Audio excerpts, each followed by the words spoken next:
Hi, welcome back guys. This is your friend, the What If guy, back with another fanfiction.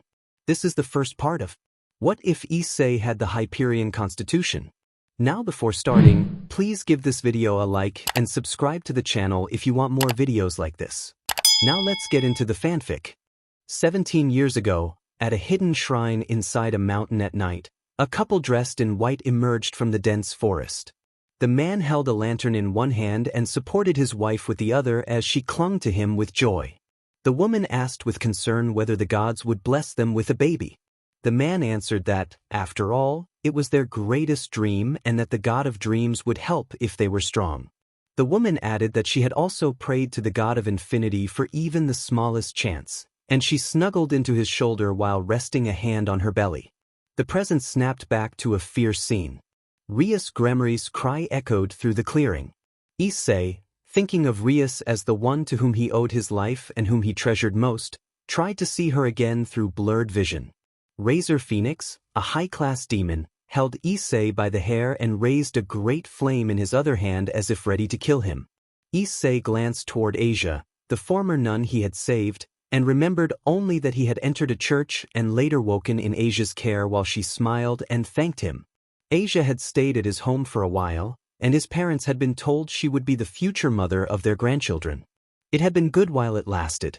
Weakened from using his sacred gear, Issei resolved to do one thing: look Razor directly in the eyes. For the first time since he had met Issei, Razor felt a flicker of unease at Issei's gaze. Rias shouted at Razor, calling him a coward, but she could not stop what happened next. A sudden, powerful explosion tore through the space, not a roaring fireball but a concussive blast like dynamite that left a cloud of dust where Issei and Razor had stood. Rias wept, certain Issei was dead. The announcer declared that Rias Gremory could no longer continue and that Rias was the victor. Rias could not process how they had won. As the dust cleared, Issei stood despite his wounds, bracing his left fist as steam rose from his knuckles. Up close, Rias saw that Issei's arm was covered in scarlet scales from shoulder to nail, like the arm of a dragon. Without looking at Rias, Issei vowed that no one would ever make her cry. That declaration made Rias blush. Issei then collapsed through the ceiling of the reconstructed school building, and Rias caught him, drawing him into a tight embrace and murmuring affectionate words. Later at the hyoudou residence, Issei lay unconscious on his bed, using Rias's legs as a pillow while she gently stroked his hair with her eyes closed, feeling guilty when she remembered his dragon arm. When Issei stirred and opened his eyes but could not move, Rias teased him affectionately and urged him not to get up yet because he had overexerted himself using his sacred gear. Issei sighed and asked what had happened in the battle and who had won. Rias realized he did not remember, then told him that they had won thanks to him and explained the final moments that led to Razor's defeat. Awkward silence followed, and Rias apologized for having pushed Issei to such extremes. Issei, his memory clearer, told her that if her happiness required such a price, then it had been worth it. He added that there would be more challenges ahead and that he would keep risking himself to save her, promising to be her strongest protector. Rias responded with warmth and surprised him with a gentle, affectionate kiss.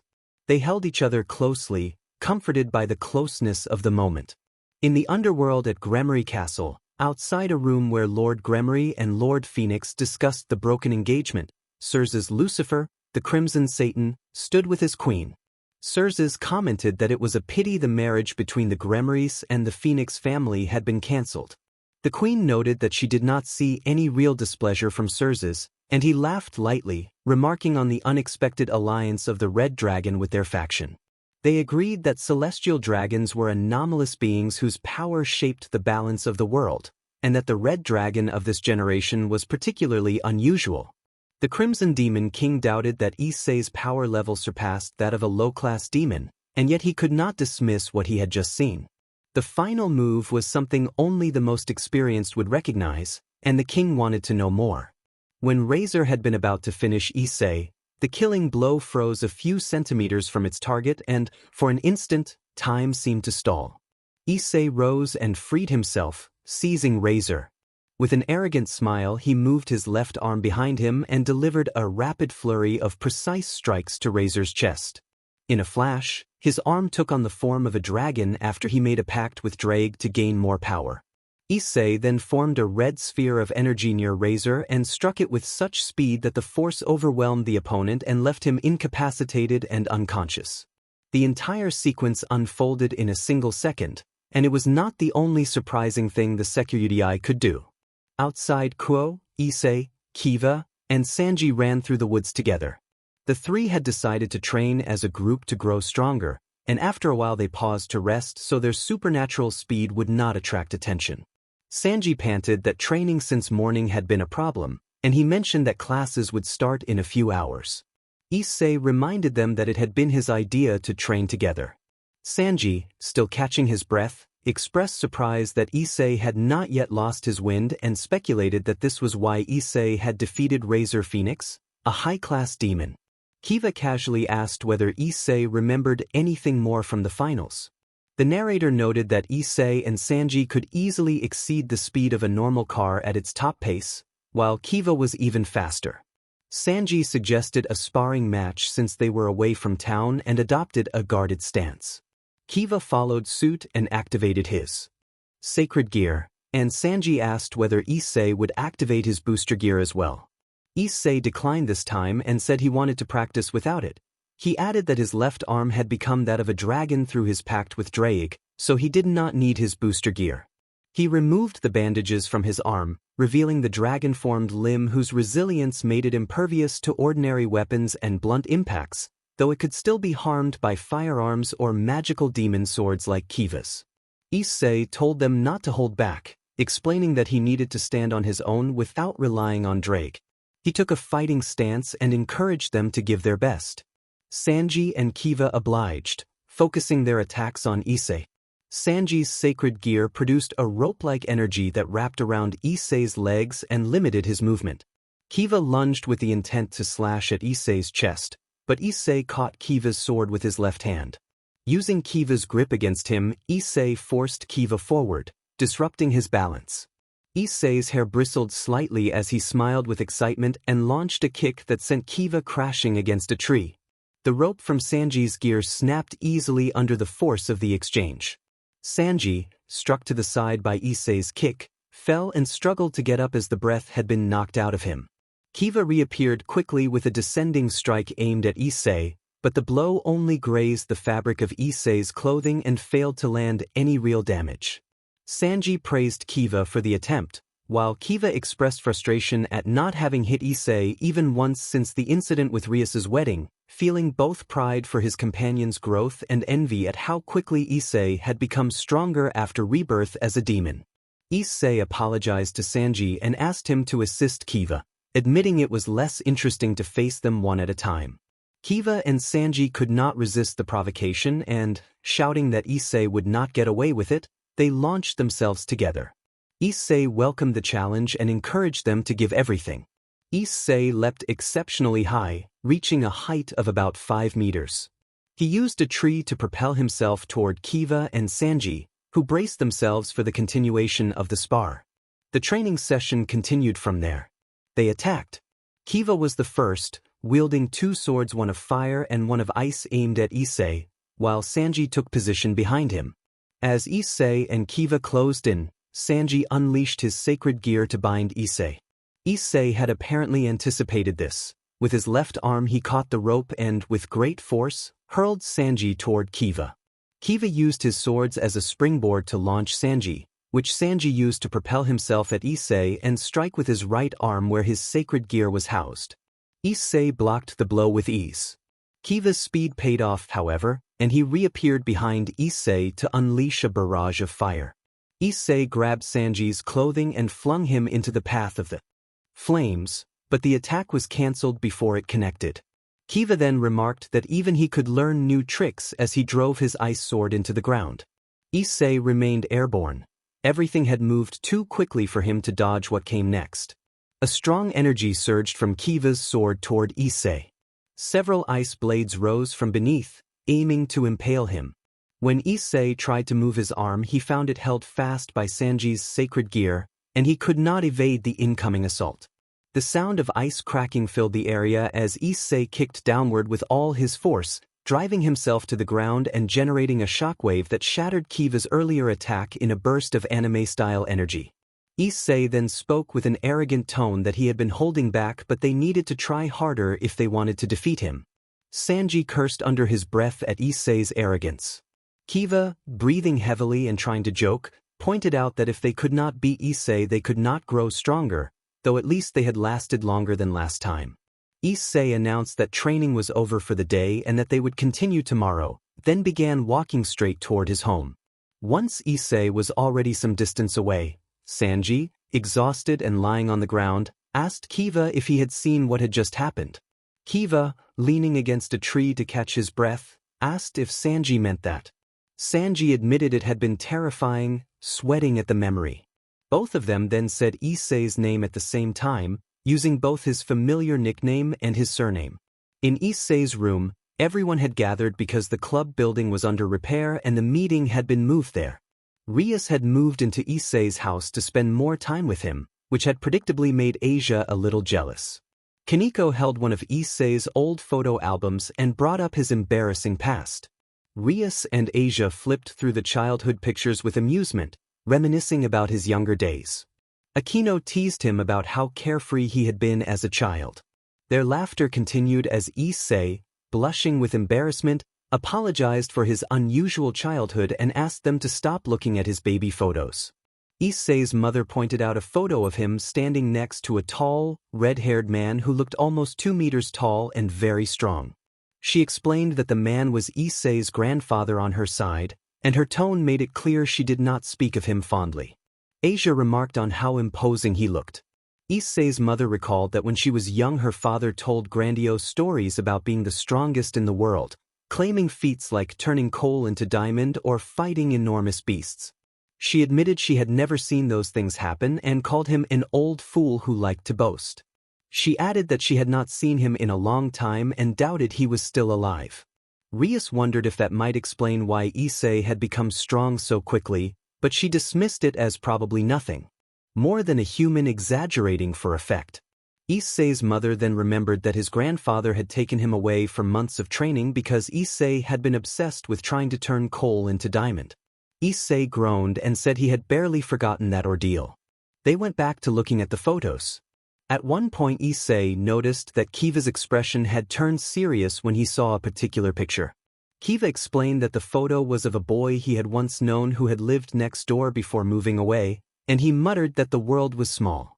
In the old church, 2 hooded figures moved down the aisle and sat on a bench.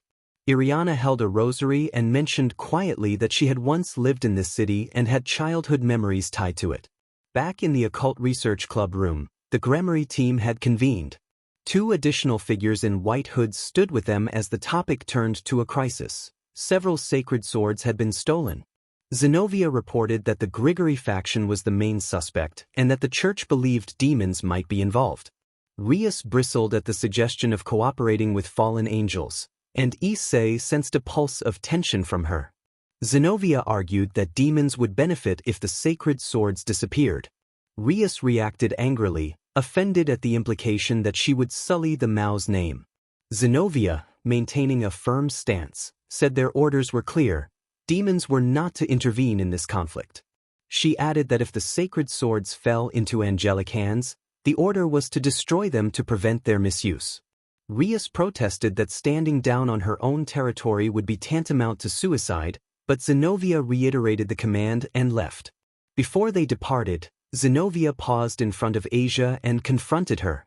Zenobia accused Asia of being the former holy maid who had become a demon.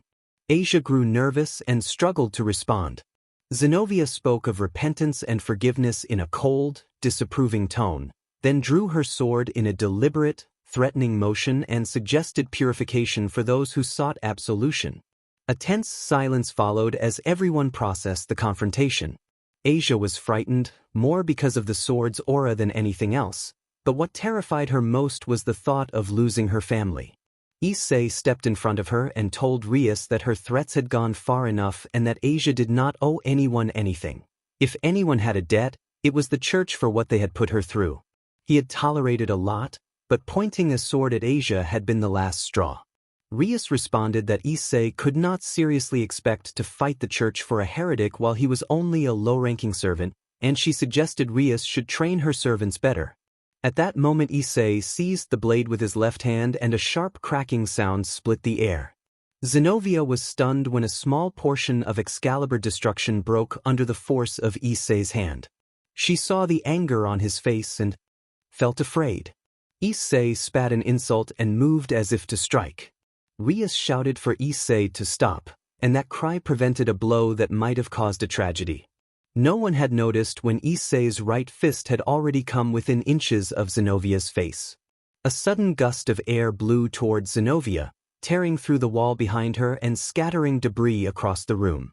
Irina, who had known Issei since he was a child, watched in astonishment, as did the others, impressed by the display of power. Zenobia hesitated, then fell to her knees with trembling legs. Angered, she rose only to have Issei grab the collar of her clothing. He warned that his mistress had been merciful, but next time he would not be so restrained. His voice radiated fury, but he released Zenobia after a few seconds.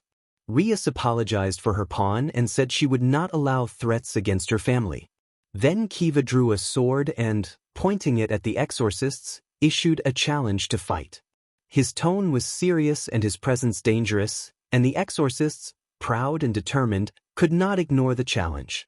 Zenobia, eager for revenge against Issei, accepted the duel, intending first to defeat the knight and then Issei hyoudou. Outside the hall, Irina and Zenobia prepared to face Issei and Kiva. Rias explained the rules and signaled the start, asserting her authority and reminding everyone not to underestimate her servants. Kiva and Zenobia opened with heavy attacks that shattered Kiva's sword, but the blade reformed almost instantly. Meanwhile, Issei approached Irina calmly and asked if she was truly an exorcist. Irina explained that her father had been one and that she had trained to become one herself. She asked if he was a demon and then spoke about the tragedy of childhood friends fighting on opposite sides, making it seem like a test of faith. There was a sharp light in her eyes that made Issei uneasy. Issei thought to himself whether she was really in her right mind, hoping the others on the church side were not as unsettled as her. He tried to explain that an ex-girlfriend, a fallen angel, had once attacked him and that he had survived thanks to help, speaking with a tone of gratitude that was quickly chilled by a sudden, hostile aura. Irina's eyes darkened as she looked at him, and she began to mutter about his ex-girlfriend in a way that made everyone uneasy. Rias and Asia showed the same surprised expression. Drake scolded Issei silently for sometimes being thoughtless just as the boosted gear activated. Issei apologized mentally for his careless joke and clarified that he did not consider that woman to have truly been his girlfriend. Irina charged and used her Excalibur mimic katana, but Issei blocked easily with boosted gear, holding his ground without retreating. Irina strained to cut him, and he caught and stopped her blade without effort. She leapt back and transformed her sword into a flexible, whip-like form. Issei complained that it was cheating, and Irina replied playfully that it was within the rules. He sighed, tired, and took a fighting stance, not wanting to hurt her. Suddenly, a distant explosion kicked up a cloud of dust that blinded everyone. Issei delivered a quick punch into the air to disperse the dust and clear his vision. When the dust cleared, a huge crater marred the field. Zenobia returned, dragging Kiva behind her. She warned that if Irina fought Kiva, Irina's moves would become predictable, then released Kiva and moved to confront Irina, stating that she would handle her. Kiva objected that it was unfair, but Zenobia dismissed him, saying there could always be another match later. Issei told Zenobia not to worry and said he still had business with Kiva. He smiled with excitement, though his eyes were closed in concentration.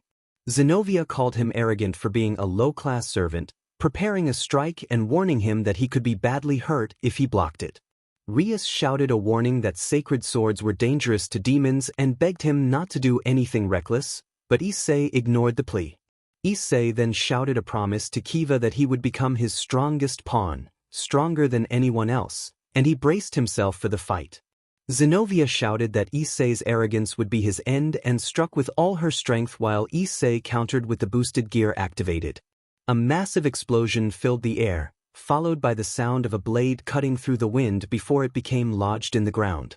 When the dust settled, Issei stood holding Zenobia by one leg, leaving her dangling. Issei smiled playfully and asked if she surrendered or wanted more humiliation. His tone irritated Zenobia. He then tossed her gently so she would land back on her feet. Zenobia, recovering her composure, asked how someone like him could have repelled her sacred sword of destruction. Issei explained with confidence that it was a simple matter of force. A stronger expanding wave applied to his strike had deflected hers. He admitted he had gauged the sword's strength by watching her earlier fight with Kiva. Only those who are strong can perform such feats, he said, and then began walking toward Kiva, who lay on the ground. Issei announced that it was over and told the others they could leave if they wished. He asked what he should do with Kiva, then lifted Kiva onto his shoulder and carried him. Rias told Issei to take Kiva inside, expressing relief and adding that she did not expect Kiva to wake soon. Issei carried Kiva into the building as instructed. Akino commented that what Issei had done was remarkable, though she hesitated to speak further. Rias wondered aloud whether even a high-class being could have accomplished such a feat and doubted Sereg would have managed it either. She speculated about the source of Issei's power, whether it involved the dragon within him or the arm he had received from the Red Dragon Emperor, but she primarily suspected Issei's grandfather, the man who claimed to be the strongest in the world. Rias had more questions than answers, and she avoided probing Issei's past because she knew it upset him. After a few hours, inside the Occult Research Club, Rias asked Issei if he could take Kiva home. Issei asked if that was all right. Issei hesitated, unsure of what to do. On the streets of Kuo, Issei carried Kiva on his back while making annoyed gestures. He thought that he would rather be carrying Rias, Akino, Asia, or even Kaneko. Draig mentally reproached him, reminding him that it was hard to believe the same person had once defeated a sacred sword like Excalibur with his bare hands. The destruction had been dangerous, yet it had seemed like a child's game to Issei. Issei reflected on his harsh childhood alongside his grandfather.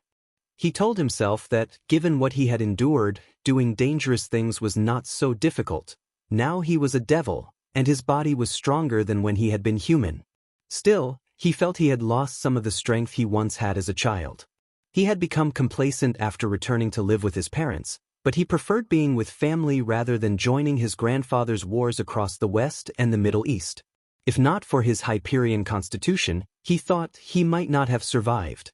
Issei flexed his hand and pondered the boost that constitution gave him. Constitution of Hyperion. The Hyperion constitution is an extremely rare condition, affecting about 1 in a trillion people. It alters muscle structure so that a person is born with many more muscle fibers than normal and bones that are significantly stronger. Metabolism is faster than usual, making it difficult for someone with the condition to become intoxicated or poisoned. Because of the strain this places on the body, people with the condition tend to have shorter lifespans, often not living much past 40. They also exhibit accelerated healing. Broken bones that might take months to heal in others mend much more quickly. Those born with this constitution display abnormal strength, often exceeding that of professional fighters without a lifetime of training. Gremory apartment building. Issei entered Kiva's apartment and set him down on the couch. Kiva refused to enter another boy's room and wanted to go home, so Issei respected that and prepared to leave. Outside, walking through the nighttime streets, Issei asked Draig in his mind if it was just his imagination or if they were being surrounded. Suddenly someone struck at him from behind. Issei moved quickly and evaded the blow, returning a counterattack that was stopped when the assailant intercepted it with a single hand. Issei did not need to see his opponent to know who it was. Kuo Academy, late evening. Issei returned after finishing his errands. Rias scolded him for not securing a single contract. Issei felt embarrassed and at a loss for words. His gaze wandered as he admitted feeling ashamed. Rias rose and approached him, gently stroking his head and telling him he needed to try harder, not out of anger but to encourage him. Issei accepted the advice and promised to work harder, motivated to return with many contracts and to one day become number one. Rias hugged him, pressing his face against her chest in a comforting gesture, and suggested they head home. Issei agreed. Issei's room. That night, Rias and Asia slept close to Issei to keep warm in the cramped room. Issei's mother had teased that they would one day start families of their own. Issei could not sleep because of how tightly he was pressed between the two of them. He considered telling Drake about being held by the old man. Drake advised him to keep the matter private. They did not know what the old man planned. Issei tried to tease Drake about the idea that the Red Dragon Emperor could be afraid of a human, and Drake growled in protest, reminding Issei that the dragon could have killed him back then. Issei insisted that the old man would not kill the only one who might one day defeat him, though he admitted the man could be a problem if Issei did not grow stronger. Issei settled into the boosted gear. Floating in a sea of flames, he faced the imposing form of Drake. Issei admired what he had achieved inside the gear, and Drake warned him to prepare. If he did not increase his power, he could be defeated by the White Dragon, especially if that dragon possessed greater talent for magic. Issei, unsettled by how he felt when fighting, considered his options. He had an idea that made him smile to himself. An abandoned building at the top of the city. On the edge of a rooftop, a figure stood without fear of falling or being pushed. He spoke to himself about how, had Issei joined him, they could have turned the world into their next battlefield, beyond what even the gods could imagine. He laughed at the thought of watching Issei's path and setting obstacles to irritate him. A black gauntlet with a red gem appeared in his hand. He wondered aloud when they would fight against the master. An ally spoke to Apophis, saying that everything would happen in its time and that for now they should leave. The ally warned that Hades would become a nuisance if he sent Onyx after them and that it was not yet time for the end. 6 pairs of black dragon wings appeared and Apophis shot away at incredible speed. The next day, it became known that Kiva had not attended classes. Issei, accompanied by Kaneko and Sanji, who had been dragged along against his will, began searching for the school's prince. They did not expect whom they would find. At an all-you-can-eat restaurant, Irina savored her meal and expressed how happy she was to have eaten something satisfying after days of hardship. Zenobia cried with relief because she could finally eat, her appetite strengthened by her domain. Issei grimaced at his empty wallet and lamented the loss of a small weekend purchase. After they ate and explained the summons that had brought them together, Issei glared at Irina for buying what turned out to be a fake painting. Issei then requested that Irina not be allowed to participate in the mission, explaining that their friend had a personal problem with the swords the enemy carried and that he wanted to help. Zenobia did not object. Irina hesitated, concerned about allies who were demons, while Issei tried to reason that they were forming an alliance with a common goal. Zenobia assessed their chances grimly and estimated only about a 30% chance of success even with Issei in the group. Irina appealed to faith, but Zenobia argued pragmatically that having more allies increased their probability of survival. Irina complained about Zenovia's lack of faith, and Zenobia reminded her of the old days when factions had united against the celestial dragons. Issei, surprised, compared their current situation to those historical alliances. Later, Kiva arrived after a call from Kaneko. They reached an agreement to work together, and Sanji was moved by Kiva's story. The team had been assembled. On the following night, Asia wished Issei luck with his contract as she saw him off. Issei admitted that he felt uneasy about lying to Asia, but he told himself he had to do what was necessary and forced a small conciliatory smile before heading to the meeting place. At the abandoned church, Issei and the others dressed in exorcist attire. When Sanji began to speak, his voice sounded guilty. Issei interrupted and told Sanji that if he had something to say, he should save it until after the mission. Issei promised to lend his strength and told Sanji not to take a single step back. He then turned to review the plan with Zenobia and Irina. Issei outlined the strategy with a seriousness that left no room for error. Zenobia said they would pass by the sites where exorcists had fallen and would call for backup if they encountered the enemy. Issei added that if Kokobile appeared and proved stronger than expected, the others should retreat. He would try to delay Kokobile even if only for a few seconds to allow them to escape. Issei's grave expression caused Irina to blush. She murmured a private prayer, asking for protection from temptation. Zenobia challenged Issei's willingness to sacrifice himself and reminded him that demons typically looked out for their own. Issei explained that he had organized the small alliance and that Irina was his childhood friend. He could not bear the thought of her being hurt or grieving. He smiled weakly and said, half joking, that he was taking responsibility. Zenobia called him strange, which wounded Issei's pride, but he swallowed it to maintain his stance. Once Kaneko, Kiva, and Sanji were ready, they reconfirmed the plan. Before they left, Issei called Sanji over in an unusually serious tone. Issei examined Sanji's left arm and noted that training had strengthened it, but cautioned that it might not withstand a strike from a sacred sword. He asked Sanji about his control over his absorption ability. Sanji admitted nervously that he could, to some extent, choose where to direct it. The others watched the exchange closely, aware that Issei, despite his mischievous reputation, became focused and composed when the fight was serious. The team gathered their courage and prepared to move out. They reviewed roles and exit points one last time, then set off toward the locations where exorcists had fallen, ready to support one another and determined to do whatever it took to protect their friends. Kiva tried to speak but could not finish. He could only think about the strange sensation that ran through his body whenever he trained with Issei. It was not normal for someone newly reincarnated to be so strong and skilled, and Kiva could not ignore that arrogant smile. It bothered him, but he admitted that Issei deserved it. Zenobia admitted that fighting a demon or Oni had felt similar to her. The day one of them had defeated her, she had experienced similar feelings. Not even other high-class demons had made her feel that way. She touched her chest as her heart raced. A sudden crack and a rush of wind cut through the conversation. Everyone watched as Sanji drove a punch into Issei's palm. The absorption line markings glowed along Sanji's arm, making the muscle stand out, and his hand took on the appearance of a padded glove.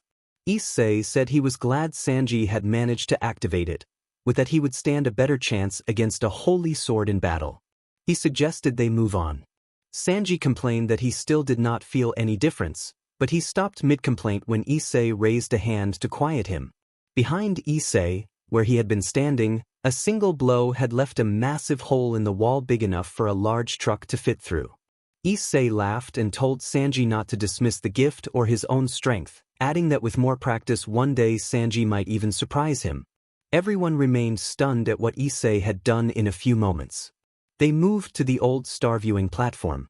Sanji complained that they had walked almost the whole city and suggested they call it a day. Issei teased him about shirking his duties and lightly tapped the top of Sanji's head, then asked if he did not want to test his new strength.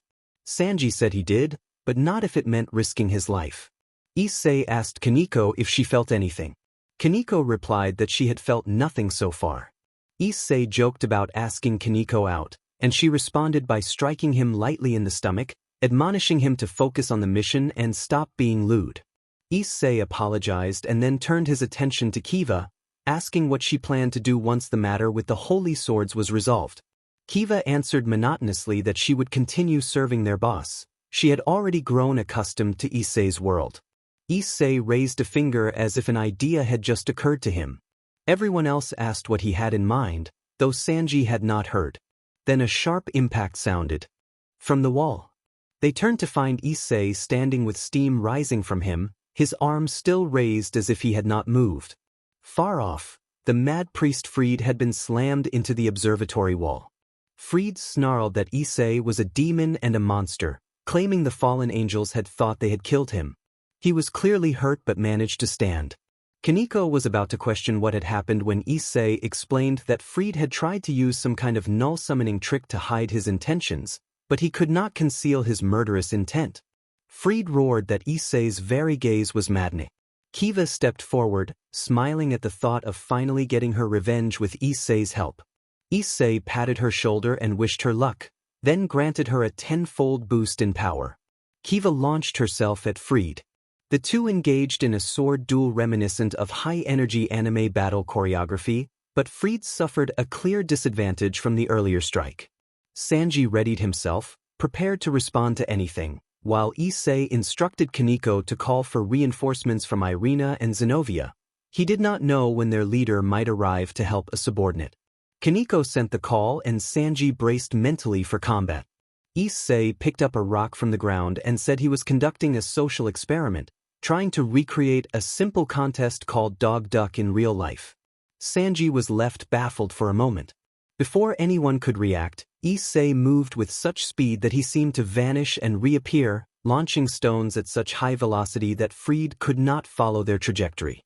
Fried shouted that it was cheating as he tried to defend himself against the barrage. A few hours earlier, at the Japanese harbor, Issei had been on the phone apologizing that he could not attend a planned contract. He explained that he had to cancel. The man on the other end accepted it as the inevitable busyness of a demon's life. Valle laughed at the idea of a demon canceling at the last minute, but said he was not in a hurry to meet the current Dragon Emperor. The man then brought up a new assignment and requested that Valle take care of Kokobile. At the same time that he caught a small fish and another even smaller one, he tossed the latter back into the water and muttered that it should come back when it was bigger. Then he noticed Valle had left. One of the onlookers rubbed his neck, forced a smile, and admitted he had forgotten to warn her about the boy. He explained that the boy was not powerful with magic but had frightening strength, and his worried eyes betrayed him. As Kiva and Fried faced each other, Issei began tossing stones like a mischievous kid, though he never betrayed his friends. Sanji and Kaneko watched the duel. They did not approve of Issei's methods, but his action irritated them because he had excluded them. Issei finally snapped and unleashed an attack that shattered Kiva's sword. She quickly produced another blade. Then Issei stopped throwing stones. He closed his eyes as if gathering himself, opened them with a confident smile, and declared that Fried's fighting would end unless he surrendered. Fried prepared to complain, but he leapt aside and narrowly avoided the sword of Zenovia, who had just arrived. Zenovia apologized for the delay and explained they had been far away. Issei assured her it was fine and noted that Fried was only one opponent and should be manageable. Kiva, Irina, and Zenovia pressed the attack. Fried drew another blade and boasted about a sacred sword, but Issei struck in time to send Fried's weapon flying and leave him unable to wield it properly. Footsteps echoed from inside the observatory. An elderly priest in white warned Fried that if he did not stop playing he would meet death. Fried shouted that demons and troublesome intruders would not stop pestering him, and he pointed angrily at Issei. Issei stepped forward with a friendly smile. The priest began to sweat heavily and collapsed to the ground. Fried did not hesitate to escape. He produced something from his coat and, despite Kiva and Zenovia's attempts to stop him, he and the old priest vanished in a flash of light. Kiva, Zenovia, and Irina tried to pursue, but Issei barked at them not to go. He argued that pursuing them would lead straight into a trap and that they would be caught in a disadvantageous position. He insisted they recover first, explaining that the mere presence of the sacred swords had weakened Kiva and that the trio was exhausted from traveling across the city. He ordered them to rest. No one challenged him. He carried himself as if he already had experience in such battles. Zenovia and Irina were the first to leave. Their departure was followed by the appearance of the Gremory and Citri clan magic circles. Kiva wanted to retreat and did not know how to face Rias. Sanji grew pale when Sona arrived. Rias and Sona demanded an explanation at the same time, surprised to see Kiva allied with Issei. Inside the observatory, Issei took responsibility for the actions of the four who had been involved. He sat on the floor in a posture of supplication before Kaneko, Kiva, and Sanji, defending them without fear. He noticed Sona's displeasure and pleaded with her to direct any punishment to him alone. He begged Sona to focus her discipline on him and even bowed deeply. Sanji tried to stop Issei from going further. Despite his fear of Sona, Sanji felt a growing, unbreakable respect for Issei in that moment. Seeing Issei, a low-class peon who still stood and confronted his mistress on behalf of others, inspired Sanji to aspire to be like him. Kaneko and Kiva watched with concern and surprise, wondering how far Issei would go for them and realizing he cared for them more deeply than they had suspected. Rias and Sona were more than surprised. They had known Issei as a lecher with abnormal strength, But they did not yet understand hyoudou Issei. Both queens behind them were also curious to learn more about him. He was still a novice demon, and it was a teacher's duty to correct a servant. Sona began to warn Issei that allying with the exorcists was a grave tradition that could cost a life, but Issei interrupted her. He insisted it did not matter. He declared he would do it again, even against the orders of his superiors, because a keter was in the city and Kokabeel might strike at any moment. He could not stand by knowing that those he cared about might be in danger. His voice trembled with a mixture of anger and near tears as he said he could not remain idle while the people he loved lived under threat. His fingers dug into the concrete as he clenched his hands in determination.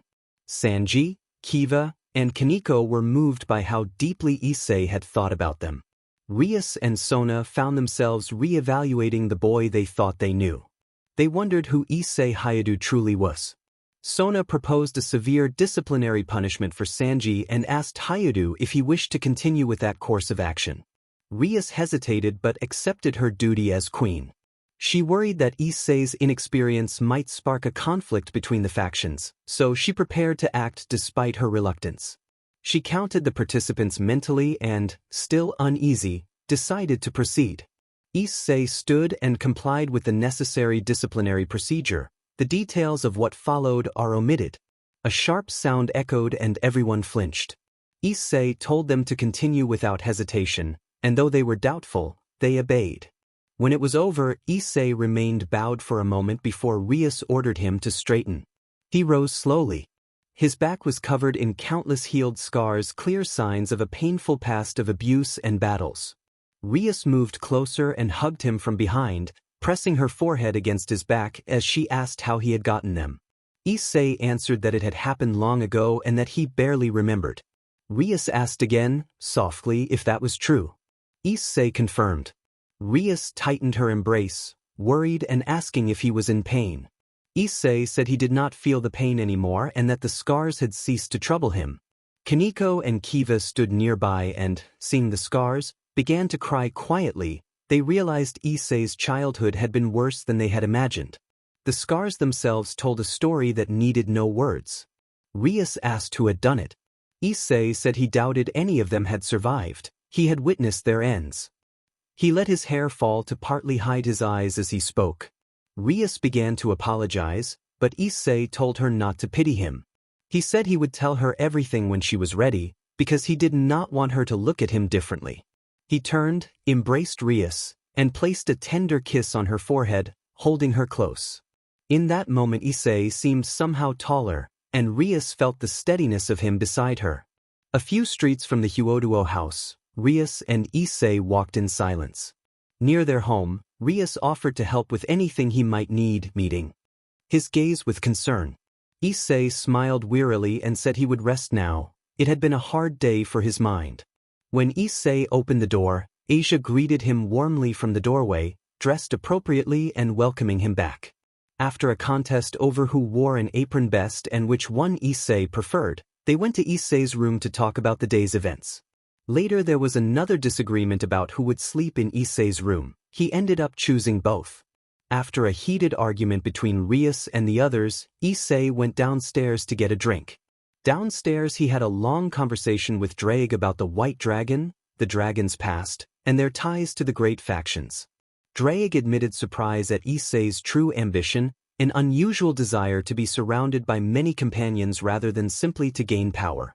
He explained that Issei was the first Sekiryuutei he knew with that kind of goal, and that Issei's baseline power, strength, combat skill, and leadership appeared to surpass past Sekiryuutei and even some of the White Dragons.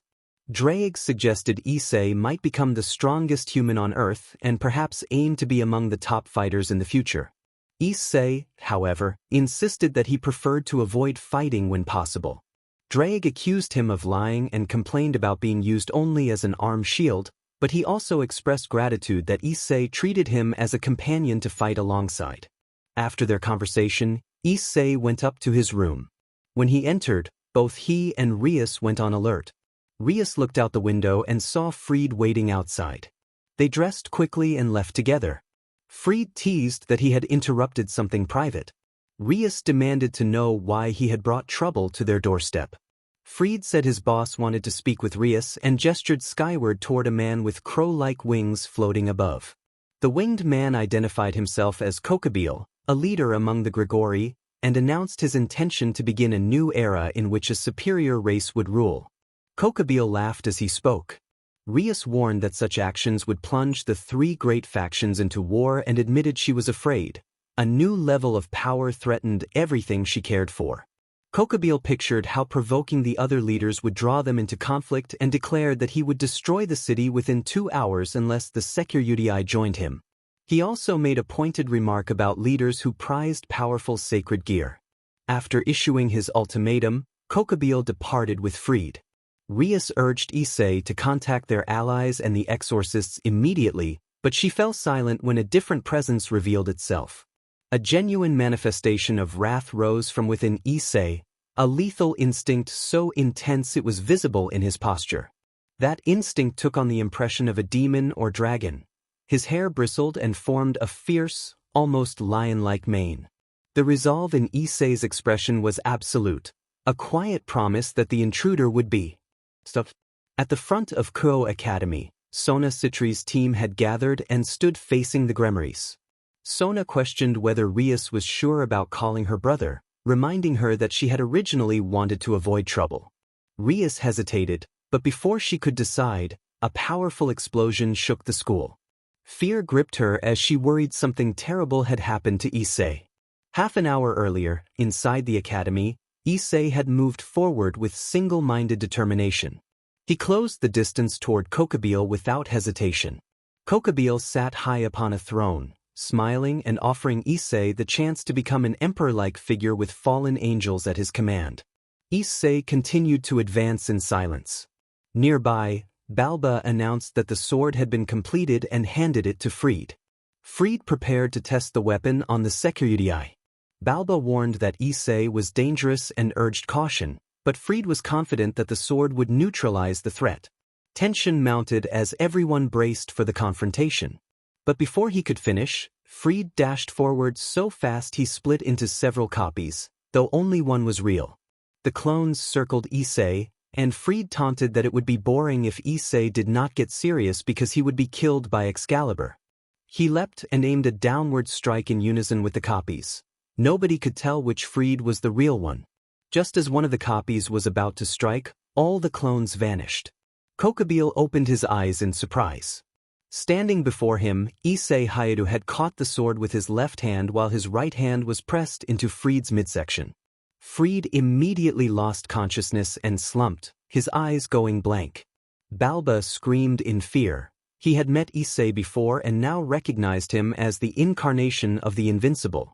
Issei, with an ironic clap, mocked that the Red Dragon Emperor was still known as the weakest of his generation. He was not entirely powerless, only lacking true strength. Issei noted that although his power could rival a supreme-class demon, it would not be enough to defeat the White One, and he offered Rias a choice: join him to survive or face the consequences. Then he snapped his fingers. Openings appeared in several places and dozens of massive hellhounds poured out. Issei noted that these Cerberus hellhounds could easily overwhelm low-class demons and, in packs, could threaten even supreme-class demons. With so many of them, Rias could not hope to win. Fried smiled arrogantly and looked down at Issei as if he were insignificant. Issei stayed calm as more hellhounds continued to emerge. He turned his attention to Kokabil, who found himself unable to speak. Issei taunted him, suggesting mockingly that being cut off might be a more accurate description, and Kokabil seethed with anger but could not move. In a single leap, Issei landed beside Kokabil, placing his foot on one of the Archangel's arms and looking down. The hellhounds did not approach Issei. Their instincts told them to fear the stronger animal. It was simple survival instinct. Weaker predators feared those that could toy with them and leave them helpless. Issei said farewell to Kokabil with a cold remark and, with a quick movement, placed his palm on the Archangel's face. Kokabil's eyes lost their brightness. The throne they had been on tore away from the sky and began to fall apart. Issei grabbed Kokabil and sprang away as the throne plummeted, a loud explosion echoing when it struck the ground. He landed on his feet with Kokubile in his grasp and moved toward Rias, who was terrified by the turn of events. Kiva and Zenobia arrived, and Kiva muttered that he would drag her into disgrace if necessary, laughing maliciously. Later, at the airport, Zenobia walked in her Kuo Academy uniform, her face heavy with sadness. Issei walked beside her and asked if it was over.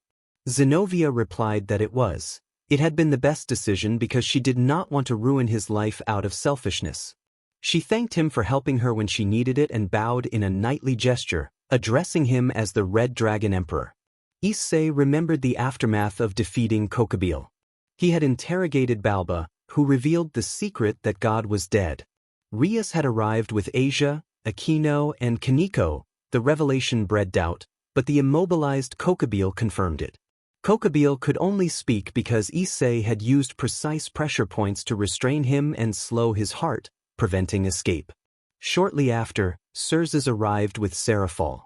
Seraphal ran to her sister while Cerzes spoke with his brother. The demons accompanying them watched Issei with unease because he still held Kokubile by the throat. After explanations and tense discussion, Seraphal lost control and slapped Issei in a rush of emotion, angrily shouting about the consequences if something had happened to Asia. Issei stared back with hollow eyes, hidden under his hair. Others scolded Seraphal, pointing out that if not for Issei they would all be dead and the city might have been destroyed. The confrontation left everyone strained and distant. Issei withdrew into himself. Cerzes attempted to apologize for his sister's behavior, and Issei went home with Asia and Zenobia, who tried to comfort him. Rias spoke privately with Cerzes to put him at ease, knowing the ordeal had taken a toll on Issei. 1 week later, at night in Issei's house, he announced he would leave to finalize a contract, though he remained distracted and distant. Rias warned him to be careful, worry evident in her smile. Issei's mother emerged and reassured Rias that this was how Issei sometimes was and that he would recover within a week. In a nearby apartment, Issei sat playing video games with a middle-aged man. The man teased that he had bought the game the day before and had hoped to give Issei an advantage, but even so Issei could not win. The man stood to stretch and joked about cramps at his age, and Issei laughed in response. Issei protested that pausing was cheating, but when his opponent took the controller he had already lost. He muttered that winning was winning. The man set up another race and they played a while longer before he stood to get a drink. Azazel introduced himself while taking a sip and spreading the black wings of a fallen angel, identifying himself as Azazel, governor of the fallen angels. Issei gave a flat look, resumed the game and hit resume. He leapt to grab the controller, claiming it was still cheating, and tried to turn the race around. That was how Issei relaxed, playing Forza Horizon with a faction leader and bending the rules. Later, in Issei's room, Rias and Asia were curled up beside him while he rested in bed. Rias teased him playfully and Asia joined in. The moment was warm and familiar. After the Kokubile incident, it became known that Azazel had also been in Kuo and that he was a regular visitor to Issei. Rias was angry that a fallen angel had gotten so close to Issei. The Seraphal incident had also remained unresolved, though Sona had apologized personally for what happened. Rumors spread in the underworld that the servant had beaten Kokubile as if it were nothing, but the truth was harsher. If Kokubile had struck first, Issei might have died. His power was not even comparable to a low-class demon. He could not yet perform the magical feats others could.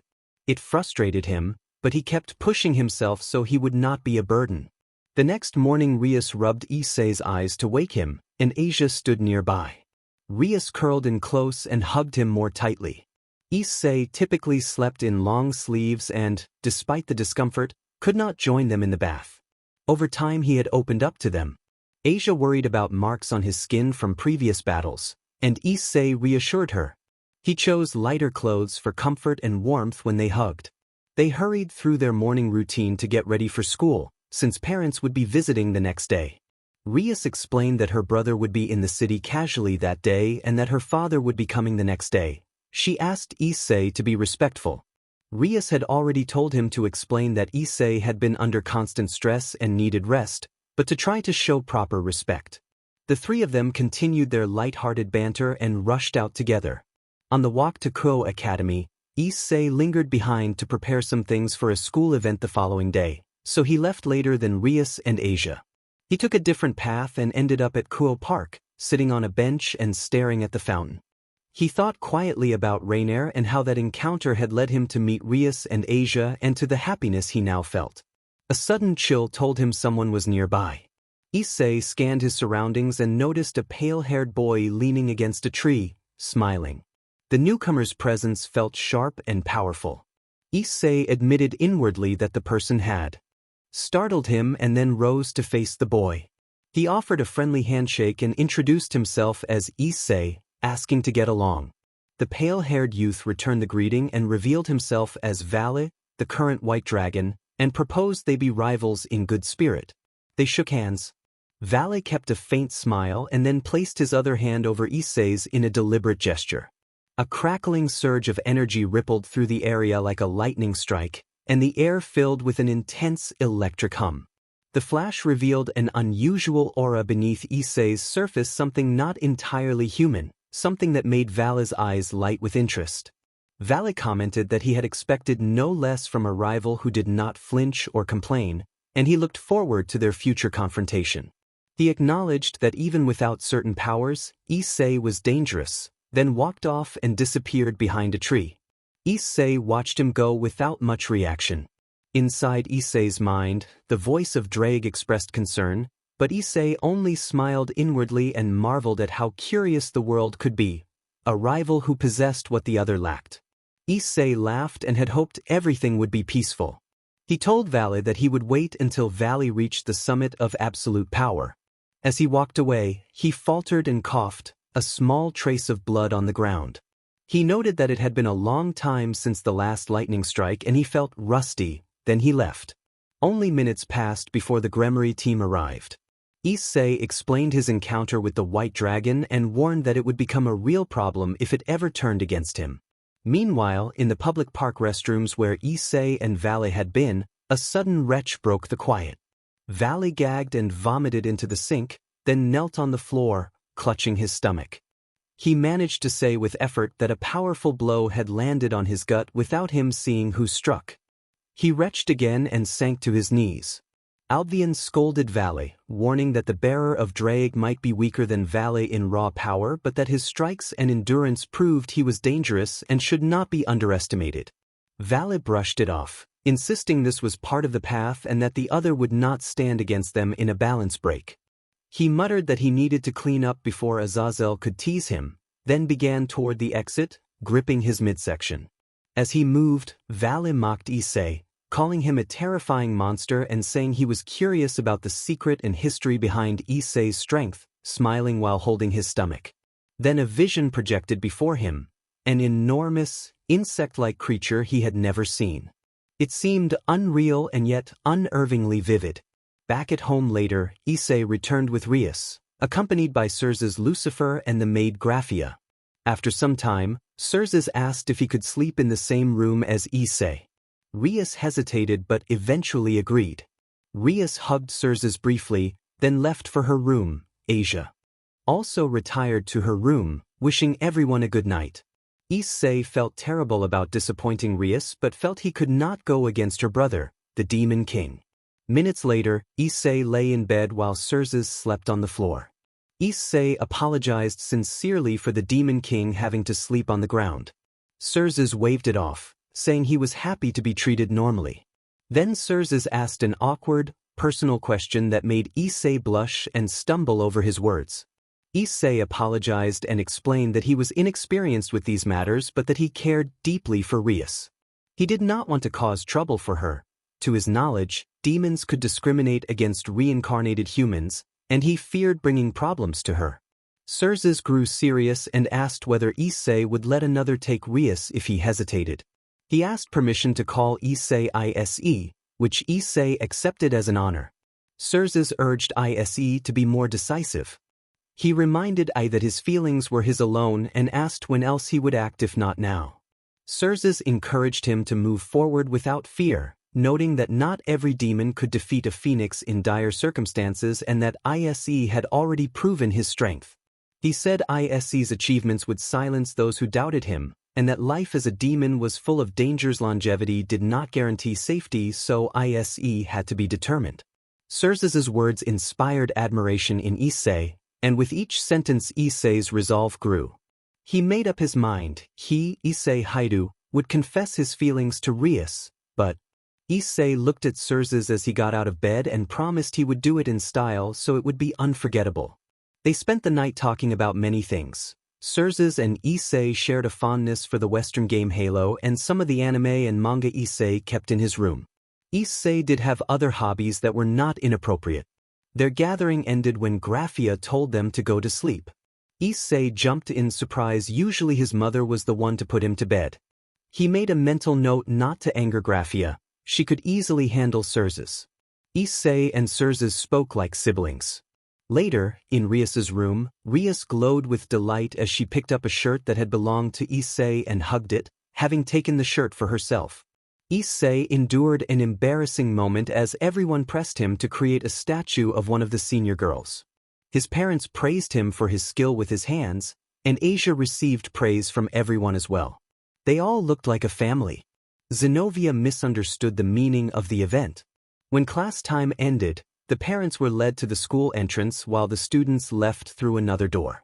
Rias, Issei, Asia, Aquino, and Zenobia went behind the school, where Rias admired the carved piece Issei had made. He had used her likeness as the model for the small figure. Issei felt embarrassed. Rias complimented his talent, admitting she had not known he possessed that skill. She offered, playfully, to have him make one for her too and stepped closer to give him a friendly embrace. Aquino teased that Issei did not seem to mind the attention. Rias scolded Aquino for her behavior. They almost argued until they noticed students running out toward another area. A cosplay session had drawn a crowd, and everyone hurried over, including Issei's mischievous group of friends. They all went to see what the fuss was about. At the cosplay area, a black-haired girl was posing and having fun. She was Serafal. Sanji, trying to maintain order, asked everyone to disperse because the break was ending and explained that the day had been busier than usual because they were guiding lost parents back to their children's classrooms. Issei noted how hard Sanji had it. Serafal had been hiding behind Sanji at first. Sona arrived and encouraged Serafal to come out. Issei felt anxious because of what had happened earlier and worried about how to act. Rias urged him to speak to Serafal and gave him a gentle push. Sona gave him a light nudge to get him to try. Issei bowed and apologized, saying he did not want to cause any trouble. Serafal did not react with anger as he had feared. Instead, she found his nervousness endearing and gently patted his head in a comforting manner. She then apologized herself, thanking him for helping prevent further problems and expressing embarrassment for having been rude to his work. Issei felt happy to receive such warm attention from someone he admired in costume. Rias and Asia did not like seeing Issei so fussed over and took him by the arms, insisting that Serafal not spoil him. Serafal, confident, commented that Issei did not seem bothered. The brief standoff between the two powerful young women grew tense, but Sona intervened and led Serafal away, giving Issei an encouraging wink as she departed.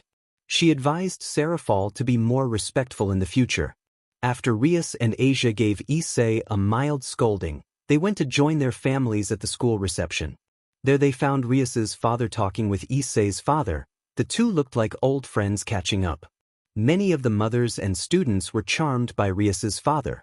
Issei waved to his father while trying to appear casual, though he worried his father might say something awkward in front of Rias's father. The reception continued with introductions and quiet conversation. Issei's father spoke happily about having met Rias's father. While Issei and his father were lost in their conversation, they were brought back to reality by a light tap from Issei's mother.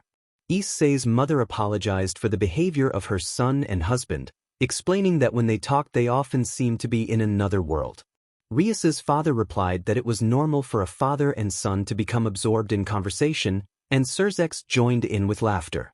Rias looked at them with half-closed eyes and seemed to think that the same thing happened at her home. Surz arrived with his maid Graphia. Brief round of introductions. Issei's father suggested they go to the hyoudou house to watch the videos they had recorded. They all went to the hyoudou home. In the main living room, Issei's father, Rias's father, and Surzek's were gathered while Issei's mother and Grafia were in the kitchen preparing refreshments. Issei, Rias, and Asia were embarrassed by their parents' praise and compliments about their performances. Issei had gone pale and appeared drained from the earlier embarrassment. Asia and Rias both blushed deeply. Their parents and Surzek sipped sake as they commented on the children. Rias's father said that Rias had looked very sweet answering the professor's questions. Surzek added that she naturally drew attention, as expected of his younger sister, and he did so with tears of joy. Rias reached her limit and cried out in exasperation before rushing to Issei's side. Rias's father repeated that she looked very endearing, and Grafia, who had placed a camera earlier, continued to record the scene. Grafia's negligence in leaving the camera running would be addressed later. Issei recovered and, wanting to escape the torment of embarrassment, took the opportunity to go upstairs. In Issei's room, Rias lay on his bed with part of her face buried in a pillow. Issei stood in the doorway for a moment before entering slowly and sitting on the bed. Issei asked shyly whether it was all right that their parents were getting along. Rias agreed that it was good, but then asked, with a hollow tone, whether Issei was happy to have met her. Issei did not answer, and the silence made Rias sad. She was on the verge of tears. Suddenly Rias cried out and ran to Issei's side in a flustered way. Issei picked her up unexpectedly with a confident grin and declared that he should not be underestimated, then spoke with heartfelt energy about how meeting her had brought him more happiness than he had known before. He thanked her, saying that through her he had come to meet Asia, Akino, Kaneko, Kiba, and the others, and that he did not regret having met her even a little. Rias abruptly cut him off with a sudden, sincere gesture of affection. After a moment they separated and looked at each other. Issei explained that he was just an ordinary person with a complicated past and not particularly wealthy. His boosted gear and his strength were the things he could rely on. He was interrupted by Asia, who protested that something about the situation was unfair in a teasing way. Rias said she had simply taken an advantage and smiled playfully. Issei gently set Rias down and she told him to say such things when they were alone. The next afternoon, the entire Gremory group gathered in front of a locked room in the club building. Issei peered at the door, which was secured with a lock and warning tapes. Rias explained that this was the other bishop's room and that she believed she could handle its power now that the team's strength had increased with Kiba's balance. Break and the inclusion of Issei and Asia. She traced a magic circle at the door. Issei reflected that Kiba's newly gained balance break had been nothing short of a miracle. The door opened, and a loud, high-pitched cry echoed through the building. Issei exclaimed in surprise at the appearance of a blonde figure and let his mind run wild with possibilities. In the club's hidden room, Issei lay collapsed on the floor while Asia tried to rouse him. The commotion had been caused by the unexpected appearance of the other bishop, Gasper, who, despite appearing as a blonde girl, was actually a boy with a reclusive nature and a tendency to present differently to others. Issei had been overwhelmed and fainted from the shock. Rias told Hyoudou to carry Issei to the main hall, noting that he might not wake for a while. They did so and placed him in the main room. After some time, Issei suddenly woke up with a shout, surprised to find himself sitting on a box in a corner with Gasper looking at him nervously. He asked what had happened, still confused. Akino stepped forward and offered to help him remember what had occurred in a calm, supportive way. Rias told Akino to stay away from Issei, sounding annoyed. Akino replied playfully that Rias was upset and suggested they deal with it later. Issei noticed that Rias had been getting closer to him and found comfort in her attention, feeling shy but pleased. After they sorted things out and Issei and Gasper presented themselves properly, Rias stood and asked Issei and Hyoudou to accompany her because the Demon King wanted to know more details about Hyoudou's balance break. Issei and Kiba agreed and went with Rias. Rias asked Asia, Zenobia, and Kaneko to assist Gasper as best they could before she, Akino, Issei, and Kiba disappeared into a magic circle. Elsewhere, in the high-class district, The demon king Cersei's Lucifer sat at his desk in a penthouse suite of a 5-star hotel, papers piled before him and Graphia at his side. A magic circle bearing the Gremry emblem opened, and Rias, Aquino, Kiba, and Issei stepped through. Issei, Kiba, and Aquino bowed while Rias made a formal reverence. Cersei asked to hear more about the balance break that Issei's servant had developed and how it had been influenced by Issei's power or the unusual miracle he had performed. His expression was serious, lacking the usual casual, friendly air. Rias answered respectfully that she was sorry to have taken his time and would explain. Cersei sighed, asked them to relax, and requested a clear account of the events of that day. Issei lightened the mood by noting that Cersei's serious expression suited him, prompting Rias to scold him for his familiarity and Graphia to remind Issei to be more respectful in the Demon King's presence. Issei composed himself and then explained. He recounted that after they had stopped Kokabeel and apprehended 2 former members of the church, one of them, Balba Galilei, had been interrogated to extract information. From Balba he had learned of Kokabeel's plans and detailed them in a document that Rias now held. Cersei asked how that connected to Hyoudou Kiba's balance break. Issei replied that, in addition to the plans, he had taken an item that Balba had kept an article of concern. Cersei warned that what Issei had taken could be dangerous if it was truly serious. Issei said he had been careful to avoid future regret and then produced an empty vial shaped like a heart. He explained that the vial had once contained a substance that could make people compatible with the sacred swords. It was the key detail in Balba's experiments and described how fragments of compatibility from many individuals could be combined to create a product capable of turning someone into a wielder of Excalibur's fragments. These experiments had drawn on the essence of those involved, leaving the substance infused with remnants of their souls. Graphia and Cersei listened intently. Kiba's face showed both distress and a measure of relief at the revelation. Cersei asked what happened next. Issei answered that, after they defeated Kokabeel, he had slipped into a trance-like state for several days. About 5 days later, in the midst of a vivid dream, he had been contacted by the soul remnants from the vial. Somehow they entered his sacred gear and asked him for a favor. In a flashback on a mountain where Issei, Kiba, and Sano trained, night had fallen and only Kiba and Issei remained. Kiba asked why Issei had called him so late. Issei, tired, explained that he had been asked for a favor and that the request would not let him rest until it was fulfilled. He reached into his pocket and tossed the vial to Kiba, urging him to catch it. Kiba nearly dropped it and seeing what it was moved to tears. Issei apologized for not giving it sooner and said that the remnants had needed energy and he had been unknowingly recharging them. A brief neutral pause bridged the memory back to the present, where the group listened to the rest of Issei's account. Issei admitted that they had actually tried to possess him, though the last part of his confession was only a whisper. At that moment, his body began to glow with a pink aura.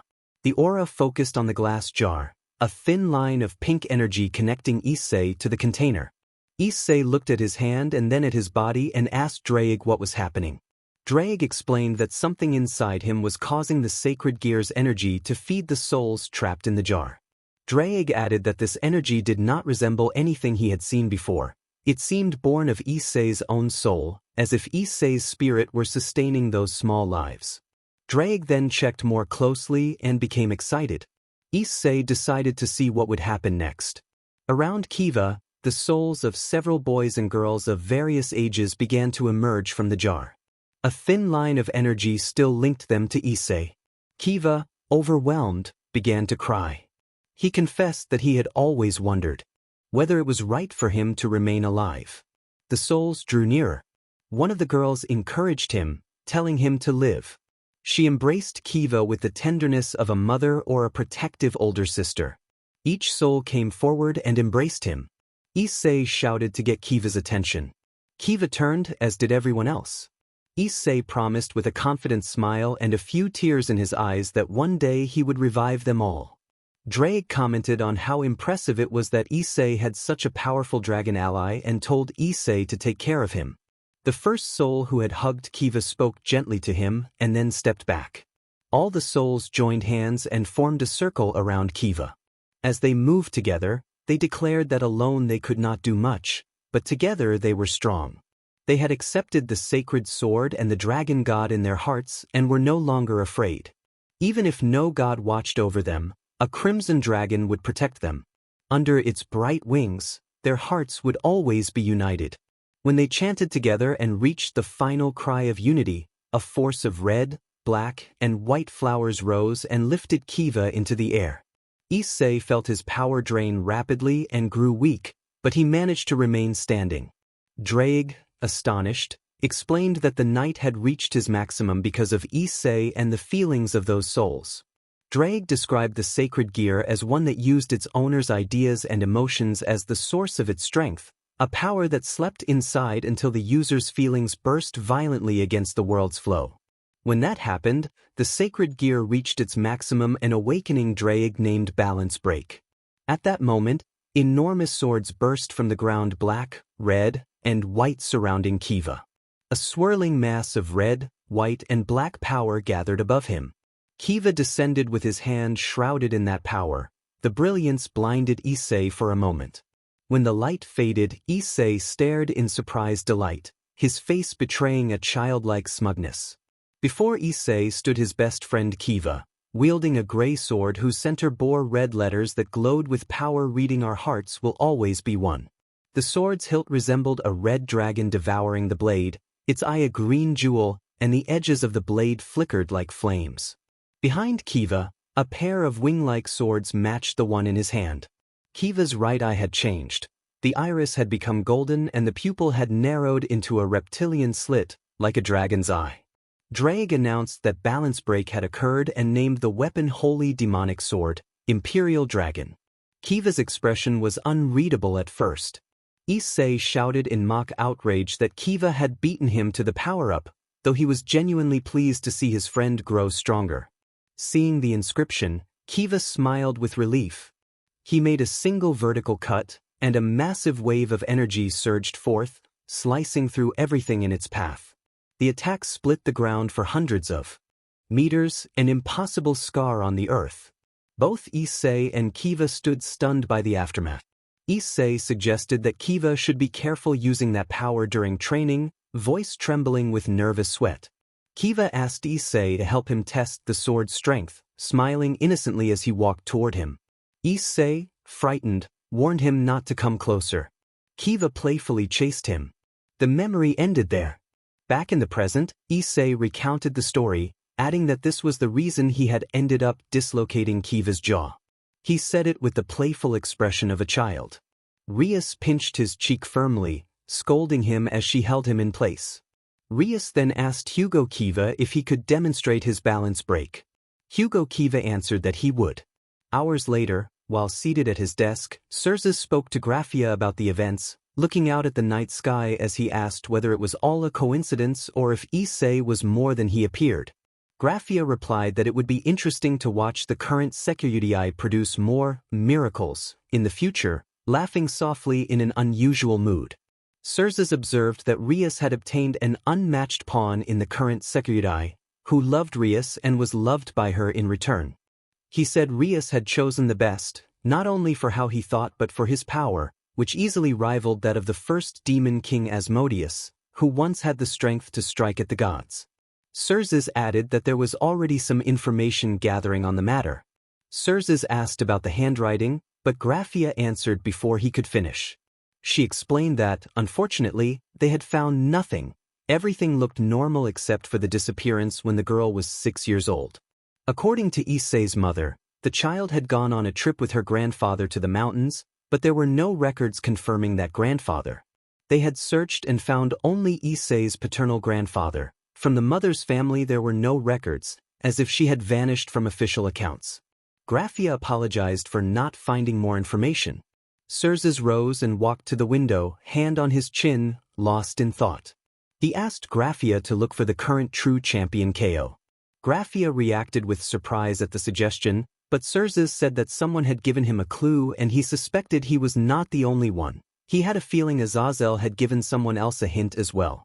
He stared at the moon and reflected that Azazel's meeting at Core Academy in a week would be decisive for the future. He hoped everything would go well and that peace would hold.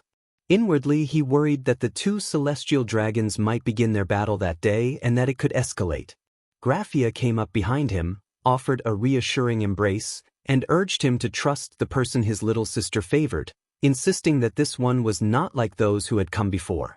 Outside Gasper's room, Issei sat across from him and spoke quietly about worries he carried. He thought aloud about how unsettled Zenobia could be at times, then asked if Gasper was afraid of his sacred gear and of them as a group. When Gasper did not answer, Issei continued, admitting that he, too, bore a sacred gear that supposedly housed a powerful dragon. He confessed that his life felt like a mockery in some eyes. He had done things that defied the world and found the idea terrifying.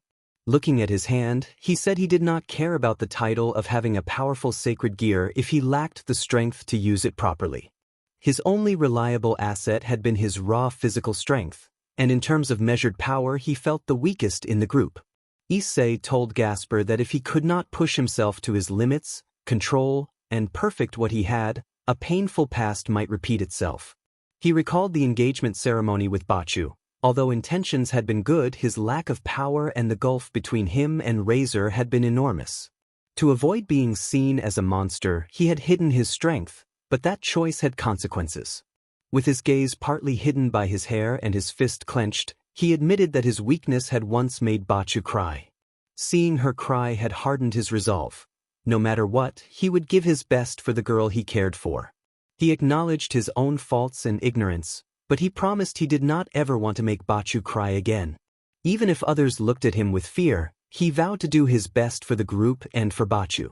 Those words reached Gasper, but Issei confessed he was terrified of seeing everyone's faces go cold and frozen with fear again. He said the thought haunted him and brought him to tears.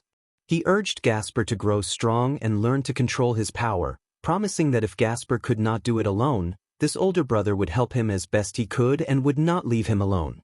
He asked them to be friends. Issei then admitted that he envied Gasper's ability to stop time for its potential versatility. Gasper did not fully understand Issei, but he was happy because he knew Issei's kindness was genuine and he admired Issei's strength. Gasper often encouraged him and admitted to feeling jealous of his power. He wanted to be like Issei.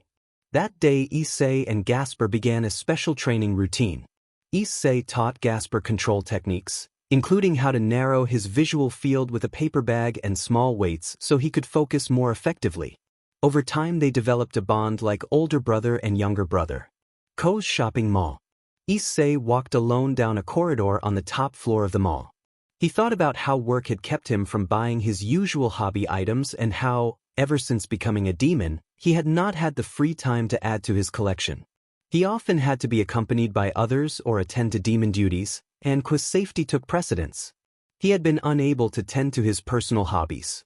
Arriving at his favorite shop, he greeted the owner, whom he had known for years. Because Issei was a regular customer, the owner brought out a box of items likely to interest him. Issei inspected the contents and recognized their quality. He was careful about keeping his purchases discreet. He had found his things being looked through on occasion and preferred they remain private. After selecting a manga volume that caught his eye, Issei prepared to leave. To avoid the main exit, he chose the arcade route that connected the interior and exterior of the mall. He took the nearest elevator to the lower levels and headed toward the arcade, walking in a way that made it seem like he was just browsing. When no one was watching, he moved toward the exit. A few meters from the door he stopped. Something had distracted him. A young woman stood in front of a prize crane machine. She looked older than some of the girls he knew, but she carried herself with an elegant presence. She wore a black dress with a purple blouse, her long dark hair falling to her hips, and knee-high black boots.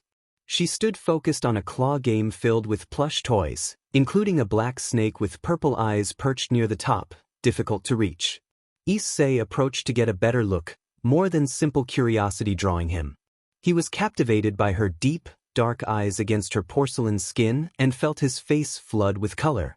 The woman turned and met his gaze, offering a gentle smile.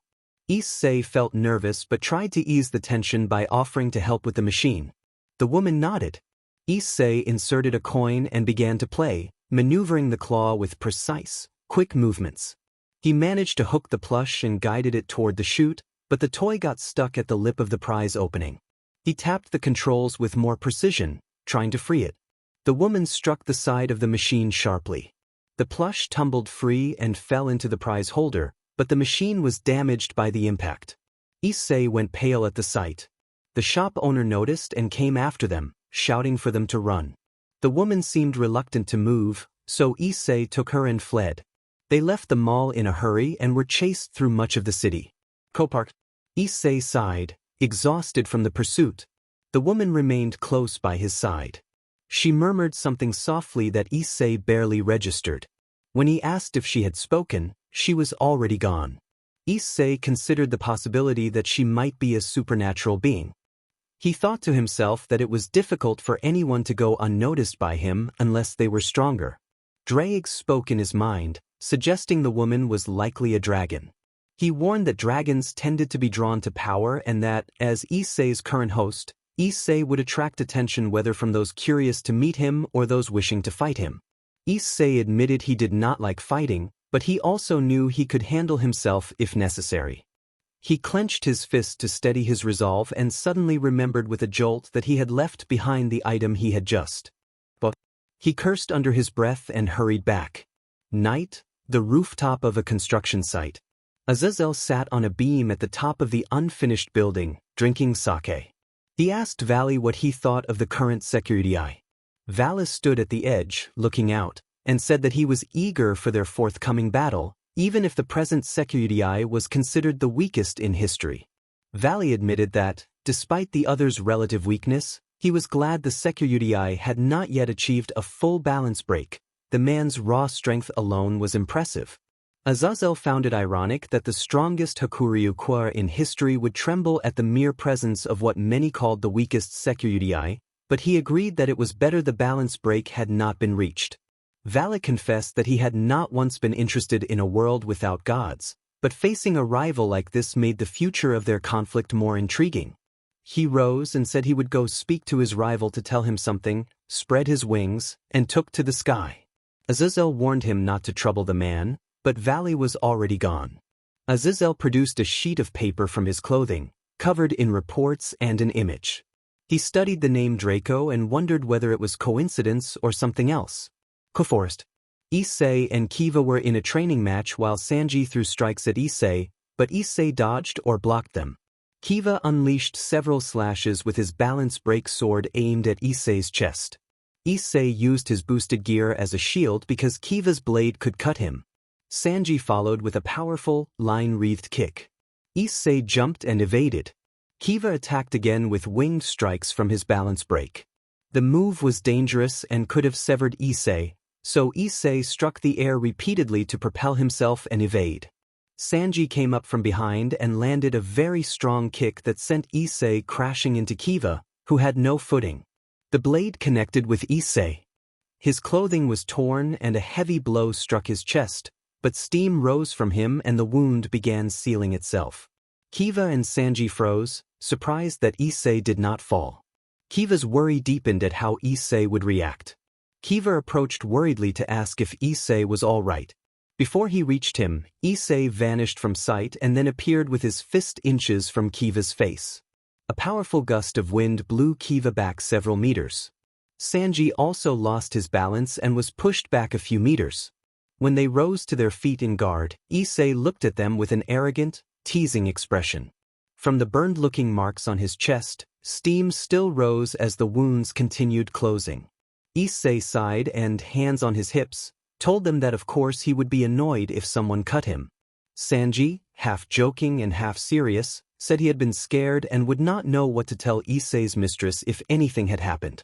Issei returned a teasing remark about wondering what Kaicho would say if he broke one of their legs, delivered with that same challenging smile.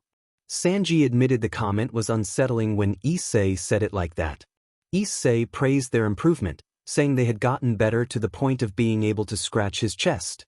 Sanji, irritated, pointed out that Yuto had managed to cut him and he had landed a good blow. Issei taunted them that they were far from defeating him and that this time they had been lucky to catch him without support. He invited them to test themselves against him when he was serious. Sanji asked Hyoudou for his thoughts. Hyoudou replied that they should see what Issei could do against their best and signaled to begin. They moved to encircle Issei from opposite directions, taking different angles. Kiva and Sanji charged him. Issei stood his ground without attempting to defend. Kiva could not keep using his balance break for long, and Sanji wanted to wipe the smile from Issei's face. Kiva shouted that he would not be blamed if he cut Issei, and Issei warned them not to underestimate him. Kiva struck first, faster than Sanji, delivering a powerful horizontal slash charged with energy. The blade became lodged in Issei's arm, but he remained standing. Kiva was stunned, realizing he might not win. He had not imagined defeating Issei, who had once overcome a renowned fallen angel leader. Sanji arrived and began to strike Issei relentlessly. He empowered his limbs with his lines, but could not force Issei back. Blow after blow failed to bring him down. Kiva pressed with more sword strikes. No matter how damaged Issei's skin appeared from the cuts, there was no visible bleeding and his body did not react as expected. Exhausted, Kiva and Sanji finally could not keep up. Issei grabbed both of them by their clothing and sent them crashing into each other at high speed. The collision knocked them out, and they collapsed to the ground. Issei thought that when they recovered he would help them get home, and he reflected on how strong they had become but that they still needed to grow. He approached them, used a brief application of his power to help accelerate their recovery, and then sat on a rock to meditate and organize his thoughts. A light breeze drifted through the night. Suddenly a double impact sounded, followed by the cracking of trees and breaking of stones. Valis stood on the same rock as Issei, both still in balance break states, their fists colliding. Issei remarked with playful amusement that it was considerate of Valley to come at full strength. Valley deactivated his balance break, stood on the rock beside Issei, and asked if Issei had time to talk. He smiled with the greatest happiness in the world. In the middle of the forest, Kiva and Sanji lay unconscious from the strain of training. The night was far from peaceful. Bursts of wind and collisions of energy spheres sent shockwaves through the trees, each explosion muted only by the barrier Issei had placed beforehand with Aquino and Rias. Olafko could feel the disturbance of the battle. Valley hovered in the air in his balance break gear, most of his armor shattered and fragments drifting away. Below him, Issei struggled to rise. His right hand was badly hurt and his left arm, scaled and draconic in appearance, had taken heavy blows. His clothing hung torn, and burn marks marred part of his chest. Although he had not fully activated his balance break, Issei relied on raw strength and boost to stand against the rival fate had assigned him, the Hakuryuku. Valley had been attacking from range and holding up shields against Issei.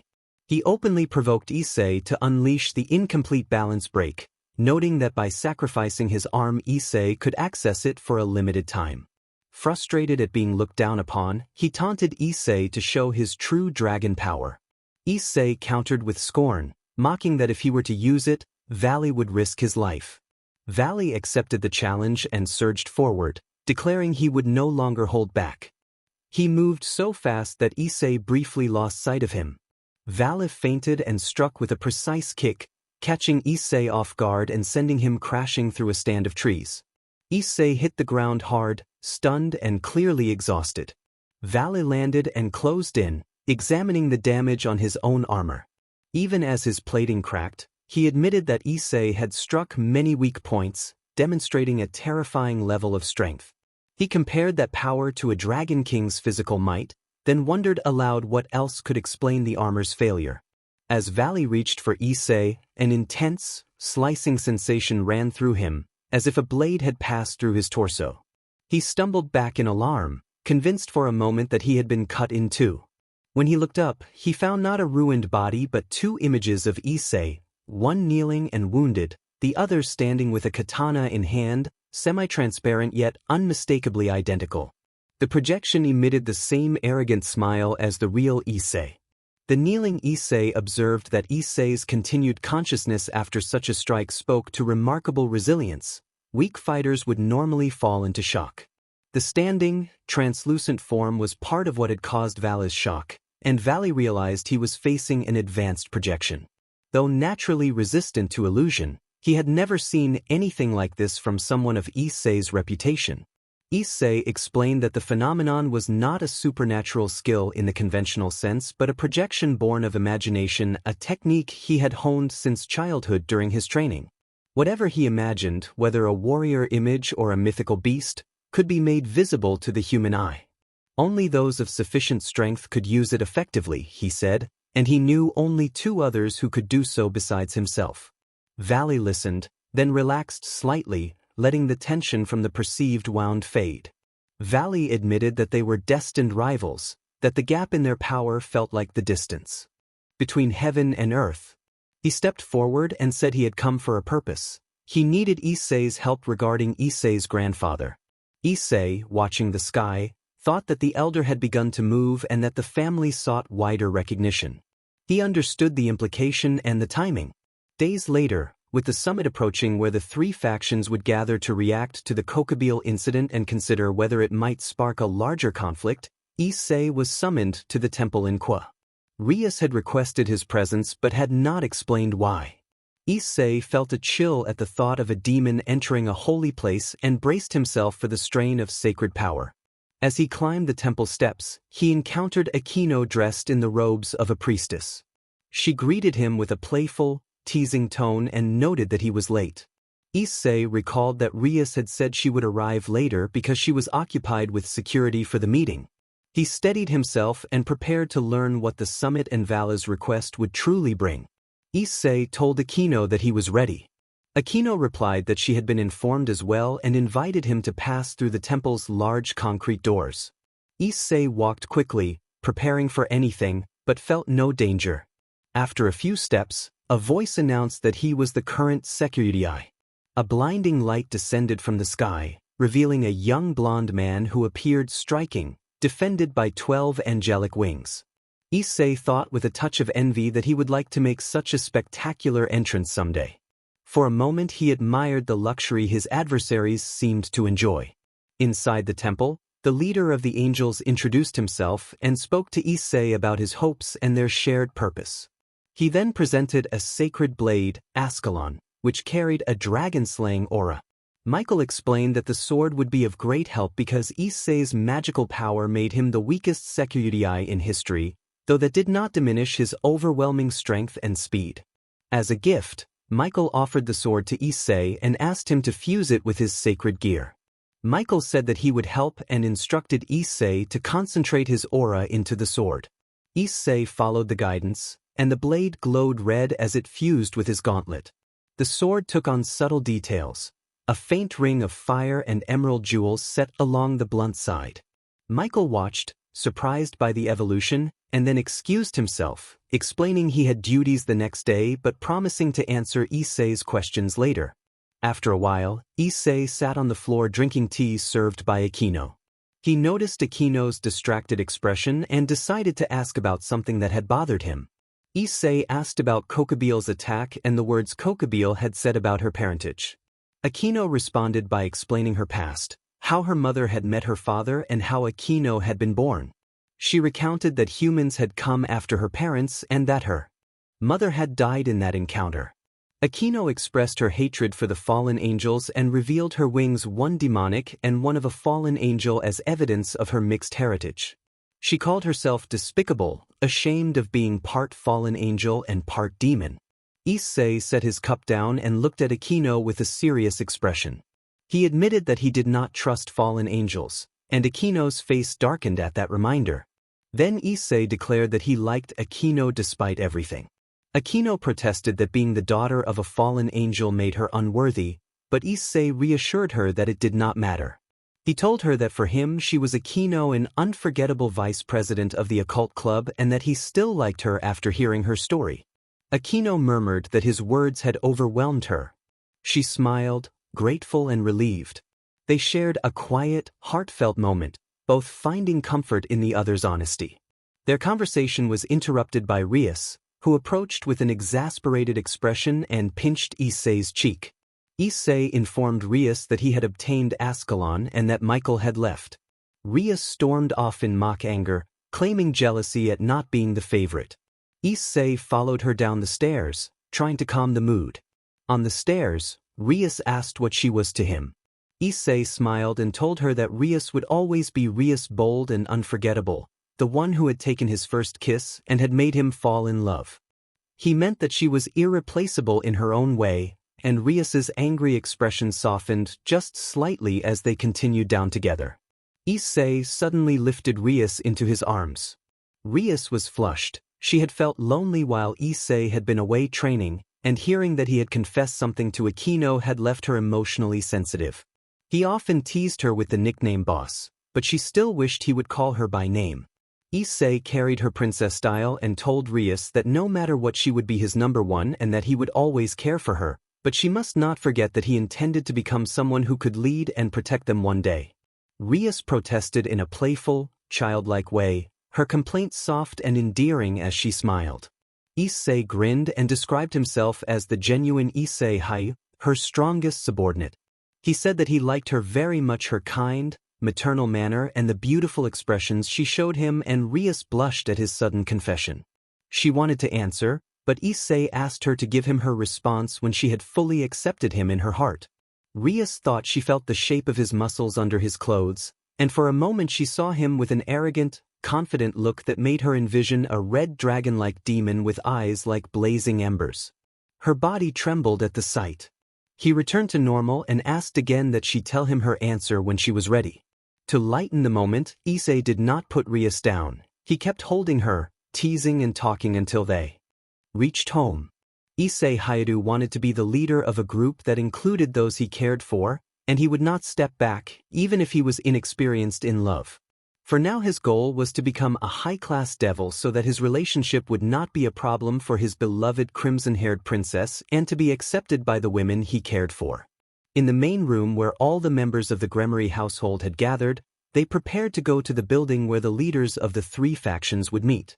Issei leaned against the wall watching the preparations.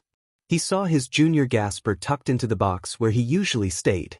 That day Gasper and Kaneko would remain behind because Gasper could not yet control his power. Issei sighed and approached Gasper. Issei surprised the vampire by tossing a handheld console that knocked him on the head. Gasper found that cruel and complained. Rias spoke up and reminded everyone that the day was important and they needed to be respectful, looking Issei in the eye as she scolded him. Issei protested at being singled out in a way that made the others laugh. He secretly enjoyed the teasing. Rias explained that because Gasper could not control his power he would not go, and she asked Kaneko to take care of him during the conference. Kaneko responded in her quiet way and Gasper apologized for being useless and begged not to be left behind. Someone playfully tossed an object at Gasper, and Kaneko reacted with mock indignation. As everyone prepared to leave, Issei stayed behind by the door.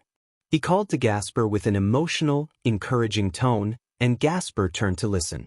Issei told Gasper that he was an important member of the family and urged him not to give up, to become strong so he could protect, alongside Kiba and Issei, Rias, Akino, Asia, Zenobia and, of course, Kaneko.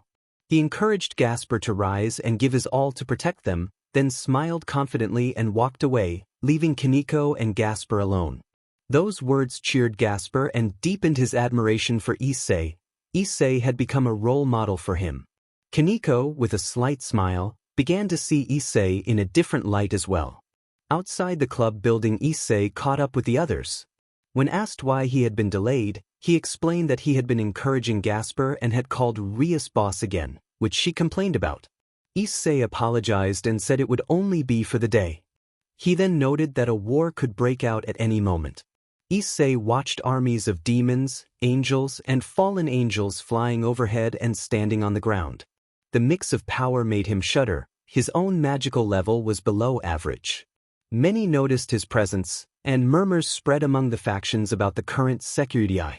Despite being weaker than a low-class demon, he had previously defeated a powerful opponent without difficulty. Some speculated that Issei might be a kind of demigod or carry a hidden bloodline. Only the most experienced warriors who had seen him up close could say without mistake that he was strong, very strong. Her walk was confident and controlled, her guard subtly high with no openings. There was no doubt she was someone to be wary of. Inside the main building, Rias led the way through a door with her servants following behind into the room where the meeting would be held. The leaders of each faction were gathered there. On the demon side were Surzes and Seraphol. On the angel side were Michael and an exorcist whom Irina quickly identified under a white hood. On the fallen side stood Azazel, radiating his usual casual attitude, with Valley behind him. Valley and Issei met each other's eyes. Valley smiled happily and offered a slight wave with one hand. Issei returned a friendly smile and greeted in a normal way. The small, polite exchange made some of the others visibly uneasy. Citri's entourage had already taken a place in the room. Sonia and Rias forced nervous smiles. Depending on the reports and how the meeting went, war might loom. Graphia and another girl who resembled her though smaller-chested and with a ponytail indicated seats for the two entourages. Both groups sat, but Issei felt uncomfortable. Since he had entered, Graphia's lookalike had not taken her eyes off him, fixing him with a hateful, penetrating stare. Issei wondered, with a forced smile, whether he had done something to offend her. The meeting opened with brief introductions from those present. During that time, Surzes, Seraphol, and Michael pressed Azazel about his activities collecting sacred gear and those who used them, concerned it might invite an attack. Azazel shrugged it off as a hobby and casually offered to share some of his inventions with the demons and angels. While the leaders spoke, Rias reached for Issei's hand. He felt at once that she was very nervous, and he squeezed her hand to offer comfort. The gesture calmed her. After a moment, Rias and Sona began to read the report about what had happened about how Issei had defeated Kokabil using a special technique. The faction leaders turned their attention to Issei. He averted his eyes with a nervous smile, feeling embarrassed at being singled out. Surzes, in a tone that left no room for refusal, ordered Issei hyoudou to stand. Issei rose nervously. Rias and Sona returned to their seats. Rias was the most worried. Surzes then asked Issei to explain precisely how he had defeated Kokabil during that attack. Issei hesitated, unsure how to describe it, but a quick look at Rias gave him courage. He turned his attention toward Azazel and prepared to speak. Issei began with a question about the most lethal poison in the world. The room reacted with disbelief. Azazel, incredulous, explained that while some poisons could affect supernatural beings, there was no poison in the human world capable of rendering a powerful being like a fallen immobile, and their analysis had shown no trace of poison in Kokabil after the incident. Issei then asked Sanji to come forward for a demonstration. Sanji understood that Issei would not be lying and realized he might be the unwilling participant. With reluctant permission from Sona, Sanji stepped forward, muttering about his poor luck. He then collapsed to the floor, eyes rolling back in a dramatic faint. Issei knelt beside him, holding Sanji's hand near his mouth and supporting his wrist. He faced the faction leaders and, placing his other hand close to his own mouth with his palm extended, explained that the most lethal poison was in fact oxygen itself.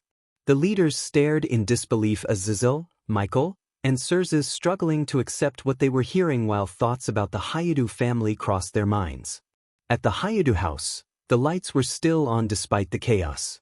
Inside, walls and doors were shattered. Photographs, chairs, couches, and the dining table lay in disarray. Standing in the middle of the room was a massive red-haired man, his dark complexion and towering, muscular frame making him appear enormous, nearly 2.5 meters tall. Issei's father lay on the floor nearby, injured and dazed. Issei's mother stood, reeling and clutching her mouth after a sudden blow. The attacker spoke harshly, telling Issei's mother that the only reason he had not finished her was because she had given birth to the one who could face him. He grabbed Issei's father by the throat. A dark, magical circle flared beneath the intruder as he spoke into his earpiece, ordering a return to support Kateria and the others and to proceed with their mission. He clicked his tongue in annoyance and teleported to the principal's office, where the summit at Core Academy was taking place. In front of everyone, Issei incapacitated Sanji with a single palm strike, sending him collapsing in a flash of anime-style impact that left no lasting detail. Azazel watched with a serious expression and initiated the discussion about Sekiryuutei Issei hyoudou. He recalled their first meeting and how Issei had not reacted with panic, and explained that he had investigated the matter Issei had mentioned. Azazel looked toward Surzes and Michael to see if they had uncovered anything else. Surzes replied that he had questioned Issei the day before he left about whether that power had always existed. Surzes reported that Issei had said he had suffered memory loss, failing to remember clearly after the ages of 6 and 12. Issei had acknowledged the memory gaps but insisted he now remembered more than before.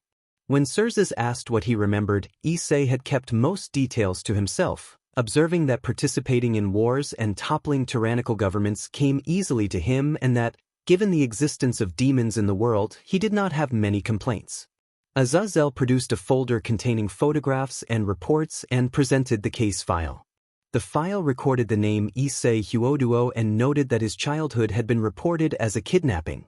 He had reappeared only 5 years ago and entered secondary school after primary school via a special examination. What had happened during his disappearance remained undetermined. A holographic display cycled through images of many countries where Issei had been seen: North Korea, South Korea, China, Africa, Syria, Venezuela, the United States, Germany, England, and others, but none of the information was detailed enough to explain his absence. Azazel asked Surzes if he had anything more to add. Surzes revealed further achievements. Issei hyoudou was also known as Issei Ko, current champion of Chinese martial arts, champion among underworld fighters, and champion of Japan's clandestine coliseum.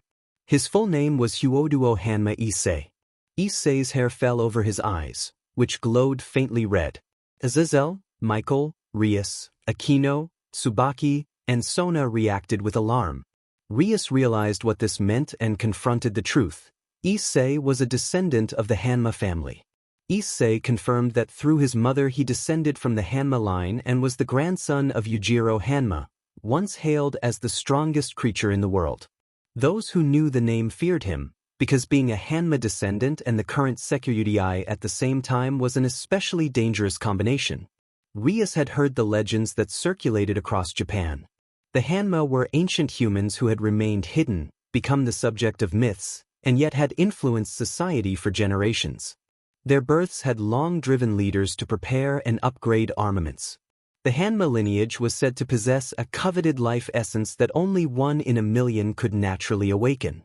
Pure Hanma were reputed to reach heights of physical prowess beyond ordinary humans: incredible strength, devastating strikes, and speed surpassing bullets. Yujiro Hanma, in particular, had a reputation for inexplicable, overwhelming feats. Even the supernatural world treated the Hanma as more myth than reality. Rias felt a mixture of shock and fear. Her legs trembled because the Hanma family had a reputation for selfishness and arrogance, beings who answered to no one and were often labeled demons. A memory surfaced of Issei smiling and assuring her that he would always be her pawn. That memory warmed her. She could not hide how much she valued him. Issei, meanwhile, kept his expression guarded. Surzes stated with grave seriousness that measures might be necessary because Issei could become a danger to the underworld. Rias immediately stepped forward and pleaded with Surzes, asking him to trust that Issei was not a threat and asserting that he was her pawn and would not endanger anyone. Her stance was unusually forceful for someone who normally showed Surzes a great deal of respect, and Surzes was taken aback by her defiance. Issei looked at Rias and smiled at the comfort of her support when she took his hand. Rias declared that Issei was someone she cared for deeply. The sudden, heartfelt declaration stunned Surzes into silence and provoked a quiet, amused reaction from Azazel. At that moment, Graphia lightly nudged the Gremory siblings to emphasize the tension, and a young woman who resembled Graphia delivered a brisk, precise strike that sent Issei stumbling to the floor. As he lay there, bewildered by the sudden turn of events, Issei asked why. Issei was dramatic for effect. He had not been truly hurt and had softened the impact by using Sanji as a shield. The blow woke him with a sting, and he flopped to the floor feigning pain and flashing a mischievous grin. Sanji scolded him. After everyone settled, Issei bowed before Surzes and promised that he would not bring danger to the underworld or put Rias at risk, pleading to be allowed to continue serving Rias. Azazel and Michael vouched that Issei was not a bad person. Azazel remarked that they could let it slide after all. Issei was not the only one with secrets, while Vale brushed him off. Azazel then explained that the reason for the meeting was not to discuss how Kokabeel had been defeated or to dwell on the past, but to sign a peace pact, a union between their factions. His tone was casual as he announced the treaty's purpose. As the leaders began to debate the details, a strong explosion rocked the meeting. Issei called out that someone had infiltrated, then quickly clarified that he had set a contingency device at the club entrance in case the meeting became complicated. Apparently the infiltrators had still managed to get in. Looking out the window, Azazel saw the three factions engaging human mages and horse-sized, black dragon-like beasts. Azazel asked Issei if he had anticipated trouble. Issei replied that, coming from the most combative of races, such disturbances were not unexpected. Michael warned that the infiltrators could not be allowed to interfere with the treaty, as it might spark conflict. Azazel speculated that a traitor had disabled the barrier and wondered who could be behind it. He placed a hand on the glass, and from the sky a rain of luminous spears struck the human mages and some of the black dragons in an intense but non-graphic display of magical force. Azazel noted that these black dragons were not as strong as true dragons but were still dangerous, and ordered Vale to help counter the enemy forces. Vale, reluctantly accepting, leapt through the window at near-divine speed and activated his balance break. He manifested a gleaming white armor with wings of blue energy and unleashed magical circles that fired beams and orbs of power, cutting down many foes in a spectacular, anime-style burst of energy. Azazel then turned to Issei and asked whether he supported peace, pointing out that as Sekiryuutei his stance would heavily influence the treaty's progress, and mentioning that Vale had pledged to back whatever Issei chose. Issei mentally grumbled about the added responsibility but caught himself. With a sigh, he told everyone that he favored peace and had no intention of rushing to the front lines for the time being. He said he wanted to spend more time with Rias and their friends and would defend the peace they cherished while continuing to enjoy life with them. Everyone looked to Issei for his decision, which would shape the treaty and earn the backing of the current Hakuryu. Issei then sprang toward the window, announcing that he was heading for their juniors and, correcting himself, for Rias, promising to help her gain control. Rias flushed with embarrassment at his boldness but cared for him nonetheless. At that moment 3 magic circles opened, revealing a woman of dusky skin with a striking figure and 2 men, one with long brown hair and another with a black ponytail. The woman introduced herself arrogantly as Kateria Leviathan, a descendant of Leviathan. The others were Shalva and a descendant of Asmodeus. Irina, Rias, and their teams stepped forward to face the faction leaders. Inside the club, Issei slipped in and saw Kaneko fighting off wounded human mages who had survived his earlier contingency. As one of the mages moved to stab Kaneko, Issei intervened, stopping the blade between 2 fingers and chastising the attacker. He sent the mage flying. The rest of the group collapsed shortly after. Kaneko was shaken but unharmed, while Gasper lay on the floor badly injured and weakened. Gasper tried to apologize for being useless. Issei, worried, snapped that Gasper should not speak like that and urged him to stand and fight. He produced a pair of bracelets from his pocket and secured one on Gasper and one on himself, explaining that with them he could redirect Gasper's energy into his own body. Rather than any graphic or forced act, Issei activated the link between the devices and allowed energy to flow. Gasper watched in awe as strength returned to him while Issei absorbed and redirected the power.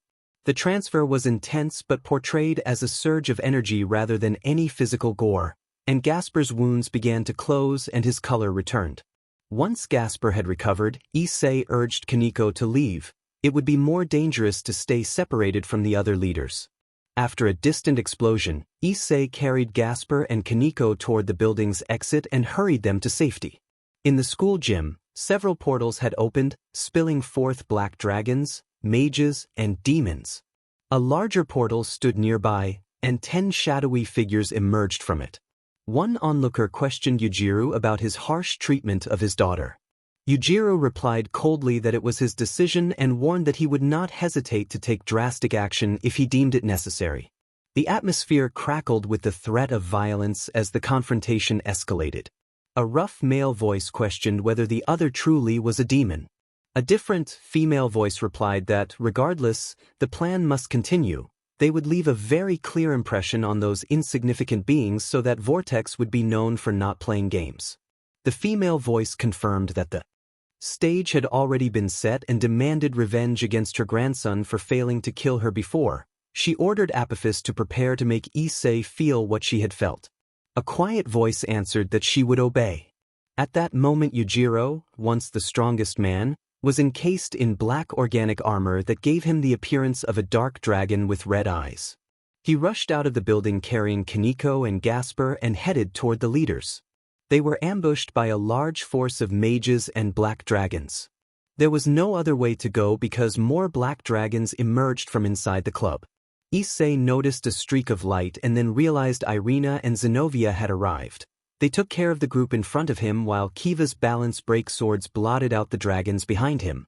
Issei observed with a hint of amusement at how well Irina and Zenobia worked together. Kiva shouted that the leader's chamber had been attacked by descendants of the ancient demon kings and that the governor of the fallen and Hakuryukuo were confronting them but were facing opponents who wielded sacred gears.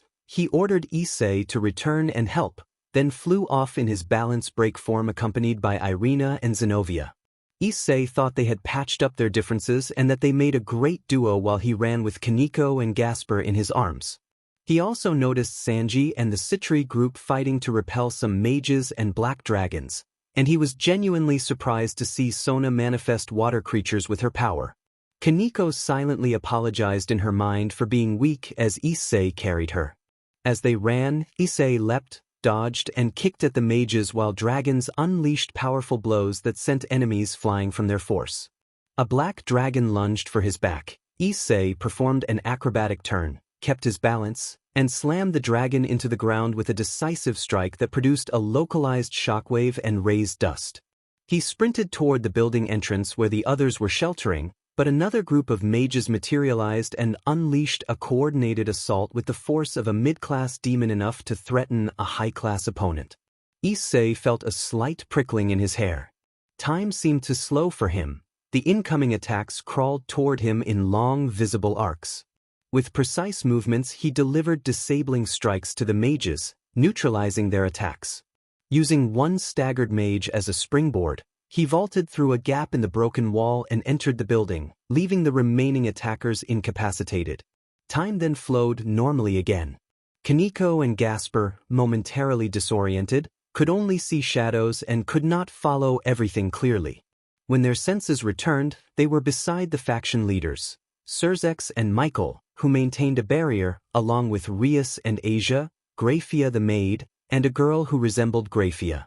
Issei tapped the shield lightly to announce his arrival because everyone inside the barrier was watching. The fight between Azazel and Valley against the descendants of the ancient demon kings, who wore balance break armors in black, purple, and deep blue. Rias embraced Kaneko and Gasper with relief and gratitude for their safety. Issei approached Surzex and asked whether Valley could defeat those opponents.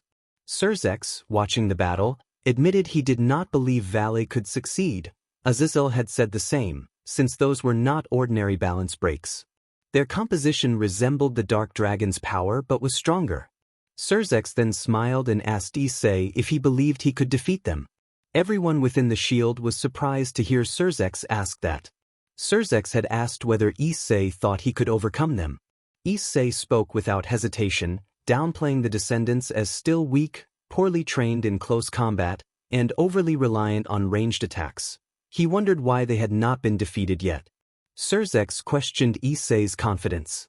Issei moved closer to Rias and, with a tone of resolve, offered himself to her. He told her to give any order and to treat him as someone who could do anything. She only needed to command him and he would act. Rias, seeing his radiant determination and desire to fight, found courage.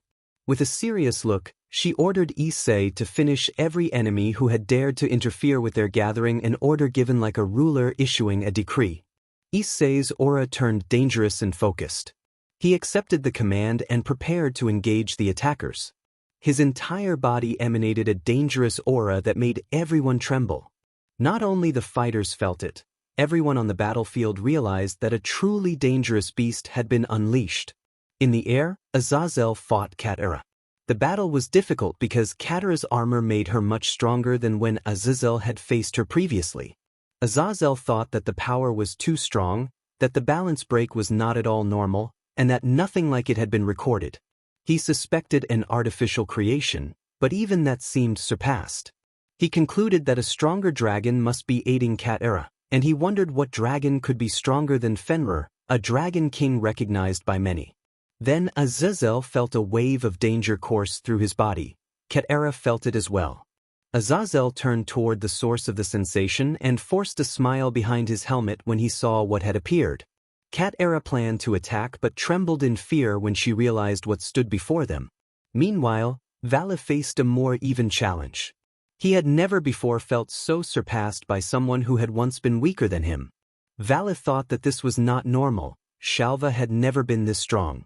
He pushed back against an onslaught of blows from Shalva and attacks from the descendant of Asmodeus.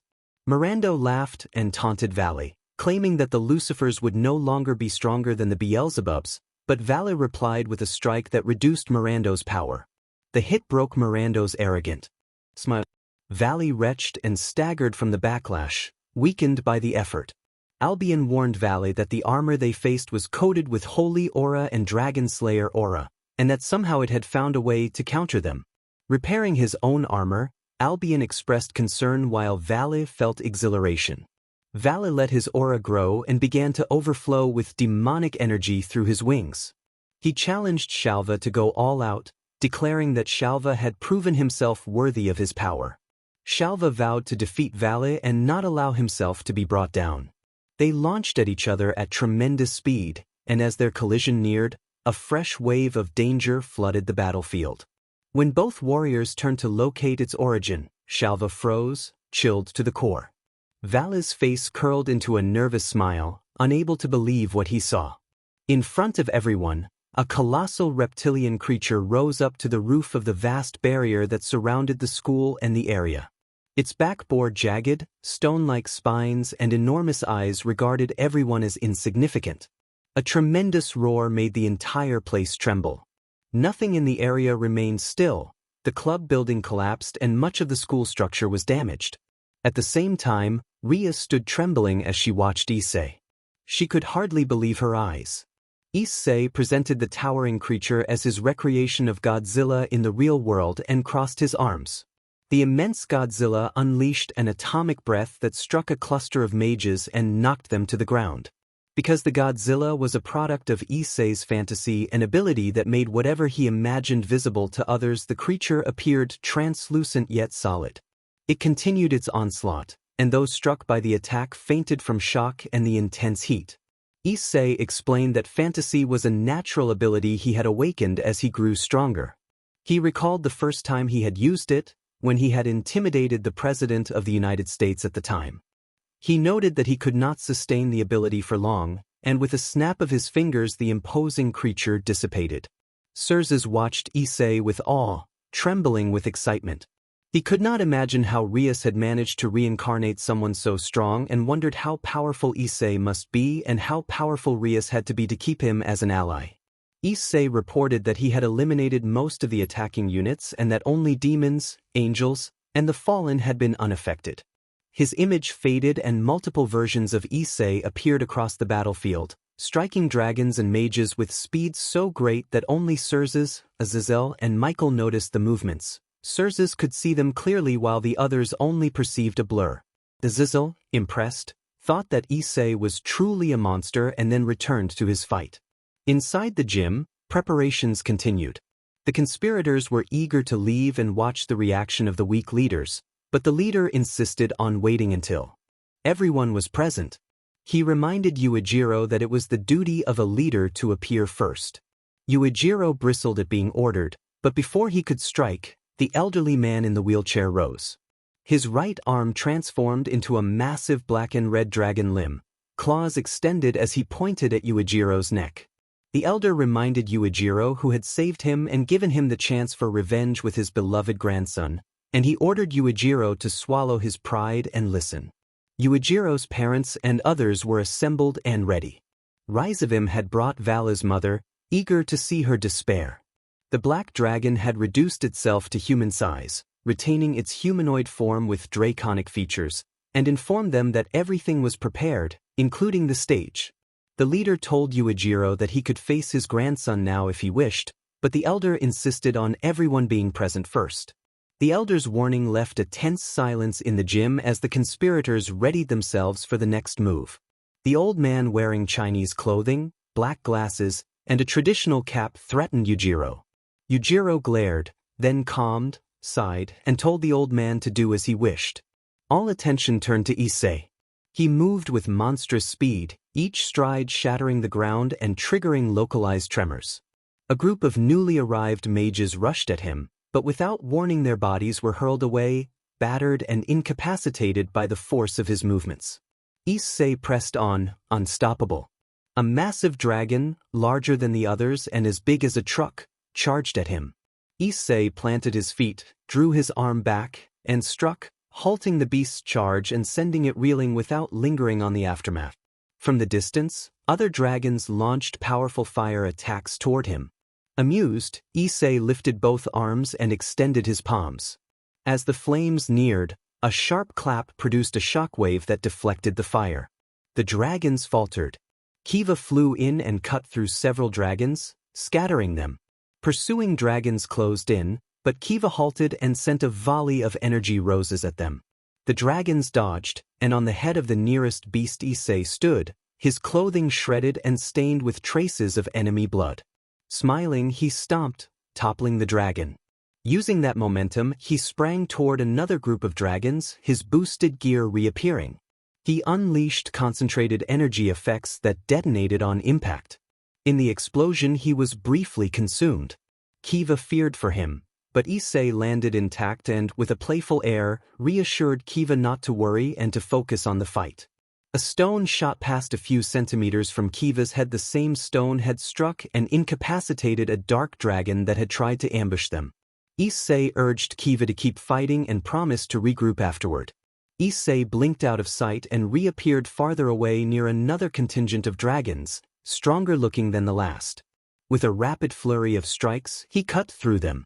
It was not only dragons, demons, angels, and fallen fighters clashed across the field, turning the area into a chaotic battlefield.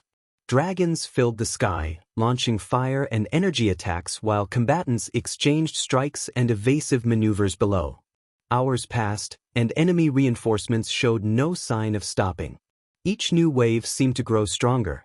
Sanji fought alongside Issei, facing mages and dragons in a newly enhanced form that allowed him to extend nearly his entire body. The lines of his sacred gear moved like external muscles and a protective skin, amplifying his strength and defense. Yet Sanji's focus wandered. He watched Issei with growing admiration. Issei's fights looked effortless, almost playful. He moved like an artist painting with blows.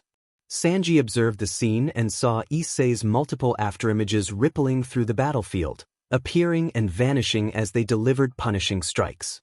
The thought of taking the full impact of one of Issei's hits made Sanji wary. He had already been put out by a single blow in the past. Across the field, Conrias watched his servants fight, but his attention was mostly on Issei. The young man's arrogant, monstrous style had come to dominate the battlefield. His power seemed almost inhuman. Surzes noted that if Issei was this strong without relying on his sacred gear, the prospect of him reaching a balance break would make him a terror in the raiding games. Someone that powerful would be invaluable. Surzes felt no regret in serving such a being. The comment was barely a whisper. Rias reflected on Issei's nature. When she had first met him, the evil pieces had been unable to reincarnate him, but now she understood why. His immense strength had made him exceptional, perhaps the strongest human around. Michael recalled a report about Vasco Estrada, who had allegedly been defeated by an Oriental-looking child 10 years earlier. The official account had been dismissed as delirium, but Vasco was not the sort to hallucinate, and his report had mentioned severe wounds from rapid, high-frequency strikes. Michael wondered if that incident had involved the same power they were witnessing now. Xerxes, catching the name, repeated it in surprise. Xerxes was surprised. He recognized that name as belonging to a heavenly exorcist, the strongest human in the supernatural world, a man who had once defeated a demon king and a wielder of the Durandal blade, the sword now in Zenovia's care. Still, that did not prevent Xerxes and Michael from growing nervous at Issei's return. The faction leaders and those sheltered inside the shield could only wonder how strong he truly was, beads of sweat forming at the thought of the impossible figure before them. Azazel and Vale were already exhausted from their duel. Vale suffered a heavy disadvantage because Shalva and his armor prevented him from dividing his power, while Azazel had difficulty dealing with Katara's energy cannons. One shot struck his arm hard and nearly left it useless. The atmosphere suddenly grew heavier. Issei taunted the governor, offering help. Azazel replied that Issei had arrived too late. He had already taken most of the fun. Katara bristled at being ignored and cursed, but before she could finish, an invisible strike struck her and she collapsed, injured. A translucent projection of Issei, a hand shaped like a blade, had made the blow. Issei warned Katara to be quiet and threatened her. She found herself unable to argue, a tightness in her throat keeping her silent. Issei clicked his fingers and asked if she wanted help. Azazel, weary, admitted he was at his limit and could not maintain his balance break much longer. He would welcome assistance. Issei mocked Azazel's weakness before leaping into the air. Azazel, noting the time limit, deactivated his balance break and kissed the purple orb in a gesture of amusement. Issei kicked the air to stay aloft, moving so swiftly he seemed to fly. He extended an arm as if inviting Katara to dance. Katara fired her cannons, but Issei vanished and reappeared above her, delivering a powerful kick that sent her crashing to the ground. The impact shattered much of her armor, and before she could recover, Issei's descending impact threw her back through the damaged plating. She feared her leg had been broken from the force, but it appeared intact. Issei explained that, despite his appearance, his body had the constitution of a Hyperion, giving him greater internal strength and more resilient bones and cartilage than normal, and that his physical resilience had increased since his reincarnation. Before Katara could react, Issei delivered a strong blow to her chest that sent her flying again, her patched armor breaking once more. He declared that his strength had increased and noted that he had not yet undergone any formal advancement. Katara was genuinely worried. Issei was a monster she could not keep pace with. A magical attack descended from the sky. Everyone believed Issei had taken it head-on. Asmodeus moved to help Katara, confident she would be fine and that the attacker might not be a problem. Issei moved behind Katara and struck her quickly, rendering her unconscious and immobile. Asmodeus, enraged and invoking the anger of Demon King descendants, lunged at Issei, but a commanding voice cut through the battle, ordering everyone to stand down and withdraw their interference. Issei did not stop and attempted to strike Asmodeus, only to be rebuked for not listening. Yujiro Hanma then arrived to put Issei in his place. Yujiro stopped Issei's attack in midair with a single hand while the other remained casually in his pocket, then launched Issei toward the faction leaders who had appeared moments before. Issei and Vale took positions at the front, while contingents from the Gremory and Citri houses formed a protective line around the leaders. Armies of angels, fallen angels, and demons flanked them, ready to defend and counterattack. An imposing figure in a wheelchair radiating a powerful aura addressed them as Trihexa, the beast of the apocalypse, declaring that everyone present would perish and that he would remake the world according to his will. His words threatened to strain the shield that sheltered them all. Issei was stunned. The name implied a godlike force, and he remembered thinking Ko had been dead. Trihexa met Issei's gaze and revealed that when Issei had killed Ko, Trihexa had taken his body. The body did not match the quality of a Hanma, but it was sufficient to challenge Issei now. Trihexa said he would not be the one to face Issei today. Another would take the field. Trihexa directed his attention to Yujiro, who walked toward Issei. Issei matched his movement. Rias, alarmed, tried to stop him, but Issei reached out and gave her a brief, tender touch to reassure her in front of everyone, promising he would be all right and that he would return. Rias resolved to go with him. Vala tried to speak, But the older man interrupted, telling Vale that he would appreciate it if he did not get involved and that this was a family matter. The older man added that the other elder had been disrespectful and that he needed to put him in his place. He cracked his knuckles, made a sudden motion, and struck the air. The force of the blow carried through the space and hit Trihexa, momentarily distorting his face like an exaggerated ripple. Vale could not press the matter. The intense gazes of Yujiro and Issei pinned him in place. Issei and Yujiro moved toward each other. A white combat platform materialized between them, looking like polished marble, but when Issei stepped onto the first step he assessed it as metal and decided he could go all out. Issei taunted the older man, warning him to leave before he ended up in the hospital. Yujiro answered that it would not be that simple. He accused Issei of growing arrogant and of having trained little since they last met, claiming Issei was far weaker now. Both fighters exchanged sharp barbs and then, with matching fierce smiles, slammed their fists together. The impact sent a shockwave that began to crack the metal platform beneath them. Rias watched and realized she had never seen this side of Issei before. He looked energized and exhilarated, as if he truly loved the heat of battle. In that moment she recalled what Issei had said when he descended the temple stairs and confessed his feelings, asking her to tell him her answer when she loved him for who he truly was. Seeing him reveal this true combative self touched her. She placed a hand over her heart as her pulse quickened, and a faint blush colored her cheeks. Aquino, Zenobia, Irina, Asia, and Seraphal also blushed at the sight, moved by Issei's fierce joy. Azazel and the others compared the clash to two powerful demons facing off, and many shared that impression. Issei and Yujiro unleashed a barrage of martial techniques and supernatural strikes with inhuman speed and precision. Movements blurred, and only the most experienced observers could follow the flow of the fight. The battle had the grandeur of a legendary duel. Questions about legacy and the bonds between generations hovered in the air as the fight continued. Before the narrator, this fight did not match the scale of the great war they had witnessed long ago, yet their body would not let them look away. The duel before them felt like two ancient, legendary beings contesting dominance, and they could not move until it ended. A forced smile creased their face, briefly painful but quickly forgotten in the hypnotic rhythm of the confrontation. The outcome of this clash would determine the direction of the day. Azazel wondered why they would be given the chance to avoid a direct confrontation they might win. He had to be careful it was not a distraction meant to destroy them. Putting that aside, the name Trihexa kept echoing in his mind, the same beast of the apocalypse that appears in the Bible, and the realization that it might be real unsettled him. He opened his eyes when the collision of the last blow sent one of the arena's columns flying. It struck the protective barrier surrounding the fighting pit and collapsed to the ground. When the column landed, Azazel recognized the material, mithril. He was disconcerted. If Vortex had access to that limited metal and had used it to construct the stage, they must have a far greater source of the ore than anyone had suspected.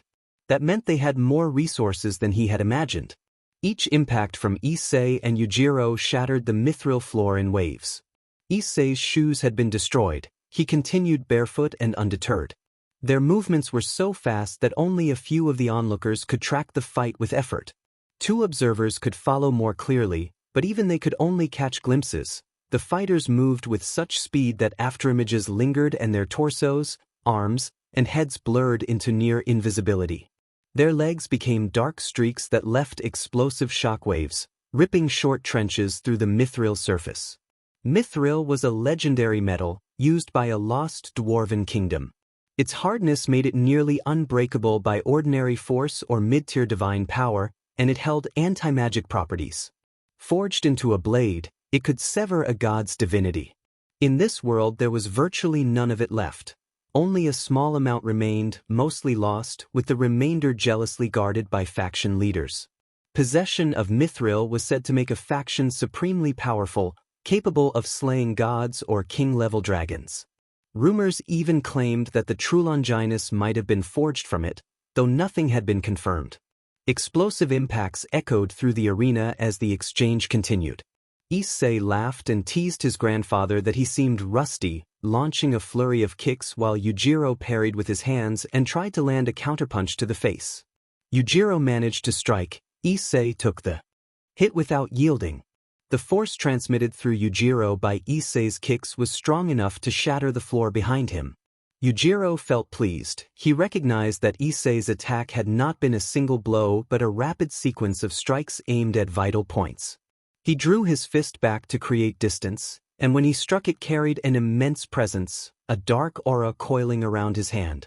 The blow made Issei step back for the first time, but his face remained largely untouched aside from a small cut on his lip. He smiled broadly, his expression turning cocky. Issei noted the aura-wrapped fist and found it ironic that his grandfather would employ such a technique. Issei paused and spoke normally. Everyone could not believe how this young man could fight so ferociously and talk as if it were nothing. He challenged his grandfather, asking him to teach what he had learned and to test those lessons with their fists, daring him to defeat his own relentless blows. Issei moved with inhuman speed, surprising many because to go that fast without any visible aura should have been impossible. Observers watched, stunned, as he surpassed the speed of a galloping horse without a ripple of power surrounding him. As he closed on Yujiro, Issei imagined his body shifting like water and mist, then erupting into shockwaves that shattered the sound barrier multiple times. The explosive impact forced some present to cover their ears. A blinding light washed over everyone, and when their vision returned they saw Issei surrounded by steam, his fist extended forward. The punch left serious damage on the stage and sent a tremor through the surrounding ground, cracking the terrain all the way toward the audience. The protective field that had shielded only Yujiro and Issei shattered completely. Yujiro hovered high above the ground, several meters in the air, but when he fell he landed on his feet with poise and style. He casually wiped his mouth, maintaining control and composure. He addressed his grandson with a mocking tone, saying he had been wise to spare Issei's parents because their survival made the confrontation more entertaining, and he thanked them for allowing him to play with his grandson like a toy. A massive presence stirred nearby. Beside a looming figure, a man stepped through a portal, well-built, wearing a business suit, with black hair and eyes of different colors, one gold and one purple, and he arrived alongside a wheelchair. Two other men followed, one with dark green hair and a wild expression, the other with a bored face and hair streaked in 3 colors. They too were accompanied by wheelchairs. Issei froze and broke into a cold sweat. He recognized the people approaching, his 2 parents and a blonde, blue-eyed woman who stood with a distant look in her eyes. Issei stared at Yujiro with emptiness in his gaze and asked what this meant. Yujiro replied that it was obvious. He intended to reward his daughter and his son-in-law for their usefulness, and he warned Issei that if he did not take the fight seriously his parents would be the first to suffer. Yujiro taunted him to awaken the Hanma blood within, to fight until only one remained, and to fulfill his role as the peak of their name. Yujiro raised his arms in a powerful stance, and as his worn chest armor tore apart, his appearance shifted. Issei looked on in loathing and saw a face transformed by the hunger for battle, a presence so overwhelming that whispers of fear spread through the assembly. Those near him felt paralyzed by the sheer force of his battle aura. Even experienced onlookers admitted they could not move. One observer thought in panic that this was not normal. Yujiro was not using magic or a visible power, yet his presence alone immobilized them. Issei, recalling the old man's past as the strongest creature of the human world, realized the difference between then and now, and his body began to respond. Yujiro warned Issei again that if he did not show his full potential, his parents would die first, and the men behind them placed long, reptile-like hands around their necks. Issei cursed inwardly at the trickery and felt the urgency to awaken his Hanma blood. He remembered how the previous blow had hurt and how his own temper could make him no different from Yujiro if he lost control. He noted, with concern, how much the corruption from his past had already taken hold and resolved to give everything in the fight. Issei looked toward Rias with a natural, kind smile, and called to her. The force of his call sent a ripple through the air that made Rias's crimson hair flutter and eased Issei's tension. Rias watched him with worry at his casual demeanor, then surprised him by accepting his playful declaration that he would be the taller one in their relationship from that day forward. Issei spoke in a playful tone. Everyone present could not believe how reckless he was to say something like that at a moment like this. Rias was very surprised. Her eyes widened at the unexpectedness, but when she saw his smile and his gentle expression, a wave of trust washed over her. She relaxed, still a little concerned but calm, and she shook her head to reassure him. Rias made it clear that she would always care for him. Issei turned to look at Yujiro with a serene face, drunk on happiness. Yujiro began to comment on Issei's relationship, but Issei raised a hand to stop him. Issei then adopted a bold, proclamatory tone and presented himself with proud defiance. He introduced himself as Issei Hyoudou, heir to a lineage of powerful figures, one who had once stood above the weak.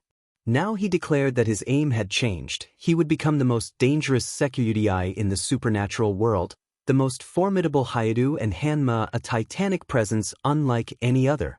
As he spoke, Issei's body began to change. A faint haze rose from him and his skin flushed with heat, an unmistakable swell of power spreading through his form. Muscle began to define his arms and legs, his shoulders and back broadened. The clothes that had once hung loosely were strained by the sudden growth and started to tear and fall away under the pressure. Scars that had marked his body faded rapidly as if healed by the surge of energy.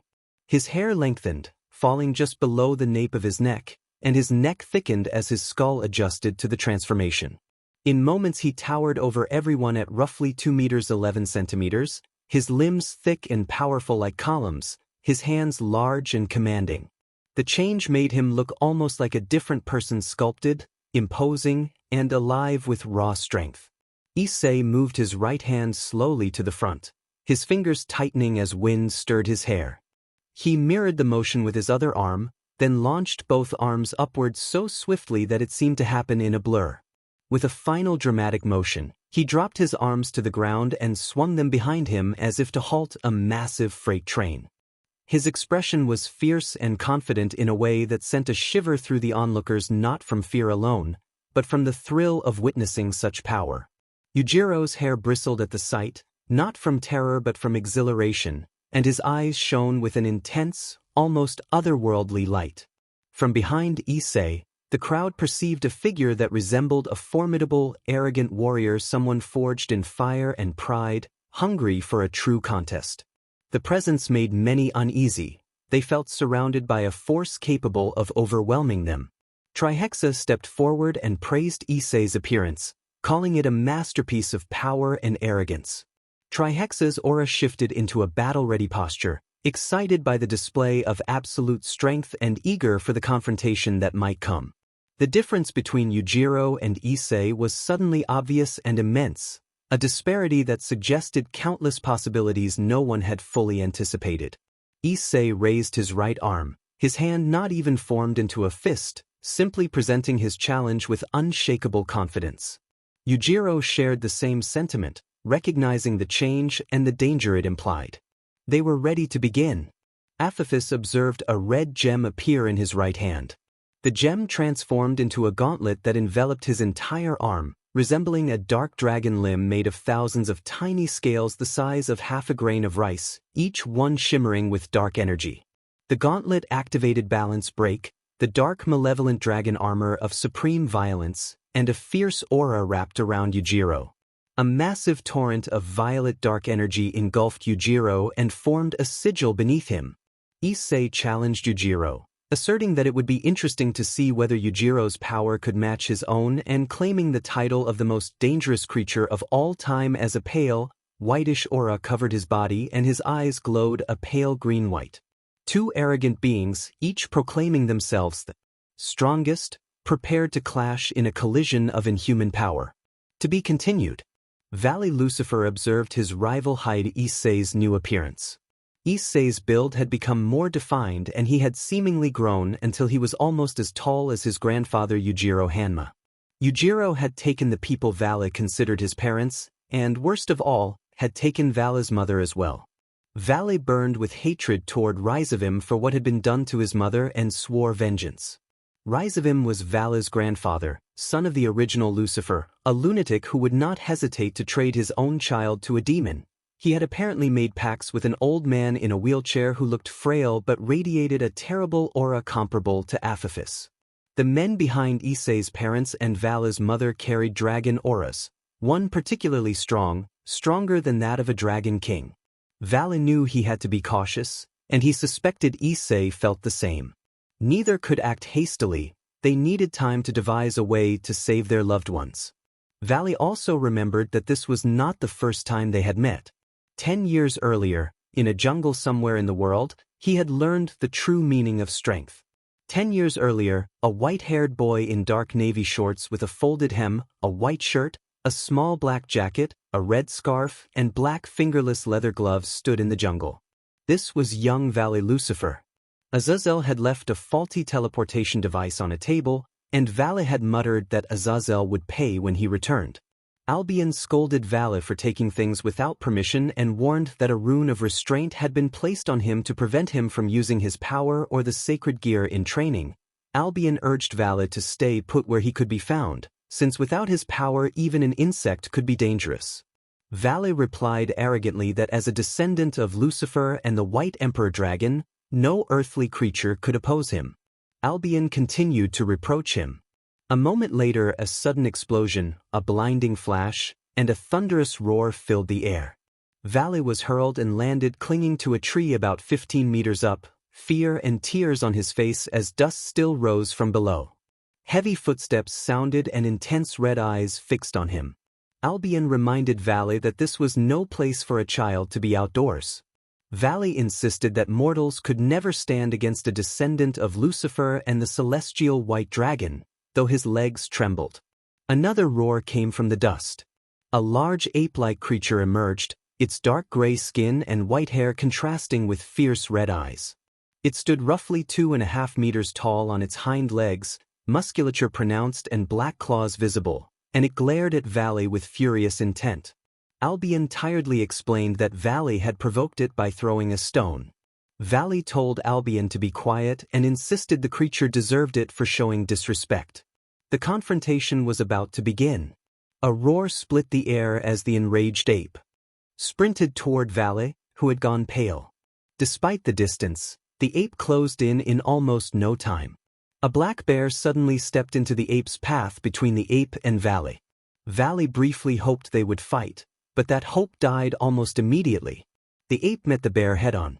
The bear reared up and swung a killing blow, but the ape absorbed it without flinching and then struck back with brutal speed.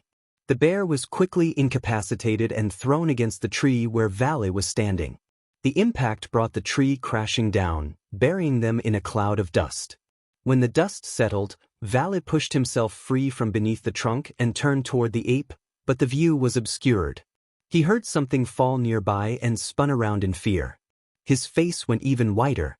The bear lay motionless, its expression frozen in terror. A dark silhouette moved above that still form and lifted it away.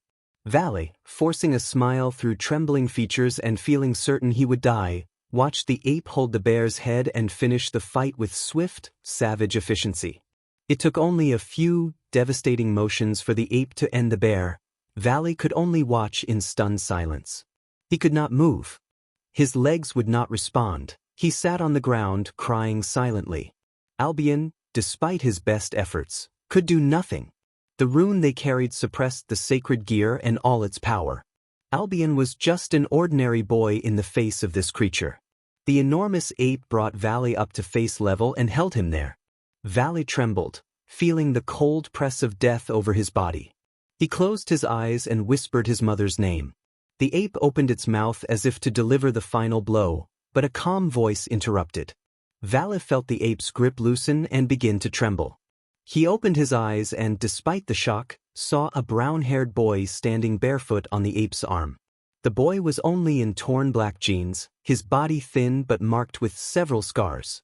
His eyes were cold and unnerving, and he seemed to regard the small, white-haired Vala with a detached curiosity.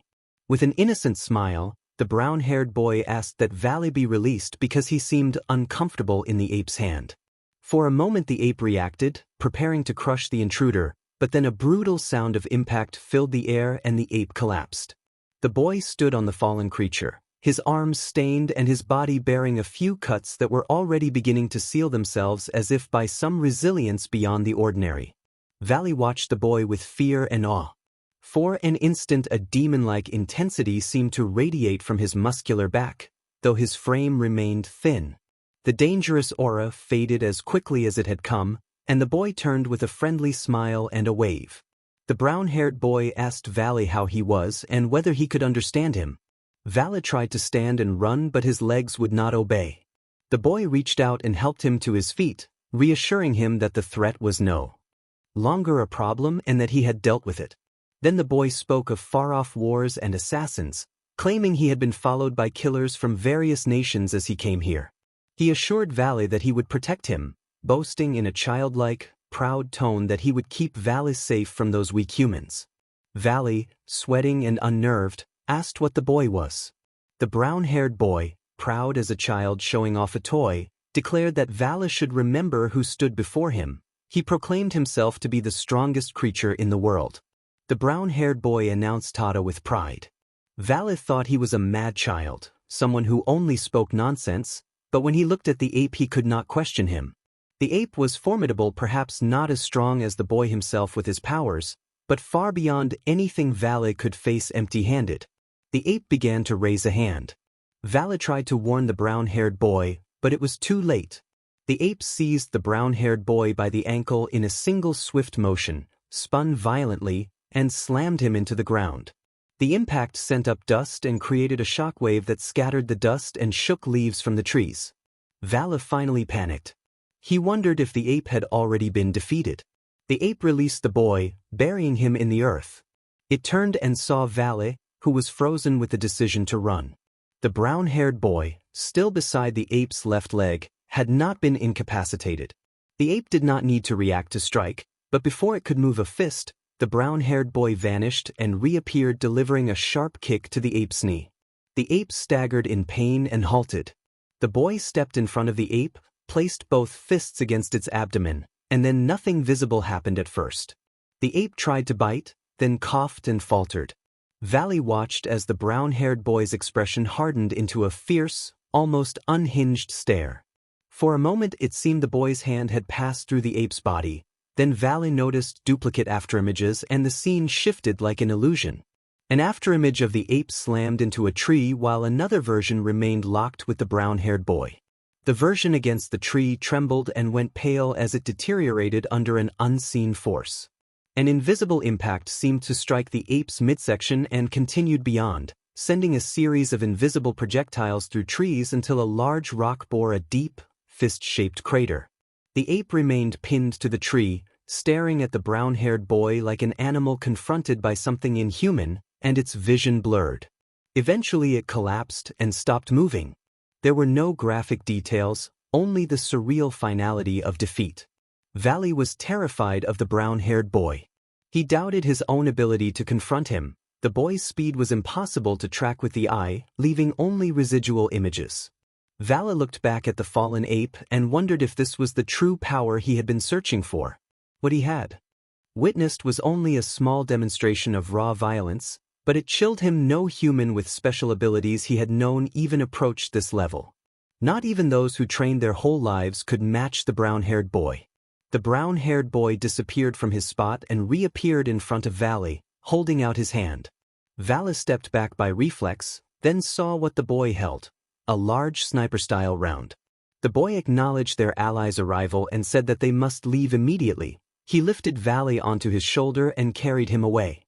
By the time Valley would have protested, they were already several meters away and a huge explosion consumed the place they had just been standing. That day Valley met Issei for the first time. He came close to death more than 500 times, but Issei always saved him and kept him at his side while they dealt with government operatives over 200 sent to kill a single boy and Valley as well. Still, Issei overcame them with ease. They continued like that for weeks. During that time Issei taught Valley how to survive and trained beside him. In more than one instance Valley thought he could not endure any longer. The training was relentless and he was hurt more than once, but Issei never abandoned him. Valley reflected on that and called Issei brother in his heart. Eventually the rune lost power and Valley was able to return. It seemed Issei had known about supernatural beings, but now everything felt new. Before Valley left, Issei had told him to visit Kwa in Japan once he had finished his matters, warning that Issei Haida Hanma might cause him to forget his past. Outside the barrier of Kwa's school, hovering in the air, Valley inspected the barrier and noted that it had been formed from a dark power. He could not force his way in without reserving energy in case something happened. He turned to watch Issei, whose gaze shimmered with power. Valley pleaded in thought for Issei to return safely and to keep his promise. In Issei's mind he stood in nothingness, in darkness, bound by rusted metal chains that crumbled and fell away. The place glowed faintly red, a web of chains connecting him to other chains. Before him appeared a child version of himself, about 6 years old, who approached and stopped in front of him. The child Issei warned there was no path back, that he would not be able to stop the corruption of the Hanma blood or prevent the restoration of Issei's memories. Issei accepted the consequence. He told the child that he had once tried to escape his past and had only brought misfortune. He had to take responsibility for his actions. When the child asked whether becoming more dangerous would be the result, Issei laughed softly and said he had reliable companions, a loved partner, and meaningful relationships. He could not enjoy life unless he faced the truth. He would not become anyone's puppet, he would be Issei hyoudou. The child voice threatened to kill and replace him if he failed to keep his word, claiming to have been created in Issei's mind to prevent the Hanma blood from consuming him in needless fights. The child could not understand Issei's decisions. Issei faced that impossible choice alone, firmly resolved to shoulder the burden and move forward. Issei apologized that he was like that. A younger version of Issei, about 11 years old, appeared and announced that he would release the Hanma instincts and anything related to that name. He added seriously that he would continue suppressing the curse of the gods and anything supernatural, except for the current memories, and that he would not release those even at the cost of Issei's life. The present Issei laughed at the idea of being cursed and said it was new even to him. He gathered force in his limbs until the chains that bound him shattered. Purple and red tattoo-like markings in the shape of chains manifested across his body. The other Isseis faded away, leaving only the current Issei.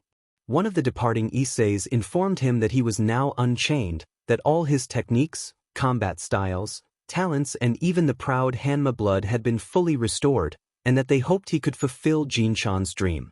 Issei smiled and pressed his hand over his heart. He said that even if he became like his grandfather, he was confident he could handle and control himself, because he was a man in love. Issei looked at his grandfather, who appeared in a strange form. He did not wear the familiar armor of a balance break. Instead, Issei could see that his grandfather's skin was covered by thin but very durable scales.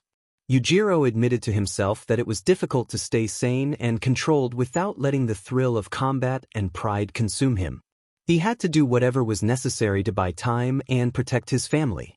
Suddenly Yujiro lunged at Issei so quickly that movement was almost impossible to follow. A powerful gust of air blasted out ahead of his fist. Everyone reacted with shock, including the dark dragons and Trihexa. Rizavim could scarcely believe it. In Vortex, Yujiro's balance break power was not something to be taken lightly. His blows were inescapable, a force feared by all. Yet tonight, something different happened. Yujiro spoke about a rule no one in the supernatural world escaped, a 5 microsecond delay in reaction time, the interval in which the brain directs an order and one is momentarily vulnerable. He said he had given certain advantages to his favorite grandson, and then his fist moved through the space where Issei's head seemed to be. Observers were alarmed, but Surzex and Trihexa were the only ones who saw the truth. What had appeared to be a fatal strike had been an illusion, a residual image meant to mislead. The afterimage vanished. Yujiro straightened and closed his eyes, then delivered a backward headbutt that produced a shockwave and a flash of light. When the light cleared, Issei stood before him, one leg steaming and parts of his body emitting vapor from exertion. His expression was bored. He lowered his leg and stared at Yujiro, warning him to take it seriously or he would be killed. Yujiro smiled and said he was pleased by Issei's determination and announced a special bonus. Every 10 seconds he would raise the level of his balance break, up to level 20. Those watching were unnerved. Azazel wondered at the nature of the sacred gears involved. They were unlike anything he had seen. Issei calmed himself internally. Drake advised using the balance break to endure it, suggesting that the bracelet Azazel had given him should hold long enough to defeat Yujiro. Issei replied that he could not rely on that power now. It was his trump card and he needed to endure as long as possible without using it. Yujiro released a blow so fast that Issei could not dodge in time. The impact landed where his abdomen would be, a solid, unmistakable contact that felt as if struck directly. Issei stumbled back, his face showing anger. Yujiro explained that the ability of his sacred gear, a catastrophe type, meant that no matter how fast, strong, or evasive an opponent was, they would still receive his most powerful strike, like guided missiles that never missed their mark. Issei thought that such an ability was unfair. If he could not dodge, he had to go all out. He had hoped to buy time, but now he wondered how long he could hold back. If he were defeated, the consequences for his parents would be severe. He had to devise a way to survive by any means necessary. Issei wore a serious expression and struck Yujiro squarely in the face. Yujiro accepted the blow with a smile and answered with a direct punch.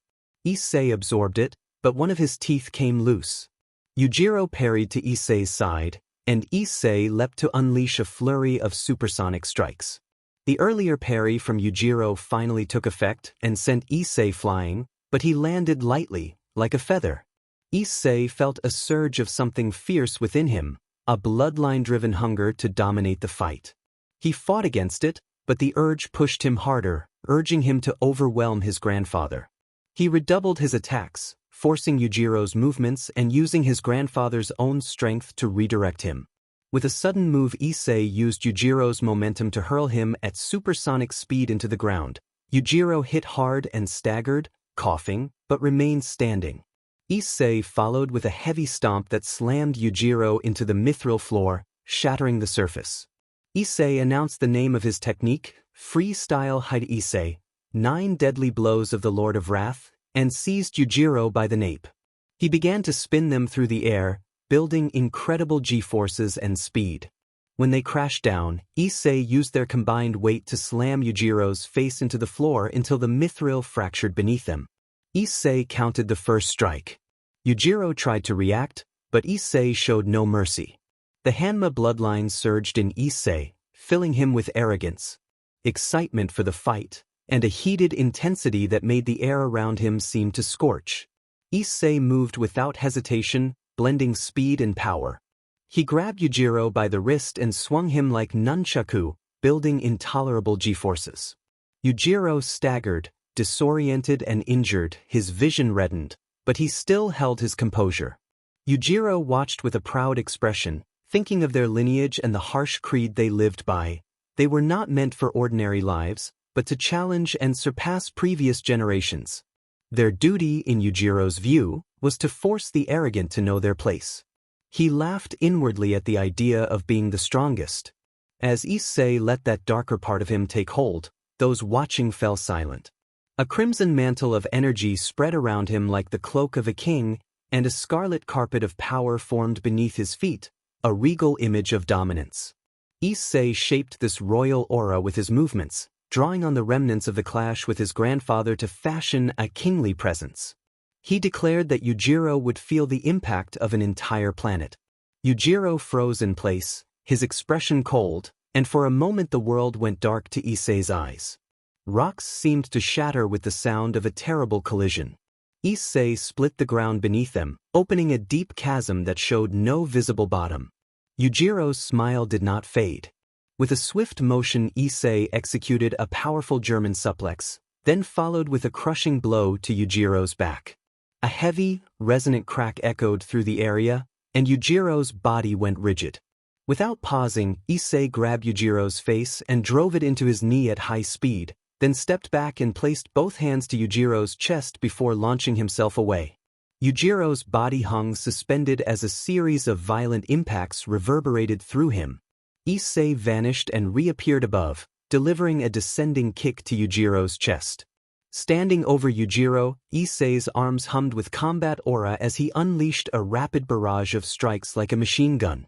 He paused only to send a kick toward Yujiro's face. The target evaded, but it was only a residual image and other powerful strikes landed. Issei formed his hands into needle-like precision and delivered focused blows to critical points. Yujiro tried to defend, but his scale-like armor showed signs of wear and tear.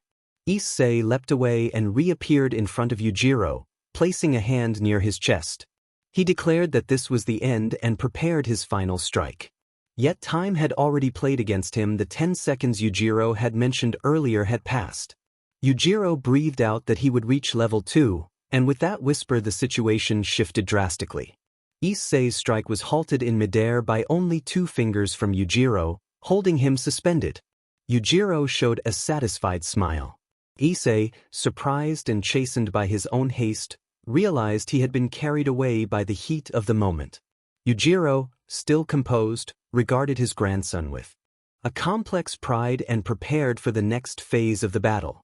Yujiro declared that no one in the supernatural world could defeat him. In his view, strength and talent alone were not enough, one needed true power. He told Issei to use his dragon if he hoped to win, and the decree lingered in Issei's memory for the rest of his life. Issei lacked the supernatural power that his companions and mistress possessed. That gap was obvious even beside his small Kohai, Gasper, and his gentle friend Asia. He was bewildered when Yuijiro's sudden strike connected with his face. Yuijiro sent him flying several meters, but did not release his grip. Both of them moved through the air for a moment, Yuijiro holding Issei by the wrist. Issei's expression went blank and a trickle of blood ran from his nose. Just as his body began to fall, Issei's will stopped the descent. He planted his feet and stopped being dragged, his legs digging into the ground. When he could see clearly again, he found Yuijiro holding his arms, poised to headbutt. Issei struggled, but Yuijiro did something else instead. Close to his face, Yuijiro unleashed a torrent of flames that struck Issei before he could dodge. His hair singed and his body bore the sting of the blaze, but the damage, though severe, was not enough to end the fight. A green aura gathered around Issei's left arm and tried to manifest his dragon limb to invoke his sacred gear. Yuijiro's reputation in Vortex and his respect on Trihexa were not empty. The aura showed Issei's dragon arm but failed to fully awaken the sacred gear. The green light was absorbed into the purple jewel embedded in Yuijiro's arm. A heavier, oppressive presence then pressed down on the area. Gravity seemed to increase and Yuijiro's grip grew stronger. The flames grew unbearable to remain in direct contact with. When Yuijiro stopped his assault, Issei tried to free himself and strike back, but his arms felt numb and unresponsive. Yuijiro explained with a cold amusement that the second special ability of his sacred gear was Drain. Whenever he could hold or grasp part of an opponent's body, he could take their power and add it to his own, leaving the affected area weak or temporarily paralyzed. Yuijiro laughed, rose to his feet, and briefly turned his back before spinning his powerful arm like a whip. His fist struck Issei's jaw and dragged him across the ground. Everyone around watched in alarm, fearing a massacre and the broader consequences for Vortex. Yet none of them stepped in. Issei lay on the ground face down, blood staining the earth beneath him. A dangerous aura, fierce and hungry, gathered around him. Yuijiro taunted him, urging him to get up and prove what a Hanma could do. The soldiers of the 3 factions were astonished that Issei remained conscious after such relentless punishment. Issei thought that it was not over yet. He pushed himself up. His hair, no longer wild and spiky, fell into a fringe that shaded his eyes. He stood facing Yuijiro and assumed the same posture. Issei adopted the Hanma demon style known as the demon horns. He planted his feet wide as a sumo wrestler and raised his arms so they formed the impression of horns and a demonic visage on his back, his hands clenched as if to seize. This was the favored fighting stance of the Hanma line. He remained perfectly still in that pose. Yuijiro warned that this would be Issei's last move and that he would not be gentle this time. He ascended to a formidable level of power, an aura spread around him with green flames flaring at his feet, and a black dragon tail and a pair of horns emerged from his form. The presence of his power easily overshadowed even a demon king's might.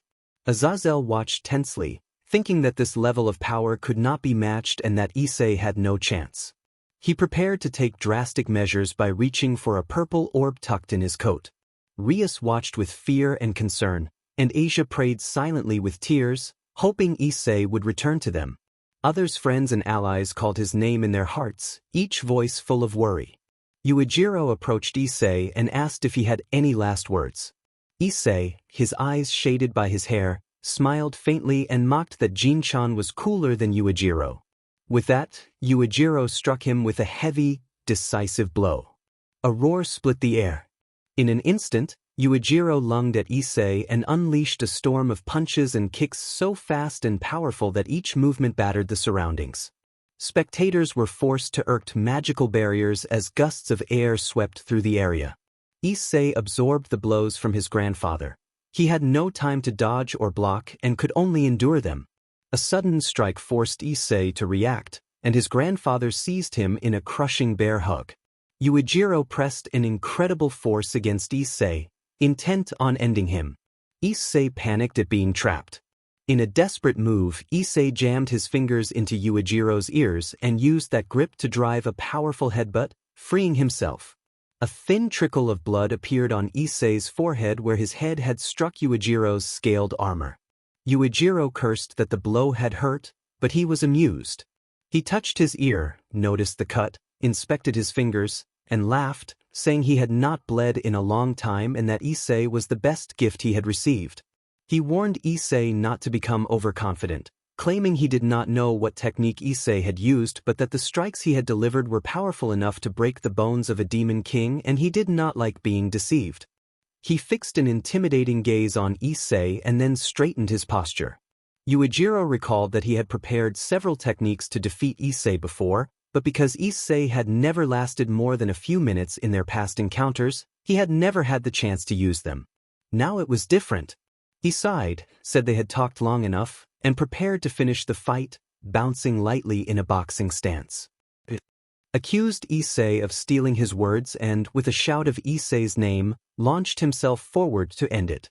His grandfather shouted as he launched a punch toward Issei's face, aiming for a devastating blow. It came so fast that it felt like disappearance, but Issei's head moved subtly out of the way, an unconscious dodge. A chin strike followed, but Issei tilted his head back and avoided it. Using his grandfather's fist as leverage, he looped a leg behind the older man's neck and drove a knee into Yujiro, throwing him off balance. Issei hit the ground and, with a jujitsu maneuver, toppled Yujiro as well. Yujiro did not fall completely. He drove his fist into the ground to stop himself and used that momentum to send a kick at Issei. Issei tried to evade, but Yuijiro's balance break redirected the attack and sent Issei sailing through the air. He landed with composed grace. Yujiro recovered with a light acrobatic flourish and a smug expression. Neither of them cared about being seen fighting in front of supernatural beings. Issei even found a strange enjoyment in it and remembered the past with a sharp clarity. Every strike and kick they exchanged coursed through their bodies. To escape Yuijiro's scaly restraint, Issei used a redirection technique to control the shockwave of an incoming strike and connect it beneath Yuijiro's armored plating. Damage began to show on Yuijiro's surface.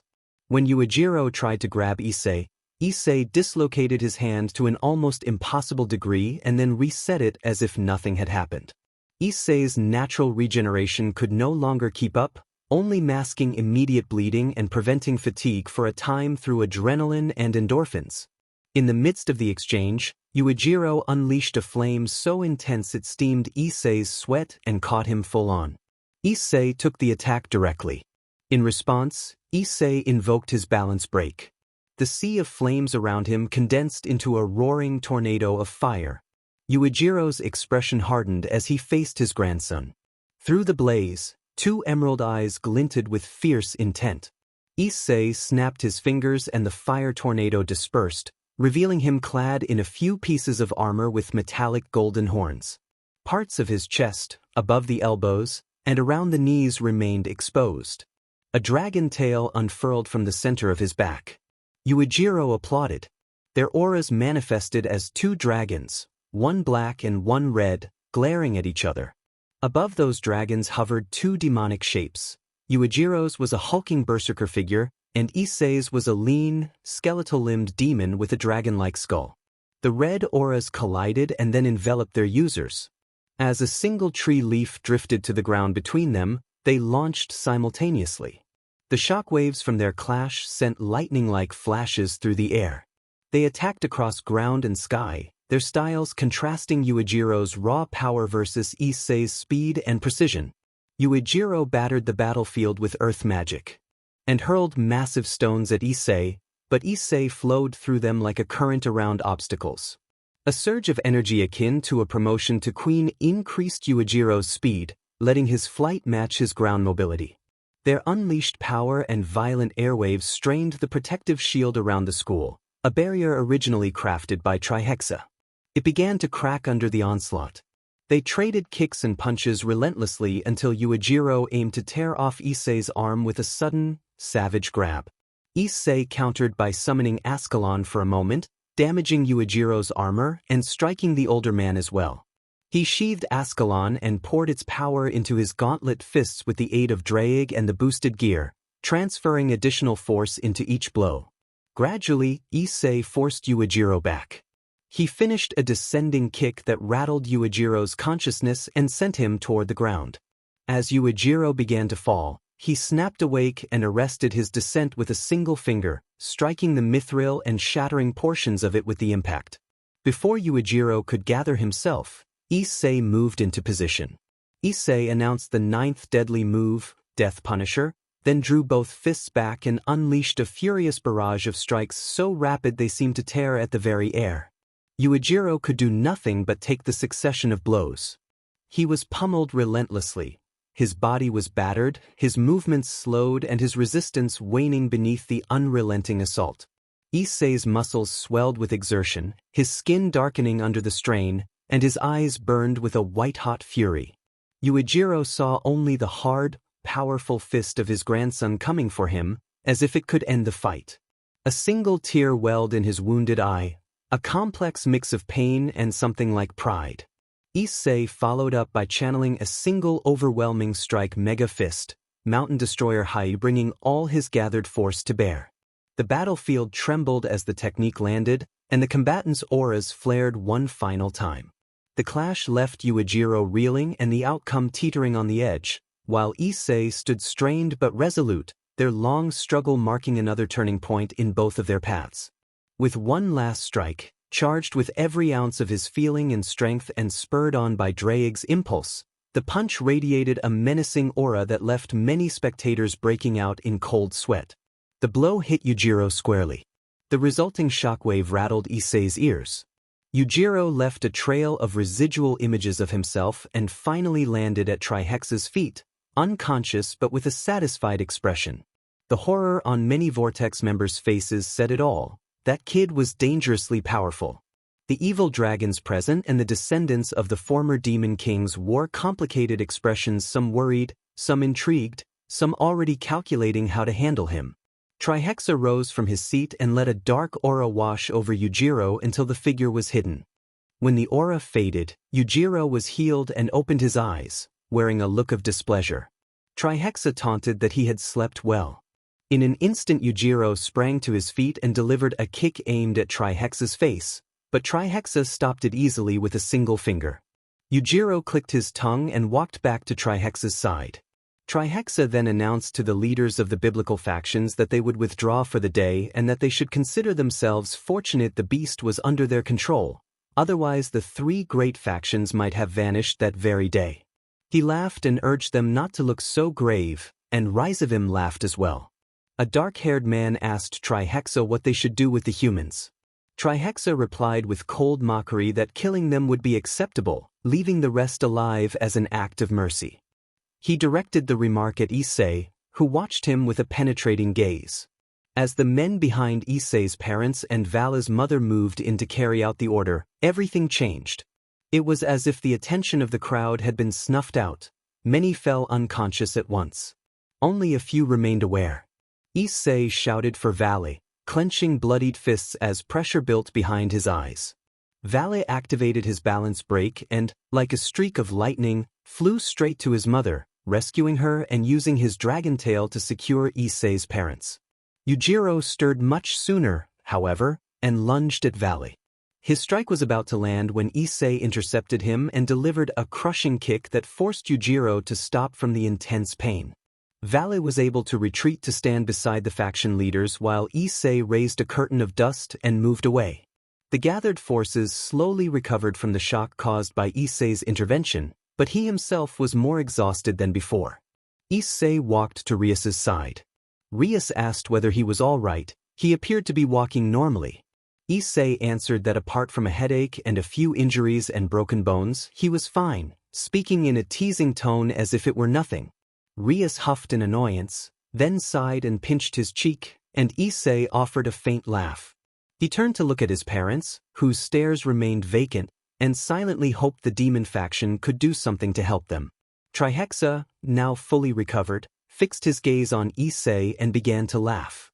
He proclaimed himself Trihexa, creature of the apocalypse, and warned the faction leaders and all present that he would watch over their ruin. He declared a future of darkness and despair, challenged the leaders to a game for their fates, and vowed to drown the world in hopelessness. His voice had become vast and monstrous. Beneath his feet, Trihexa summoned a thick black mist that swallowed the members of Vortex. Before the mist closed in, he warned Xerxes, Michael, and Azazel to try not to perish quickly, finding the thought of an immediate end boring. The dense fog enveloped them all. When the mist finally dispersed, a collective sigh of relief escaped the survivors. But just where the mist had been, a red and black sphere of energy lingered and began to swell with each passing second. The three faction leaders ordered everyone to form a barrier around the sphere. Armies scrambled into position to erect a protective ring, but the orb continued to grow within the powerful containment. Azazel warned that the sphere's power was comparable to a Shiva-level strike and that they needed to retreat immediately. He began to form a massive magic circle to facilitate withdrawal. Michael asked if that meant the region of Kuo would be destroyed. Azazel replied that Japan and many surrounding islands would also be devastated. The sphere's energy waves made teleporting or transporting it impossible. Their only option was to evacuate. Xerxes admitted that even with his power he could not safely handle the explosive mass. Any attempt to use his destructive abilities might only hasten its detonation. He apologized to Issei and acknowledged that what they faced was beyond their present capacity to solve.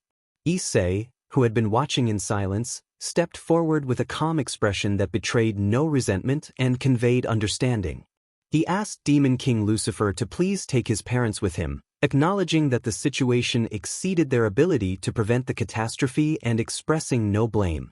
Issei's body told him the growing mass of energy was far too great for them to contain. Fear and an intense anxiety gripped him at the thought of losing everything. Issei steadied himself and waited as the leaders finalized their desperate plan.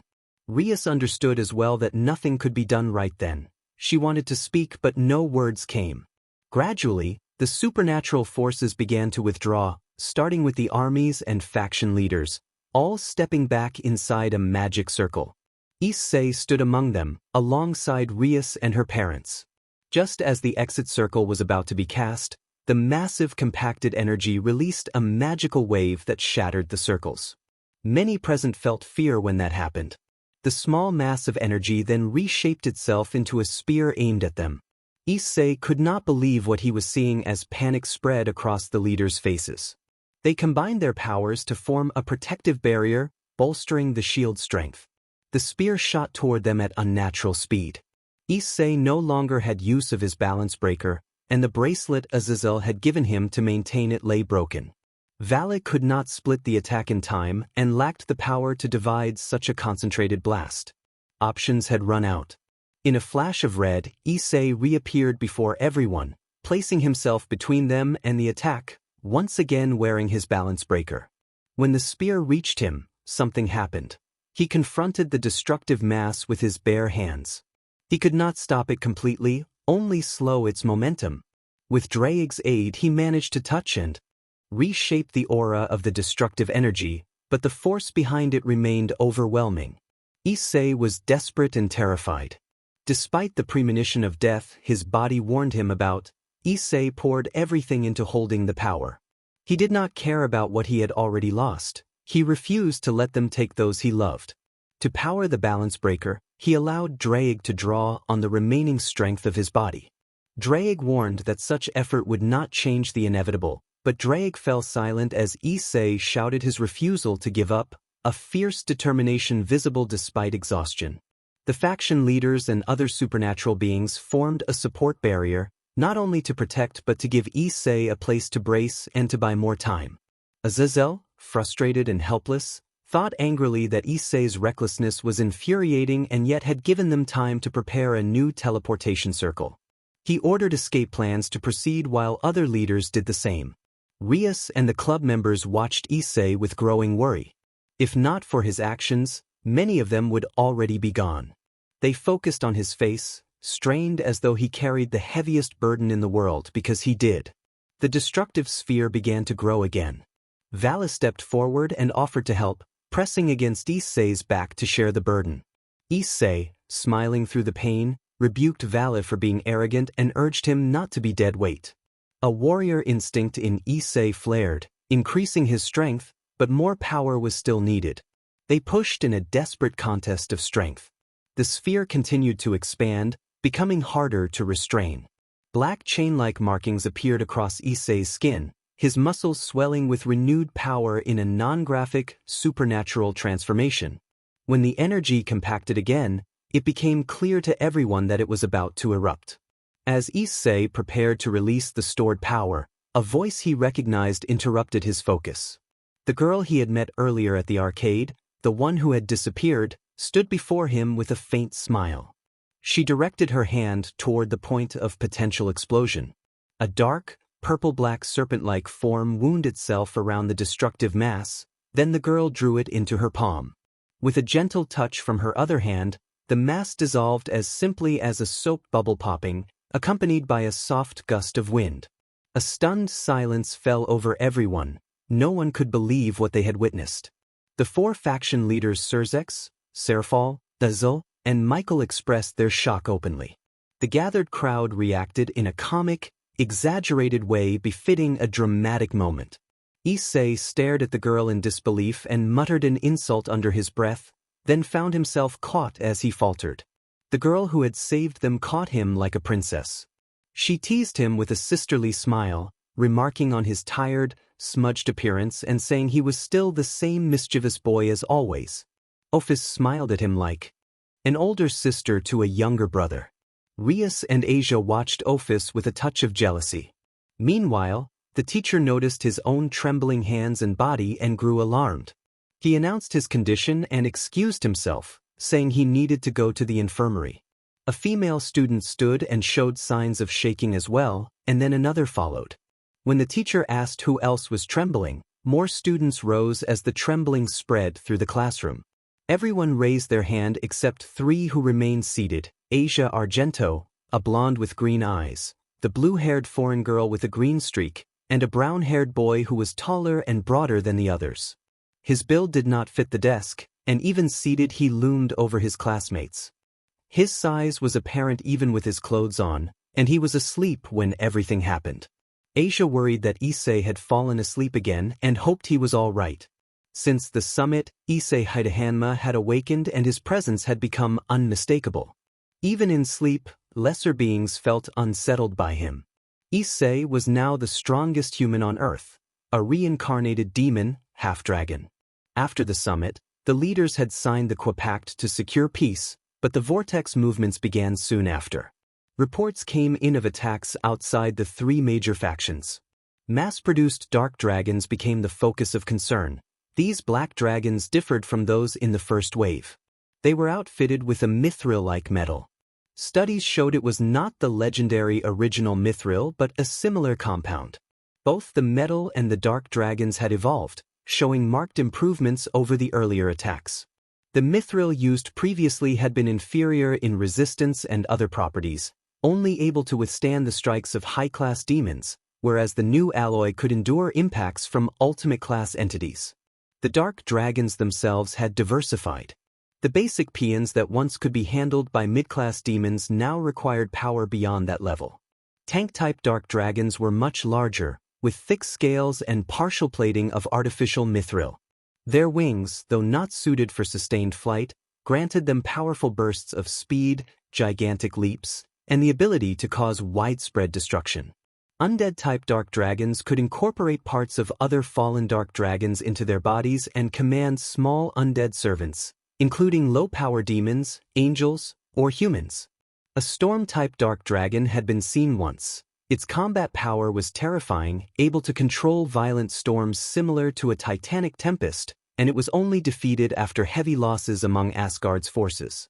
There were also much smaller species, dog-sized creatures that drained an opponent's strength with a dark purple mist. Many classes of dark dragons existed but, like the storm type, some appeared only once. One theory held that these were experimental constructs with limited production or reserves meant for colossal, simultaneous strikes against one or more factions. Strangely, the human world did not erupt into full-scale war. Daily life carried on as if nothing extraordinary had happened, raising questions about how Vortex truly operated. Another event that stirred the high commands was Ophis, the dragon goddess of infinity, openly supporting the alliance of the three great factions and urging others to join in response to the Vortex threat. Her involvement was not straightforward because it clashed with some factions' beliefs. Privately, the leaders of the three biblical factions suspected Ophis was showing unusual favor toward two celestial dragons. They believed she supported them because they were unique in history. Vale Lucifer, the mightiest Hakuryu in record and descendant of the demon king Lucifer, and Issei Hanma, grandson of the strongest human in history and an anomalous Sekiryuutei. Issei's life had been unusual from the start. He had been born with a curse that should have killed him before birth, a curse that emerged when two blessings bestowed by the two strongest beings, Great Red and Ophis, intermixed in his parents. The result was a powerful curse that raised the carrier's mortality dramatically. Yet Issei had survived. At some point the curse had been removed, though who could lift a curse of a dragon god's magnitude remained a mystery. How he had lived so long was debated. Some attributed it to his Hanma lineage, others to his connection to the boosted gear. Even the dragon gods and Issei himself did not know the full truth. Because of these uncertainties, Issei underwent thorough investigation into his past and current associations to ensure he had no ties to Yujiro Hanma, a dangerous terrorist who had, in a single week, earned renown by defeating divine entities and legendary beasts. Issei and his parents faced physical and psychological examinations in accordance with underworld protocol. Nothing incriminating surfaced, but because he remained a close relative of a notorious figure, he was placed under constant surveillance. Asia was assigned to keep him nearby and watch over him, even though they expected he would not willingly cause trouble. Nothing that would endanger his family and, of course, his beloved Rias. They were at the Occult Research Club.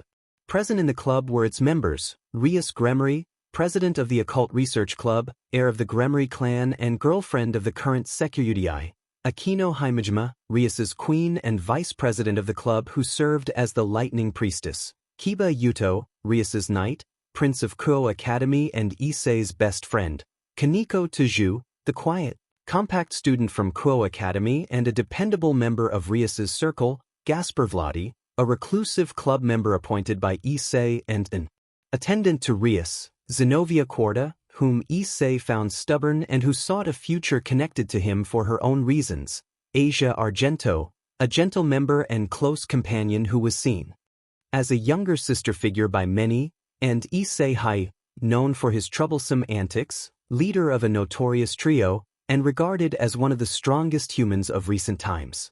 He was an unusual Sekiryuutei, favored by powerful beings. Mireille, Rias's niece, had called him a BSTRD. Issei himself proclaimed devotion to certain beliefs. While everyone carried out their duties as devils through the night, Rias scolded Issei. Rias told Issei that she had already told him he could not sleep in the middle of class, that his classmates found his presence trying, and that he was fortunate to have Asia and Zenobia helping to cover for him. Rias demanded whether he understood that he could not continue behaving as he pleased. Rias told him that his actions now had far greater consequences and asked him to be more considerate next time. At the same time she scolded Issei, who knelt on the floor, averted his gaze, and scratched his cheek. Issei apologized to Rias, admitting he had been low on energy lately and had not been able to avoid falling asleep in class. Issei yawned. Rias sighed, understanding why he was tired. The last week had been hectic with matters concerning her pawn and boyfriend, Issei hyoudou, who was blood-related to a dangerous terrorist. The underworld had subjected him to tests to ensure he harbored no ulterior motives. Rias drew Issei's head to her chest in a tender embrace. Issei had changed taller and more muscular, so holding him was not difficult, but the hard part had been masking his appearance so other students would not notice. Since his awakening and the rise of his Hanma blood, his behavior had shifted. His grades had jumped from low-performing to high-achieving because learning came easily to him for short PRDS when he was interested, otherwise he forgot things after about half a month. His gaze now made strangers uneasy. When someone met his eyes they often trembled involuntarily, as if facing a frightening beast. For that reason Issei avoided direct eye contact with most people. Only those close to him, friends, acquaintances, family, were unaffected. He moved with unnaturally swift motion at times, walking as if in a hurry and drawing attention. Mentally he was often elsewhere. He answered when spoken to but did not always pay attention, acting oddly at times.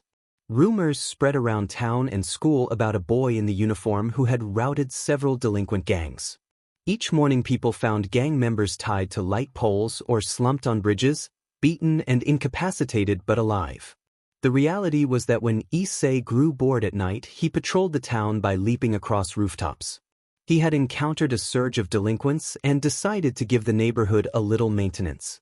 Rias punished him severely when she learned the truth, but she soon forgave him and warned him not to go too far. Another reason for Issei's fatigue was his demon duties and helping Kiva and Sanji with training. The number of trainees had increased. Zenobia, Kaneko, Yura, and others from the Citri group joined in, and since his awakening he had become practically untouchable.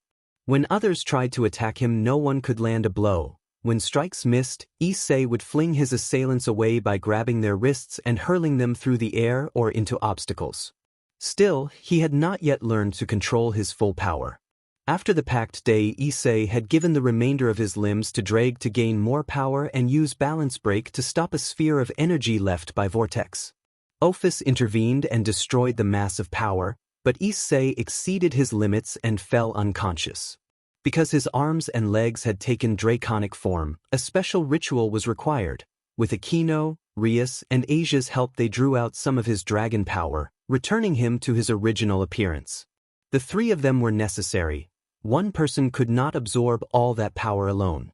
The exchange left his limbs with greater durability. With his Hanma blood awakened, his physical and mental abilities improved significantly. As a bonus, his dragon arms could handle Kiva's magical swords without damage unless Kiva used his own balance break. Rias discovered that if Issei was in contact with her, his parents, or someone precious to him, his strength dissipated. If Issei hugged a tree, the tree would crack from his power, but when he touched someone he cared about, his force faded, making him less dangerous. Rias worried this could be a weakness if it became known. To everyone else, however, Issei seemed invincible, powerful, strong, capable of anything. Outside of town, in the darkness of the forest, two lights collided, one white, one red, and the ground trembled under the impact. The white light was thrown back by the red but recovered and struck again, shaking the earth with another clash. Closer, the white light revealed Issei in a partial, incomplete balance break armor, protected only on his forearms and legs while the rest of him stood exposed. Vala flew above, urging hyoudou to show more. Issei rose from the ground, his clothes torn and dusted with debris, wearing only his pants. He brushed himself off and regarded Vala, finding the fight more enjoyable than he had expected. Unlike Kiva, Sanji, or the others, Vala was stronger and faster, and Issei relished the challenge. Vala struck repeatedly, but Issei avoided taking any hits, evading even surprise magical attacks with ease. Issei launched into the air and delivered a kick. Valley evaded and moved behind him with blinding speed. Issei had not finished his motion, however, and completed the kick while airborne, redirecting it into Valley's face and cracking his helmet. Issei kicked into the air to close the distance. Valley fired a magical projectile, but Issei blocked and redirected it with a precise combination of defensive techniques drawn from various martial arts. When Issei reached striking range, he unleashed a powerful kick that pierced Valley's armor and sent him staggering, leaving him briefly stunned. As Valley recovered, Issei struck his face, but the blow was absorbed by a magic barrier. Valley said that Issei might be better with his fists but was not the best in magic. He clicked his tongue and gathered a great wave of demonic projectiles. To avoid the airborne assault, Issei drove his weight into the ground to gain better footing and used the trees as cover, weaving between trunks to evade the barrage. Valley shouted that losing sight of Issei was unfair and began sweeping the darkness with his aim. He spotted a shadow in the distance and closed in until he reached a tall tree, where Issei emerged casually from behind him. Valley noted that Issei had been forced out of hiding and declared that today would be his victory while he formed several magical circles behind his back. He then asked if Issei had any last words. Valley spoke, but he noticed Issei watching him without concern and thought that Issei must be up to something strange. He told himself to stay on guard. He did not anticipate what Issei was about to do. Now, without his incomplete balance break, Issei stretched his arm toward a tree. The instant his palm touched the trunk, he closed his fist and gripped it. The ground beneath the tree cracked and its roots rose. In a sudden, unbelievable motion, Issei uprooted the enormous tree and lifted it with one hand. He showed no sign of strain or effort. Valley smiled broadly, though his face betrayed nerves at what Issei might do next. Before Valley could react, Issei swung the massive tree and struck him with a single, devastating blow. The impact shattered the trunk into pieces and sent Valley flying into the earth. Issei held his pose like a batter who had just hit a game-winning home run.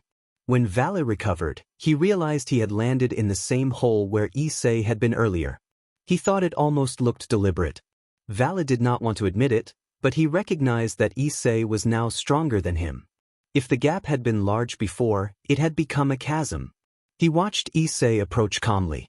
Issei's clothes were torn, not because of Valley's attacks, but because Issei had moved so fast that his garments could not withstand it and ripped apart.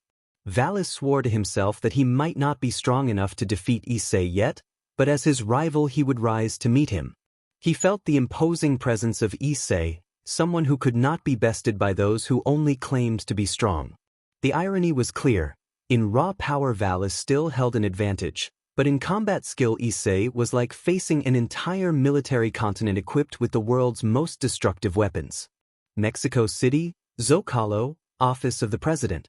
The President of the nation and the General of the Mexican Armed Forces were meeting to discuss issues of narco-trafficking and the sudden appearance of suspicious groups and a large network of infiltrators in their systems. Admirals and other high-ranking officials from the Navy and government were present. Someone who was not the president sat in the presidential chair with his feet on the desk, watching videos and playing on his phone without headphones. Several people were annoyed, and then a voice rose in the room, full of anger and frustration. A man stood up and complained loudly about the state of the nation, pointing at the man in the chair. The president tried to calm the situation and warned that the man did not know what he was getting into. General Cienfuegos, a controversial figure suspected of involvement with narco-trafficking and the diversion of funds, declared that he had had enough. He drew his firearm. Guards and other officials trembled. Even those with rifles did not dare to intervene. The general intended to fire, but a soldier moved in, grabbed him, and managed to divert the shot. The soldier explained that harming the man would endanger the nation. At the same time, a tall, muscular man with black hair and brown eyes wearing a sleeveless shirt, military pants, and straw sandals walked forward. He spoke about his mother's words, about removing what bothered him, and about having been a disappointment to his father. Someone had to take responsibility now. The man laughed softly and surprised everyone. The general, determined, emptied his weapon toward the man, but the bullets vanished before they could reach him. The man warned General Cienfuegos that any aggressive act would be asking for death itself, and then turned toward him. In an instant, the bullets that had been fired returned and struck the general, sending him sprawling and motionless to the floor. The crowd watched in stunned silence as it became clear the man had redirected the bullets with a powerful motion, the force of which resonated through the room. The man then addressed President Fox and asked to be compensated for the affront, warning that it should not happen again. The old man threatened as he left the room, insisting they would see that he was a Hanma for a reason. Outside the government facilities, the old man remarked that the true patriarch had awakened again. The tall young woman with red-orange hair observed that the youngest, their father's favorite, had awakened, and the rest of the family would be pleased that the current head had stirred. Another member commented that if the patriarch's beast had awakened, it meant the world had challenged him or someone worthy had appeared. A third person recalled meeting that young man when he was a boy and admitted they had not expected to be dragged into his game. He had even claimed to be the only one who could beat their father. Someone else noted that Yujiro had always been like that. Even at 90 or 150, he would still seek rivals, and that rival had been the beast, the son of their half-sister. A woman said she would consider paying a personal visit, but if his other personalities had surfaced she would rather not meet him for now, expressing her displeasure. Another asked if it was all right not to go and welcome him, worrying he would be offended. One of them accepted responsibility for the consequences and pointed out that the patriarch must be recovering after years of absence. His strength may have diminished with time, and if they confronted him now he might attack. A family member announced that they would go with the main branch. Their older brother would be agitated by the patriarch's presence if he learned that half the world had stopped respecting the Hanma. Someone warned that such a shift would be catastrophic. Eleanor said goodbye, and Yera returned the farewell. This prologue explains the story's premise and how the existence of the Hanma bloodline and martial arts fit into the DxD universe. In this setting, ordinary feats of strength are not universal. Humans can be exceptionally strong. An exemplary human like Vasco Estrada, famed within the church, can lift a ton unaided and up to 6 tons when reinforced with sacred power. Issei, by contrast, cannot casually lift enormous weights. At most he managed about a ton when he was a child. Issei's true strength lies not in raw lifting ability but in the damage and effectiveness of his attacks. He has already awakened Hanma blood that had been sealed, though his memories remain fragmented and unreliable. He was raised to be an expert in martial arts and tends to be confident in his own strength, but a pure-blood Hanma is an altogether more uncompromising presence in battle. When Issei recovers his memories fully, his thinking and behavior will change. He will become more competent and face recurring moral conflicts with himself, but in action he will usually follow his instincts and emotions. His design is intentionally paradoxical, strong in combat skill and technique, yet physically limited. His body has reached its natural ceiling, overexertion risks self-injury, and he cannot use the balance breaker. Supernatural attacks, demonic or sacred, pose significant disadvantages for him, and excessive use of high-demand techniques like Dragon Shot exhausts him mentally rather than only physically. Over time, his allies will continue improving until Issei cannot always keep pace, creating tension and growth among the group. These limits stem from both his body and his mind. Yujiro will appear as a recurring rival.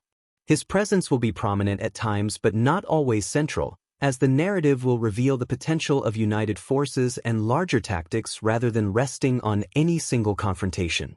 Occult Research Club members and other supernatural factions will act as enemies or rivals, even if Issei's attack power approaches that of an ancient demon king in certain measures. That does not guarantee victory against such beings.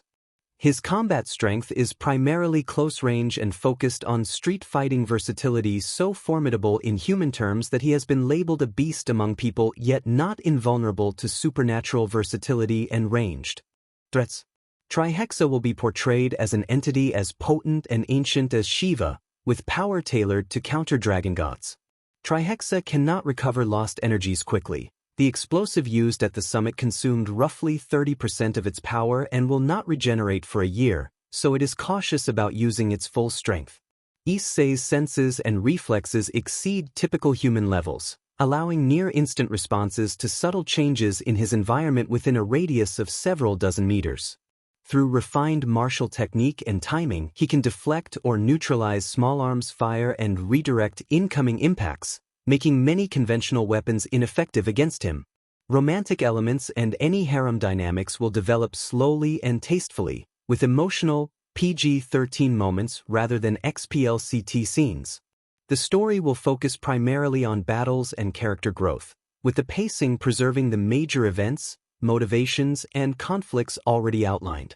A brief neutral bridge sentence will be used wherever a removed scene would otherwise leave a gap so the plot remains coherent. At Kuo Academy, Yuto Kiba headed off to see his best friend Issei. His kohai Gasper accompanied him. Gasper had recently returned to school after being sealed and still kept to himself. Kaneko had already left for the club.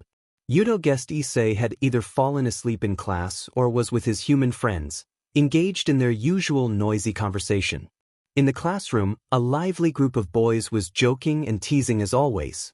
The banter drew the attention of a nearby classmate, who stood up in annoyance and threw an eraser at Issei. Yuto watched as the eraser struck Issei and the class murmured. Issei deliberately kept his composure, closed his eyes briefly, and then moved on. The commotion died down when Issei noticed Yuto and Gasper and hurried over to them. He told Matsuda and Motohama that he had some club business, and his friends called him a traitor as he left, though Issei smiled as if saying they did not know what they were missing. The scene was tense for a moment, but it passed, and Yuto and Gasper escorted Issei to the club. At the Occult Research Club room they found the usual members assembled. The club president was seated in one of the armchairs with the club's senior beside her. Akino stood nearby as vice president and close confidant. Kaneko sat with the team, Asia Argento was present as the healer and dependable member, and Zenobia, a somewhat tomboyish girl who could be awkward socially but spoke earnestly about combat, was there as well. Yuto noted how his conversations with Zenobia tended to revolve around sacred swords and combat techniques. Issei, for his part, still preferred fighting with his fists despite having the potential to handle other weapons and his boosted gear. Azazel sat at the table where the president usually sat. He was a fallen angel and, by virtue of the peace treaty, it was possible for him to meet with the club now, something that would have been impossible in the past. Yuto admitted he could not fully trust Azazel, and Issei, despite his carefree exterior, felt similarly. The Issei Yuto knew had changed drastically since their early training days. He was still light-hearted, but more composed, and his relationship with the club president had clearly deepened into something serious. Azazel announced that he would serve as the club's advisor and joked that they could call him Azazel-sensei or even governor, a remark that startled the room. The club president protested quietly that the arrangement was surprising, and Yuto could hear her murmur that the Citri heiress had been involved in making it happen. Azazel explained that he had delegated his primary duties as leader of the fallen angels to his second-in-command so he could act as a researcher of sacred gears. He said he wanted to help the club improve their control and use of their sacred gears so they would not be limited by them.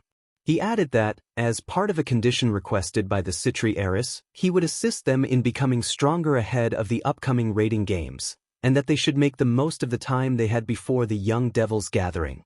Issei, Asia, and Zenobia exchanged doubtful looks at Azazel's announcement, uncertain but listening intently. Later, the club president asked Akino if she still harbored resentment toward Barakiel. Akino replied that she had no intention of forgiving him and reminded everyone that, when she chose to become a demon, he had said nothing. The president pressed gently, and Akino snapped that he had no right to speak to her about it.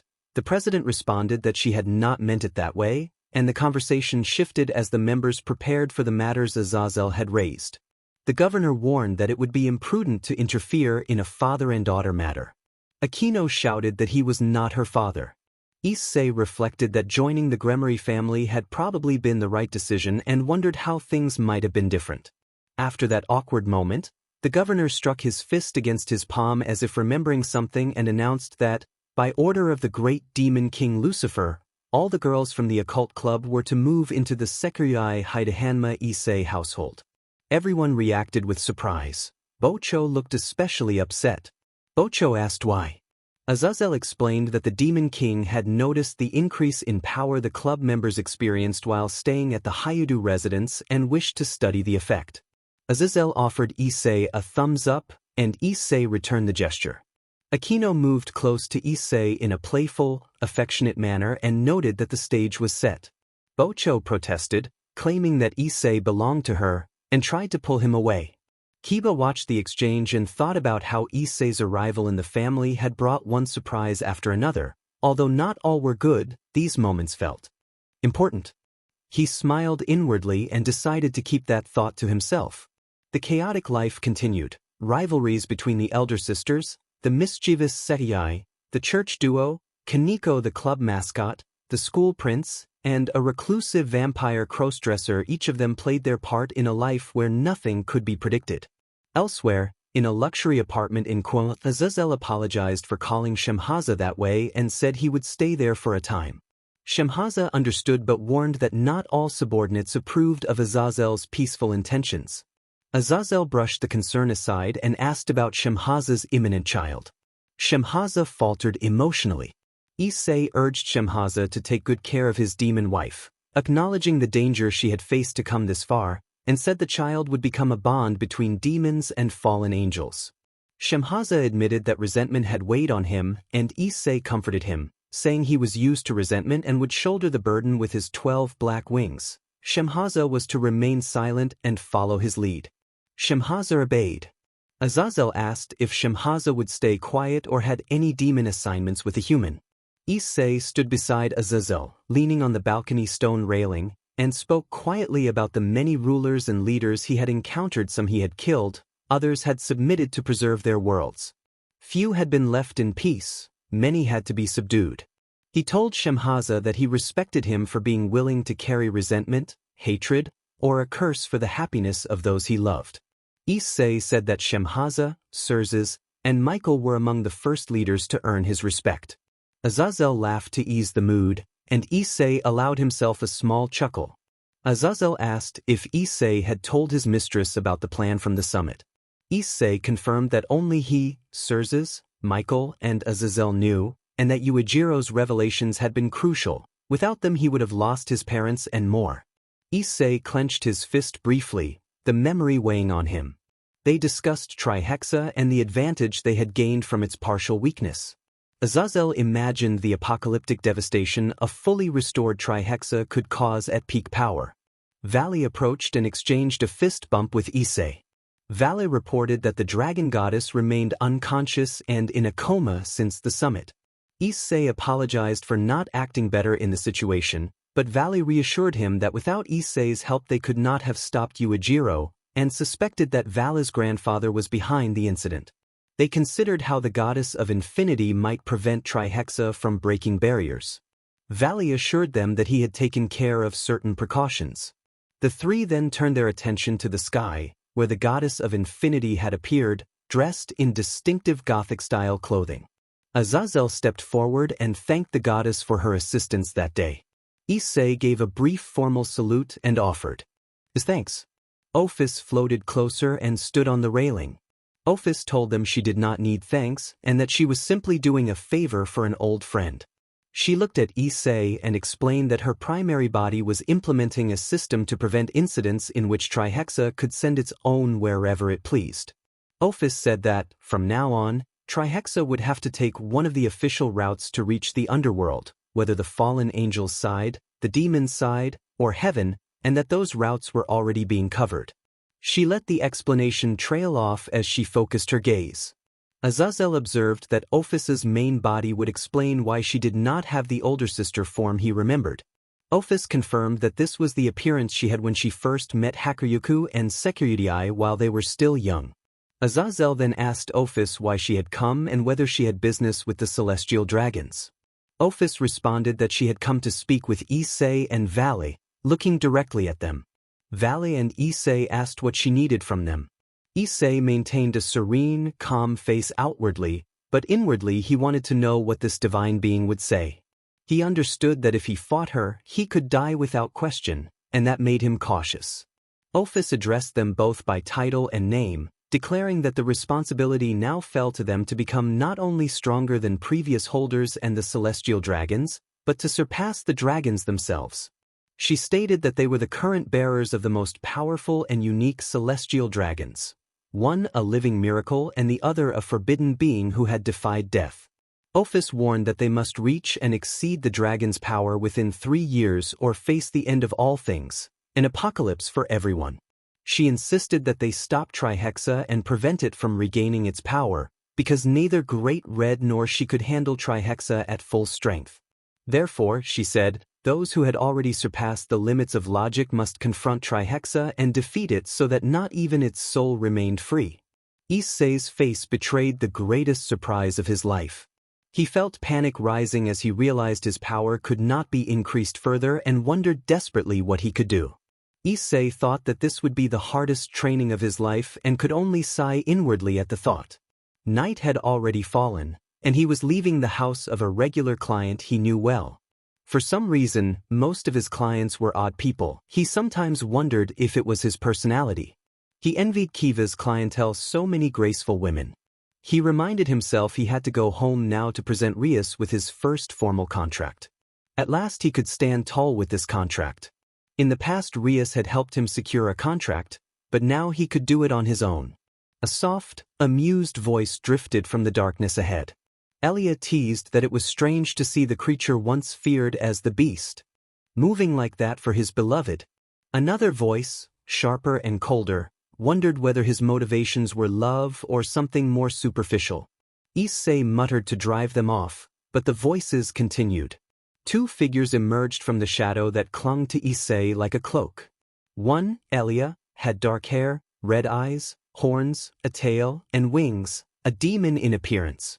The other, Sarah, wore white with angelic wings and a small tiara, her blonde hair and blue eyes giving her an almost divine look.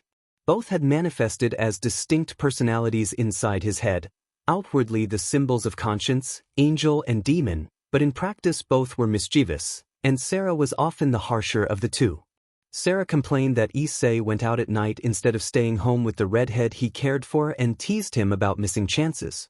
Elia chided her and told Sarah to stop. Issei explained that he restrained himself because Rias was still shy and he did not want to force anything.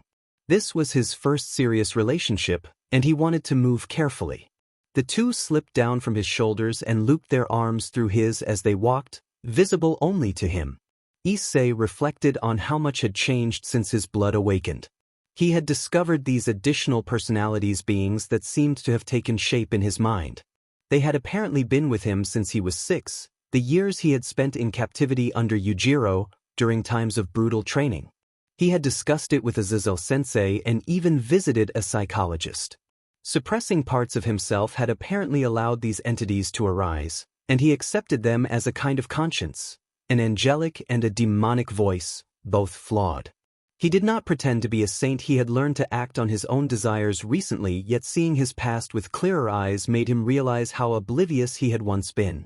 He did not regret having lived a little when he could, but everything could not remain the same, especially with Vortex operating in the world. He longed for an end to the conflict so he could spend more time with Rias and continue working toward his goal of becoming a respected leader among his peers. He pictured himself seated on an ornate throne in noble clothes, surrounded by attendants who passed in a parade. 2 elder sisters approached and took their places at his sides, standing protectively. The image made him grin like an idiot. His inner voice cheered him on with exaggerated enthusiasm. Elia suggested they warn him if he was about to fall into a sewer grate. Sarah dismissed the idea, saying they should not interrupt his fantasy. The sisters vanished from either side of Issei. A few meters ahead, an open manhole gaped in the street. As Issei stepped forward, he felt himself slip. On instinct, he pushed off with his other leg and launched into the air farther than he expected. He landed on a nearby roof, scrambled to his feet, and peered down to see the uncovered manhole and the large hole where his foot had propelled him. He wiped a bead of sweat from his forehead, told himself to be more careful, forced a nervous laugh, and decided it was better not to make a fuss. Then he jumped down from the roof and continued on his way. Walking, he thought about the upcoming mid-year vacation and wondered whether Rias would return to the underworld with her parents.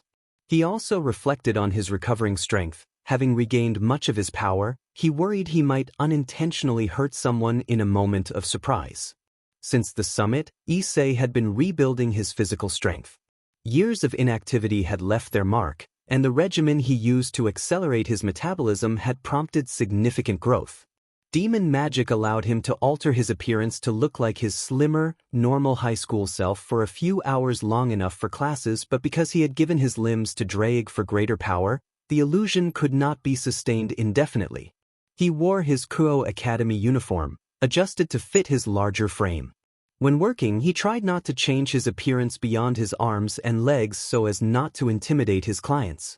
With longtime customers, he still rode his bicycle to keep up appearances, earning the nickname, the Demon of the Bike, while new clients were handled with a magical circle.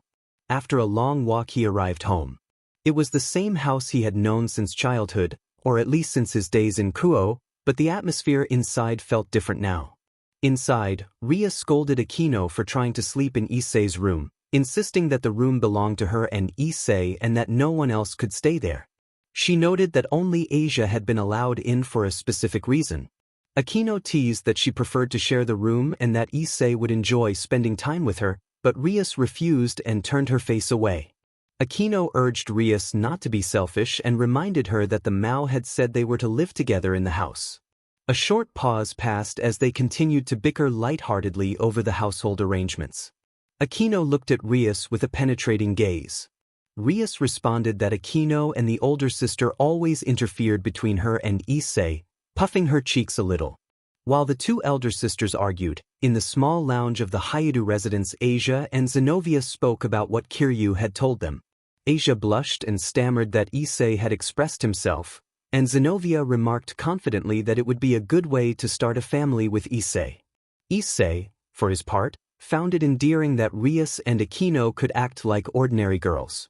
Normally they projected an aura of nobility and elegance befitting senior sisters, so seeing them behave so casually brightened his mood in more ways than one. At the same time, he resolved to be careful around Kiryu, not wanting Asia to be influenced in the wrong direction by her. Rias and Akino wore ordinary pajamas, nothing provocative, since their parents were downstairs in the living. Issei silently hoped the evening would remain calm. After returning to his room and showing Rias the success of his contract, she congratulated him warmly and promised to continue working hard to secure more contracts, cheering him up before they prepared to sleep. Rias had said that only she and Asia would sleep in his room, but Akino used a bit of magic to open the locked door and entered anyway. She settled close to Issei, resting against him in a comfortable, familiar way. Inside Issei's subconscious, an abyssal darkness stretched without end. In that dense blackness, shadowy tendrils emerged and wrapped around him, holding him in place. From the same darkness rose silhouettes of spears, tridents, and swords that moved toward him in a swift, anime-like flurry. The scene felt surreal and symbolic rather than graphic. Issei remained unnervingly calm as the shadowy forms passed through and around him, dissolving afterwards like mist. Bored, Issei turned his head and noticed a small figure standing behind him. It was a 7-year-old boy himself, at 7, recognized by the memories of past wounds and the same familiar eyes. Issei observed his younger self with a sarcastic sense of surprise, remarking that it was unexpected to see himself from his younger days in such a moment. A distant, rhythmic sound echoed through the abyss as the vision lingered. A cracking sound followed Issei's sarcastic remark. A small 7-year-old boy, wearing nothing but worn military shorts and a cloth belt, bare to the waist and covered in old battle scars, leapt at him. The child's hair stood on end and his face looked empty and cold, yet his posture radiated fierce determination. The boy closed the distance in a monstrous burst of speed and launched a kick. Issei easily blocked with the back of his hand. The child continued with 2 quick strikes aimed at Issei's lower body, but Issei used his left leg to deflect them. In what seemed to be a final blow to the stomach, the boy opened an opportunity that Issei exploited. With little effort but perfect precision, Issei kicked the boy's legs and sent him flying a short distance over Issei's neck. The combat level between them felt like ritualized violence rather than cruelty. While the boy was in the air, Issei caught him effortlessly, holding him like a stuffed toy. The child stared up, startled. Issei looked at him with an oddly warm expression, set him down, and gave a small pat on the head. Issei then turned to leave, but the boy clung to his back and attempted a chokehold. No matter how tightly the child held on, he could do little against Issei's relaxed control. Issei lifted a single hand to the boy's restraining arm and, bored, expressed disappointment in his younger self. Using overwhelming force in a stylized, instantaneous movement, Issei neutralized the child's arm and the boy went limp, unconscious without any graphic detail. Issei told the group that, no matter how they tried to mirror him back then, even if he had lost a limb he would have kept fighting. They were not him. He glanced at the group of younger boys who resembled him and stated that the only ones who might give him a real fight were his 10- and 11-year-old selves, dismissing the rest as unworthy. 5 younger boys took battle stances and closed in, surrounding Issei. He snorted at their effort and prepared for them to attack. The first to move was an 8-year-old in faded navy jeans, bare-chested beneath a sun cape, skin bronzed and thin, head wrapped in cloth. He struck and missed, and 2 others lunged for Issei's legs to topple him. They delivered powerful kicks that shook the ground, but Issei stood like an immovable pillar. He grabbed one attacker by his clothing and hurled him into the other with such force that both boys were blasted away like projectiles, landing far beyond the fight and rendered unable to continue. A small foot hovered inches from Issei's face. He tilted his head back and with a single open-handed strike he caught the 10-year-old across the cheek, enough to bring tears to the child's eyes. The boy clung to Issei's arm, eyes fierce with resolve. The 11-year-old lunged for a dangerous kick, but Issei used the arm of the first to unbalance them both, driving them into each other and pinning them until they slumped to the ground and released him. Issei told the remaining boys that they could not stop him and, with a casual apology, indicated that he had somewhere to go. The younger versions were swallowed by encroaching shadow. Turning his back on them, Issei walked off in a determined direction. Issei stopped after a few meters. He inhaled deeply and then exhaled in a chilling breath. With his eyes closed he opened them suddenly, assumed a combat stance with one arm extended as if touching something and the other drawn back to gather power. He sharpened his gaze and struck at the empty air with all his strength. The darkness broke as if a pane of glass had shattered, and a celestial light poured through. Issei observed that the place felt truly fitting for a harem king. He stepped inside, and as he completed his entry the door vanished as if it were reconstructing itself. From a distance, a set of watchful eyes followed Issei's departure. The observers' aggressive intent faded, and they exchanged looks. One of the observers, amused, remarked that Issei had defeated them. Another agreed, noting that in less than a second Issei had shown monstrous power and seemed worthy of the title of beast, the most suitable to shape the body's destiny. A third observer declared that he would not give up and vowed that one day he would take control of everything. A fourth said that he too would not remain idle and wanted to experience the outside world, adding that he longed to cause wide-scale chaos. The others looked at him as if he were odd. The same observer quickly clarified that he had been joking and that Jin-chan would be disappointed if they actually did such things. Another observer agreed and then asked whether anyone had told Issei about that, questioning if they were sure. One of the group pointed out that eventually they would be discovered. The Hanma were not a particularly quiet or peaceful family, and someone would eventually come to make their presence known. Another asked if anyone had seen Elia or Sarah. A third suggested that perhaps he had already killed them, but someone else doubted it, saying those two were too slippery for that. They noted there was nowhere nearby to hide and yet they were not there, and one of them proposed searching. Ocho refused, saying he did not want to get involved with those troublesome figures that had emerged from the original's personality. He did not want to end up like that himself.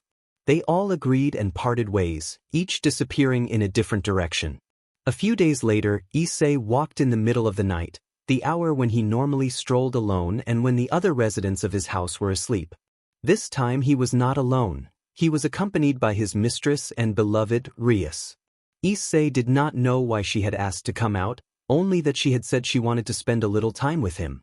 Issei, blushing and looking away, reminded her that it might not be right to be out so late since they had school the next day and had to get up early. Rias insisted that she wanted a moment alone together, that they had not been by themselves recently and could treat it like a date. Issei replied that he enjoyed her company but also had other reasons for being out. He did not want her to see him fight, and he trailed his gaze aside. He then reached for her hand and drew her close, holding her in a brief, reassuring embrace. Rias met his face, and he looked away slightly. She reflected that since she had met him, Issei had been a series of surprises. Whatever he became, she wanted to remain by his side. Since the day he confessed to her and defended them at the summit, his presence had become irreplaceable in her heart. Even if he became stronger than them, he worked hard to do his duty. She remembered how he had come back happy a few days ago when he brought his first contract. As they walked, Rias failed to notice they had moved into narrower, darker streets. As a demon she could see in the dark, but she could not focus long enough to notice when a large number of men surrounded them. Some wore casual clothes, others suits, and among them was a man in a white suit. All of them aimed weapons in their direction. Pistols with suppressors, knives, and swords. The narrowness of the alley limited their room to maneuver. Rias began to prepare to use her demonic power to control their attackers, thinking that if they were mere humans she could easily handle them. Issei tapped her shoulder to get her attention. Rias, a little embarrassed, told him this was not the time. The man in the white suit stepped forward to stand in front of his group and looked. He commented that Issei had a very beautiful companion but claimed it was a waste for her to be with him and that he would take better care of her. His face showed a cruel, malicious expression that betrayed an inhuman malice. Rias bristled at the tone, thinking that even true demons would not force others against their will. Those days were wrong. If this was happening in her territory, she would not have allowed such an insult to her family or to the city. Rias prepared to step forward and confront the man, and Issei grabbed her wrist to stop her. Instead of escalating the situation, Issei held her close and gave her a brief, comforting embrace to steady them both.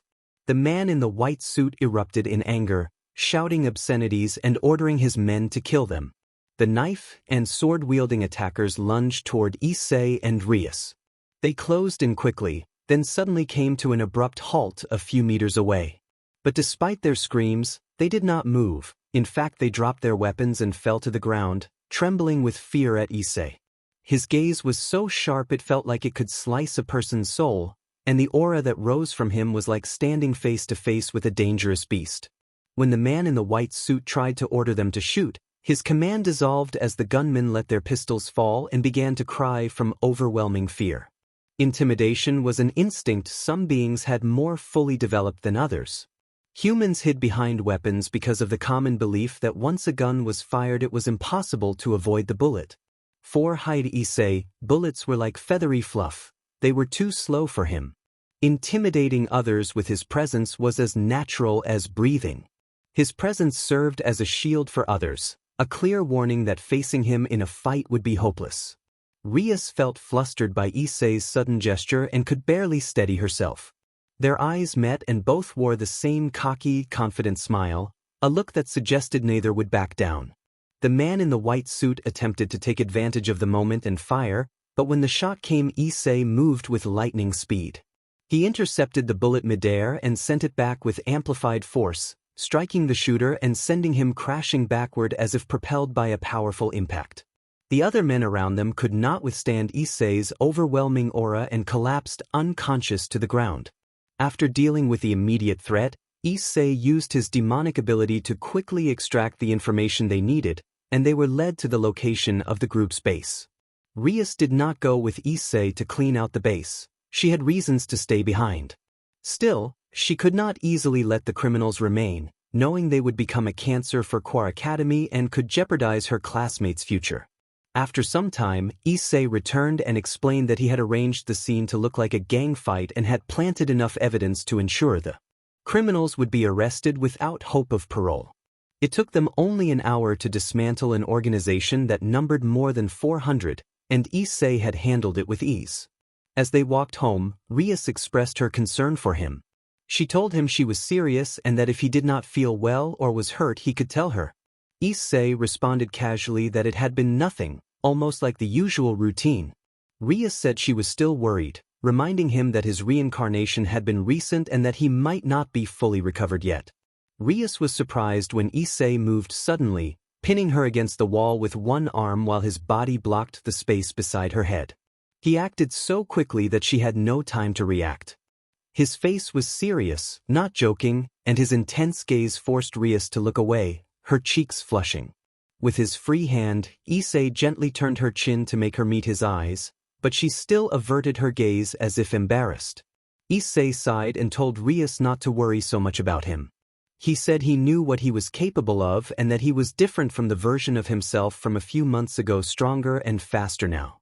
He stepped away from the wall and looked off to the side.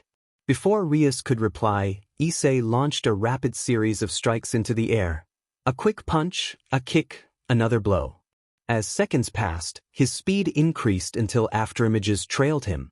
Rias watched, puzzled, because when she scanned with her demonic power she could not initially see anything. Focusing on the point where his strikes landed, she gradually perceived a silhouette. To her astonishment, the silhouette resolved into another Issei. She realized that Issei was fighting a projection of himself. The blows from both Isseis matched as if they were truly grappling, though the translucent Issei wore a strained expression that the real Issei did not.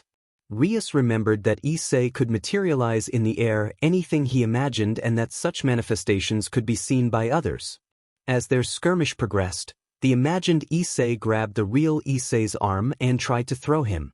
In a sudden switch, the real Issei leaped to the other side, using the same grip to hurl the projection. The imaginary Issei flew at monstrous speed and struck a concrete wall, which cracked under the force. The wall broke not because the projection was physical, but because the concentrated force and displaced air around the impact point caused the damage. Rias could not help but be impressed by the display. She understood what Issei meant. Do not underestimate his strength, he remained one of the strongest in Kwa and its surroundings. Issei looked at her serenely and told her that he appreciated her concern, but she did not need to worry all the time and could trust him. Under the moonlight, Rias remembered what Issei had said before his fight with Razor.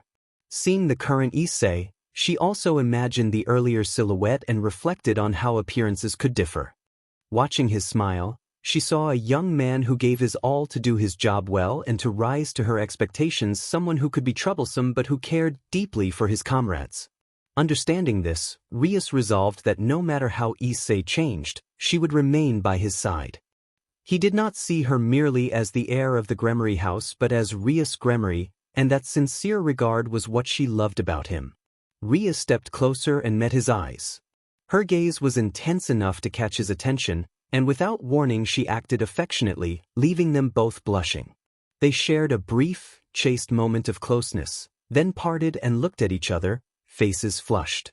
Issei laughed softly and teased that she was a good kisser, admitting with a goofy grin that she was the only person he had kissed like that. Rias hugged him and returned the playful confession, saying that he was also the only one she had kissed that way, and blushed while reminiscing. She was not merely acting like a girl in love, she was genuinely enjoying the moment and the playful intimacy they shared. Issei commented that one important thing still remained to be handled later and then lifted her into his arms like a princess. Rias blushed and began to speak shyly, but Issei placed a light kiss on her and reassured her that he could wait. He imagined how her family might react if they knew everything and did not want to cause trouble with them, so he preferred to be patient and careful. Rias lowered her voice and moved closer to Issei, and he reacted with surprise at her quiet words before she admonished him to keep his voice down. The moment passed with warm laughter, and they stood together under the moon, closer than before but calm and content. Rias blushed deeply. Issei admired how she looked when blushing and felt he could see Rias being herself in moments like this. He was happy and grateful that she was willing to do something for him. Rias asked that it be only when Asia and Aquino were not in the room, looking at her hands and still blushing. Issei said he was glad and appreciated it, expressing his gratitude and leaning closer in a joyful, tender moment. Rias laughed and noted that his hair was tickling her. They went home together to continue their private plan. The details remained to be revealed later. Suddenly, an unseen voice shouted dramatically that he would send him to the underworld, startling everyone. Issei hyoudou screamed at the shocking and distressing news his master and girlfriend Rias Gremory had given him. To understand why, the story returned several hours earlier, that morning at the hyoudou residence. Morning light filtered into his room. The pinprick of sunlight became an indescribable softness, as if he were sleeping in the most comfortable bed in the company of angels. He laughed quietly and opened his eyes. The first things he noticed were a few strands of red hair and some of blonde hair. He could hear their gentle breathing and the melody of their combined voices. He smiled, thinking of himself now and of who he had been months before. He admitted to himself that he had always been a pervert by nature, but now he felt more self-aware and confident. Still, something worried him. He had noticed earlier that someone had slipped into his bed. Because there had been no bad intent, he had let it go. He hoped the two girls would not start fighting again. When he opened his eyes fully, he saw on his right side, sleeping between his torso and his arm and using his chest as a pillow, Rias, with a relaxed, innocent expression. He admired her serene beauty. When he turned to look at Asia, he found the sweet blonde sleeping peacefully. Her presence quieted any impure thoughts and filled him with a protective urge. He still thought of her like a little sister, even if his confidence had grown. He believed they would not harm him, and even if they did, he told himself he would recover, though he might be melancholy for a few days. The Hanma blood in him made him indifferent at times. He considered the idea of Hanma contamination, how that blood could cloud judgment, and reflected that only a pure Hanma could fully harness that darker edge, an almost impossible genetic rarity. He thought the corruption might affect him around 70%, but so far it had not. In his experience it tended to emerge mid-combat, as it had during his fight with his grandfather. For now, he could control those impulses during his nightly patrols. After checking on Asia and Rias, he looked at the ceiling and then around the room, noticing how different everything was. What had once been a 5-tatami room was now much larger, at least 10 times the size. He wondered whether he should ask later about some of his missing personal things, but decided it could wait. The immediate concern was something happening under the sheets at his lower body. With the bedding covering him, he could not see, but he noticed a rounded shape rising and falling where his lower self would be. He felt that someone else was beneath the covers and decided not to uncover them so as not to wake the girls. He considered who it might be. Aquino seemed unlikely. Zenobia had already left him earlier. The scent did not match anyone he knew, and he worried he might not be able to stop whatever was happening if it continued. Then he felt an unusual touch and the sheets began to lift. When the covers fell back, they revealed who had been there. It was a girl about his age with white hair tied into braided ponytails, purple eyes, and pale skin. She wore a maid outfit similar in style to Graphia's, the servant of the Demon King, but she was clearly not Graphia. Her cold, composed beauty gave off a distinctly aloof aura, and her expression made it clear she was not pleased. A brief silence filled the room as everyone registered the unexpected presence. He spoke calmly to try to ease the situation. He feared she might do something. Her penetrating gaze would not leave him, and he did not know what to make of it. She lowered her eyes toward him, then glanced at Rias and Asia. She leaned closer in a way that made him uneasy. He could not shake the feeling that something was off about her. Rias and Asia were asleep. He glanced at them and then back at the girl, trying to make sense of the moment. He suddenly felt a cold sensation slide across his abdomen and then a firm grip. If he had not been stronger than an average person, he might have been hurt by the force. He turned and saw that Rias had extended her arm toward him. Her expression and the aura around her were fierce. She was clearly angry. Her anger, however, was not aimed at him but at the girl nearby. The girl looked flustered and embarrassed under Rias's glare. Rias snapped that she would not allow anyone to touch her boyfriend while he slept with her, stressing that she had allowed the girl to stay only for the house's upkeep. Clarice, appearing unfazed by Rias's hostility, tidied herself and composed her appearance before responding politely to Rias and addressing her as Milady. She explained that she had prepared the young master for breakfast and offered further assistance. Rias unleashed a brief burst of power toward Clarice. Clarice reacted with a swift barrier that deflected the attack, then stood elegantly in the doorway as if nothing unusual had happened. She bowed gracefully, invited them to come downstairs for breakfast, and left the room with the composure of a lady. After Clarice's footsteps faded, he swallowed hard while Rias continued to stare at the door, still visibly upset. When he was about to speak, Rias pressed a quick kiss to him and then asked if he had been hurt. He stammered that she had not done anything else and waved his hands in denial. Rias warned him not to let that woman come near him and called her dangerous. He wondered what Rias meant by dangerous. Even if she were, based on what she had asked to see, she still lacked many things for him to call her truly dangerous. He had expected Rias to be angry with him, but in the end she had been angry at the other woman and worried about him instead. He asked himself if Rias's way of thinking was odd. He knew he was at fault in the situation, but Rias did not see him as the culprit. She saw him as the victim. He decided not to tempt fate. He had watched enough anime to know not to throw up unnecessary warning flags that might ruin his future with Rias and his role as the leader of the group. After they changed and got ready to leave the room, they went down to the kitchen. While descending, Rias explained the house remodel to him and Asia. The house was twice as large as his old one, 6 floors taller, and it even had 3 basement levels. It included an indoor pool and a training room that could also serve as a home theater. She added that, at her parents' request, the house had hidden rooms in several places and that she would show him more secrets later. As the elevator descended to the kitchen, he noticed Asia was still a bit sleepy. He thought she looked very sweet and felt relieved she had not noticed the incident from that morning. He was sure she would have reacted in embarrassment if she had. He admitted to himself that he had considered inviting Asia to be part of his family in a more NTMT way someday, but he decided it was better to wait. She still seemed too innocent for a serious relationship for now. Rias clung to his arm, and when the elevator doors opened, the first person he saw was Clarice, now well-dressed. Her aura had shifted back to what it had been earlier. She seemed like a proper, noble maid. For an instant she shot him a look of disdain, but it softened into a pleased expression when she saw Rias and Asia. Clarice announced that breakfast was ready, then turned and walked toward the dining room. The dining room held everyone who lived in the house. By orders of the Demon King and Rias's parents, the girls from the Occult Research Club were now staying at his house. Asia and Zenobia sat together. Aquino and Rias sat beside him. Kaneko sat near his mother, and his father sat next to his mother. Clarice stood near the table, straight-backed with her eyes closed and waiting for instruction, dressed in her maid attire. His parents looked very happy with the remodel. His father expressed surprise and gratitude that everything had been completed so quickly and praised the usefulness of supernatural abilities.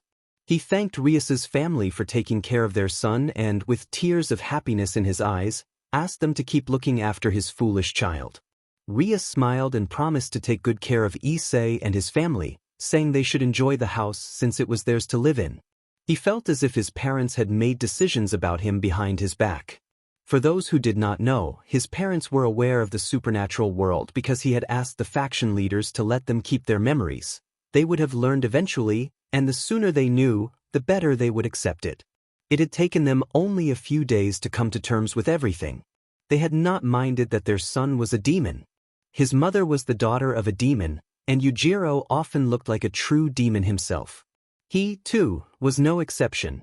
In the human world his codename was the Beast because he had reached Yujiro's power level while still a child. He had been feared by many global powers as someone who could destroy civilizations, and that fear had led to his ominous codename. It was ironic, considering that in the future he would face Trihexa alongside Vale, the White Dragon Emperor. His life had certainly become tumultuous. His mother remarked that having a maid to help keep the house clean was a relief, since she had worried about maintaining the house on her own. Clarice replied professionally that she should not worry about the cleaning because the house was equipped to be self-sufficient using some magic, and Clarice would handle the manual chores. Clarice added that they were the masters of the house and should enjoy it, which had been Lord Gremory's wish. Breakfast was exquisite. Clarice had a real talent for cooking. Rias enjoyed the meal as well, and Zenobia and Asia could not help but praise how delicious it was and express a desire to learn Clarissa's recipes. His mother even said she would love to learn some recipes from the underworld. After a lively breakfast, his parents went out for a walk since it was the weekend. The rest of them moved to the living room, where Kiba and Gasper, who had arrived recently, were waiting. They lived in a nearby building for emergencies. Rias explained that whenever classes ended and vacations began, she returned to her home in the underworld. Issei reacted to that information, and the conversation continued. Rias explained what was happening, then changed her expression to one of curiosity and concern when she saw Issei's worried look. Issei admitted that for a moment he had thought she might return home and had been wondering the best way to go with her. He added that if Rias handled things well, he was sure she would take them along since they were her servants. Several of the group wondered if Issei might try to infiltrate the underworld if only Rias returned home. Rias reassured him that there was no need to worry and that they would be together for thousands of years. She would not leave him alone. She stood and hugged Issei's head to her chest, smiling and saying it would be a good way for him to learn about the underworld properly. Issei asked if Azazel, their teacher, would come with them. When Issei mentioned the name, everyone turned to look. In the background, Azazel was seated in an armchair holding a notebook. It was Rias's diary, the one she used as an agenda. Kiba exclaimed in surprise and asked when Azazel had arrived. Rias added that she had not felt his presence at all. Azazel observed that this meant they needed more training. Only Issei had detected him in time, and that showed the clear difference between them and a war veteran like Issei. Issei frowned and said that remark made him sound old. Azazel shrugged off the complaint and, disappointed at first glance through the diary, said he had expected a maiden's NTMT thoughts but had only found plans for their arrival, lamenting that young people today were not like those of his time. Rias demanded the diary back, and Azazel returned it while teasingly holding it just out of reach with one arm. Azazel then claimed that Issei had given him permission. Rias looked sad and asked if that was true. Issei crossed his arms and insisted that Rias was lying and told Azazel not to misrepresent what he did or did not do, since that bothered him. Azazel laughed it off and warned Issei not to be sour or he might lose the best of his youth. Issei then asked Azazel why he had come. Azazel explained that he had come because he needed to accompany them to the underworld on some important business and because he was curious about the demon's route. He usually traveled the path of the fallen angels, so he was excited for a change. Issei wondered what God had been thinking when creating Azazel, doubting the idea of an all-powerful, perfect being. While Issei questioned this, the others discussed the schedule they would follow and the training they would receive once they arrived at Rias's parents' house. After that, they prepared their clothes and packed a few extra items. They did not take much, since anything they needed could be requested from Rias. Because Issei's father still had to work, his parents could not go, although his mother had wanted to see Rias's house and meet Rias's mother. Issei's mother said she would watch over his father while they were away and reminded Issei to be respectful, warning him about what their bloodline could lead them to do when excited.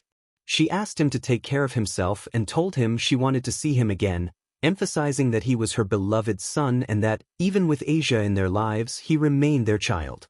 She hugged Issei and spoke words of care and advice. Issei felt happy at his mother's concern.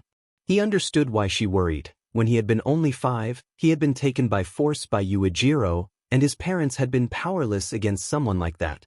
Issei's father asked him to return home once his duties were finished and politely requested that Rias take care of their son and of Asia. As they prepared to depart, Issei's parents took the opportunity to say goodbye to everyone. Rias smiled and assured them not to worry, saying that Issei and Asia were important members of her family and that there was no need to bow. She promised they would be well cared for. Before leaving, Issei's parents hugged Asia and Issei. After they went, only Issei's parents remained in the hyoudou residence.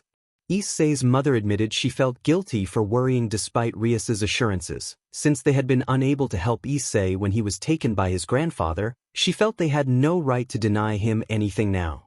She acknowledged how hard he had worked to survive and return, and confessed she wished he would give up being a demon and be a normal boy, but with his grandfather back and causing trouble, She believed Issei would refuse because he was the only one who could stand up to him. Issei's father responded that he understood how she felt and that he too wished the same. Issei's parents acknowledged that they had no power to influence his choices. They could only offer their support in their children's devotions. They hoped their son and daughter would be safe and prayed for their well-being as they prepared for the journey to the underworld. The Gremory group had already departed from the family residence, chatting about their excitement and speculating on what the underworld would be like. Issei remained silent, staring up at the sky with a distant. Issei reassured everyone that he would return. He smiled with stubborn confidence and declared that no matter what, whether the world tried to stop him or even if a powerful god opposed him, he would come back. At train station, Issei noted that he had come to this place many times before but had never expected a secret entrance hidden behind the elevator. An escalator had appeared in front of the elevator doors, revealing the hidden path. Rias showed a black card marked with demonic symbols and seals, explaining that special access was required for certain demon-only passages. She explained that even a human who searched their whole life would never find these entrances without a card like hers. Issei felt a thrill of curiosity about the supernatural. They walked through large rooms and corridors until they reached the platform designated for the Gremory clan. Hangar, a long black train with red accents awaited them. Rias informed them that this train belonged to her family and that it would carry them to the underworld. She asked Clarice to load their belongings onto the train.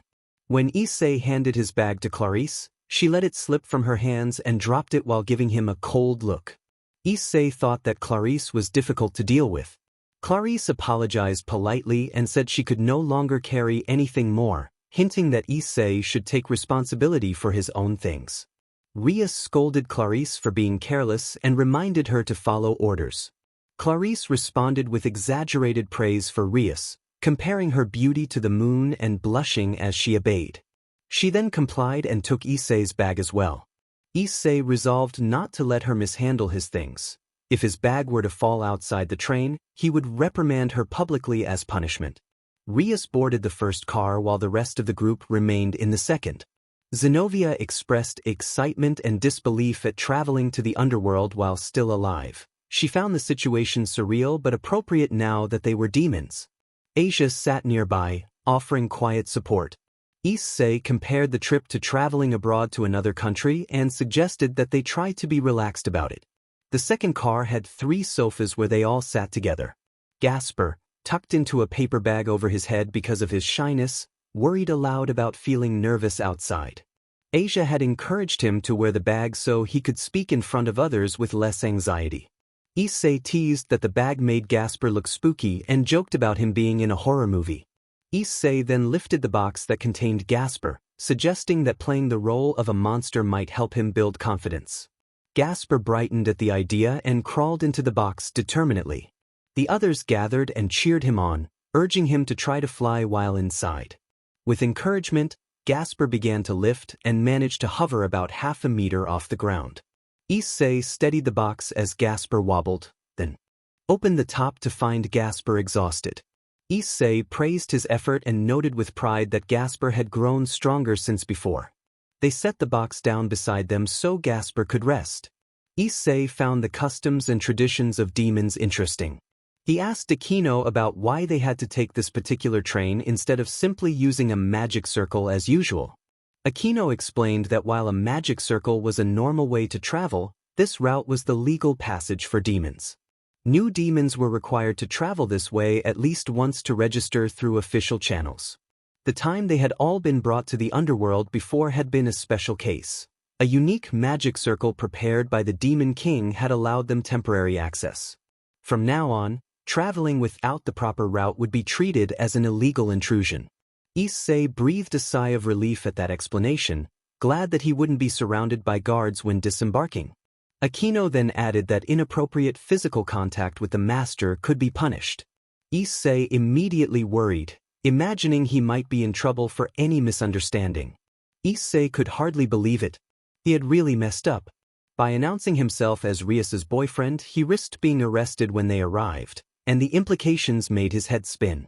Akino moved closer and acted playfully, placing a hand on his face.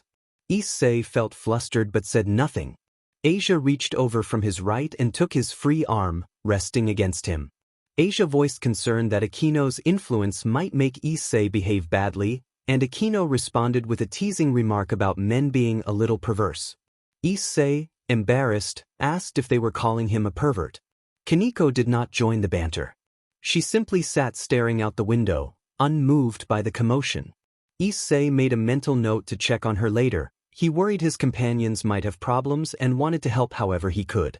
Rias erupted in frustration, scolding Akino loudly about what had happened. Issei noted how pretty Rias looked when she blushed, a sight that made him even more self-conscious. An older man in a uniform resembling that of a train conductor interrupted to steer the conversation back to business. He apologized for the interruption and introduced himself as Reynaldo, the conductor of the private train of the Gremory family. Reynaldo looked directly at Issei and asked whether Issei was Rias's boyfriend, the Sekiryuutei. Issei answered politely that he was indeed Rias's boyfriend and offered his greetings to Reynaldo. Reynaldo chuckled and said there was no need to worry, he had simply been curious to meet Rias's boyfriend. He mentioned that in the underworld there were many rumors about Issei as the bearer of the Sekiryuutei and recalled hearing from his brother who had been present when the peace treaty was signed that Issei had been a formidable warrior. Reynaldo praised the aura of power Issei seemed to emit and admitted that he had sensed that presence even an hour before Issei's arrival. He concluded by asking whether his impressions were mistaken. Reynaldo spoke with all possible respect and courtesy and said that he liked the gentleman. Issei thanked him for the compliments and offered a cup of coffee, lifting his hand with an imagined cup. Reynaldo stammered that the young master was a being who, even by supernatural standards, would be considered extraordinary. A bead of sweat ran down his cheek. In Issei's hands, the coffee cup had been only a product of his imagination. He had not only imagined its shape but its aroma and flavor as well, making the imaginary coffee so realistic that the scent of freshly brewed coffee filled the room. For Issei, who remembered most of his life, this was perfectly normal. For others, it was far from ordinary. Reynaldo kept a nervous smile, aware that Issei's ability was unusual even in the supernatural world. Issei then made the cup disappear and, smiling calmly, explained that he had only been demonstrating that what Reynaldo's brother had said was true. After surprising the driver, Reynaldo explained that they had to complete a registration before leaving the dimensional rift. A device would record them, Asia and Issei, since the Das household already had prior records. Reynaldo returned to his cabin to finish, and after a while they arrived at the train station in Gremory territory. Before arriving, Issei had seen how vast Rias's family territory was. Rias produced a map of the Gremory lands and explained that, as their servants, they had the right to possess plots within the territory. Asia selected one near a field. Issei noticed a particular plot that intuition told him would hold something interesting. The thought made his heart race with anxious anticipation. They would have almost a month. Issei hoped to visit the land he had chosen, though most of the time would likely be spent training like the others. When they disembarked at the station, Issei was surprised to find a huge assembly representing the Gremory household. Hundreds in the family uniform had gathered with trumpets and drums. A small display featured unusual six-legged horses, adding another item to Issei's list of things he wanted to try. Fireworks spelled Rias's name across the sky with a welcome message, and a red carpet unrolled toward them. Limousines lined the far side, crafted from top-quality materials and decorated with jewels. Everyone shouted with great excitement and happiness, welcoming Lady Rias.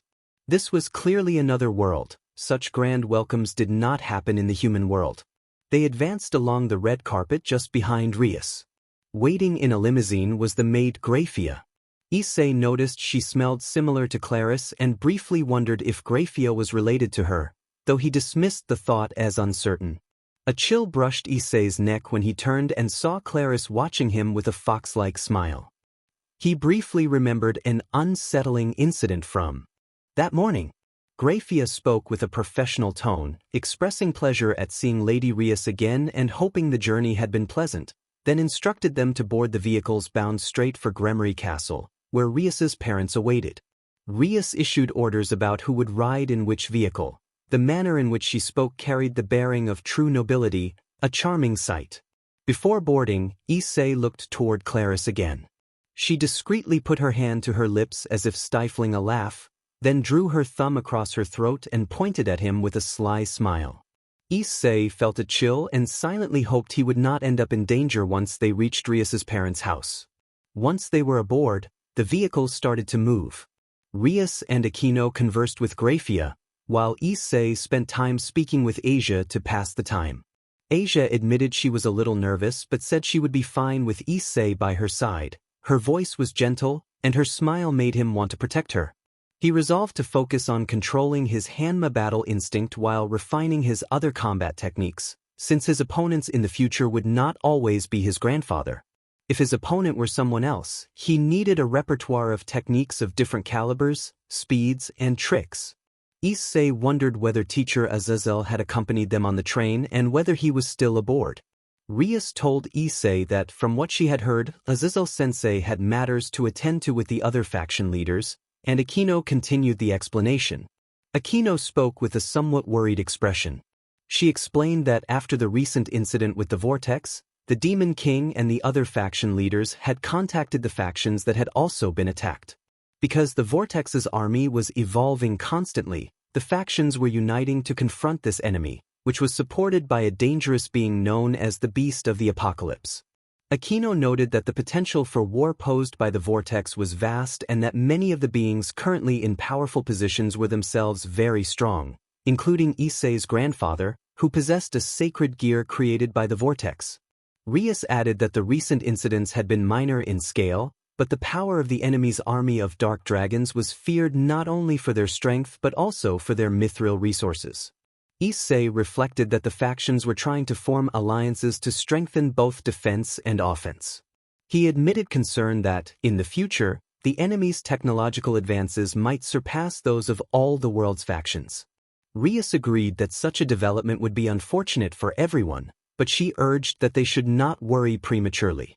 She insisted they focus on becoming stronger and reminded everyone that their first official raiding game match would begin soon, so they needed to prepare. The mention of raiding games immediately lifted the mood of most of the group. Issei asked when the raidings would begin.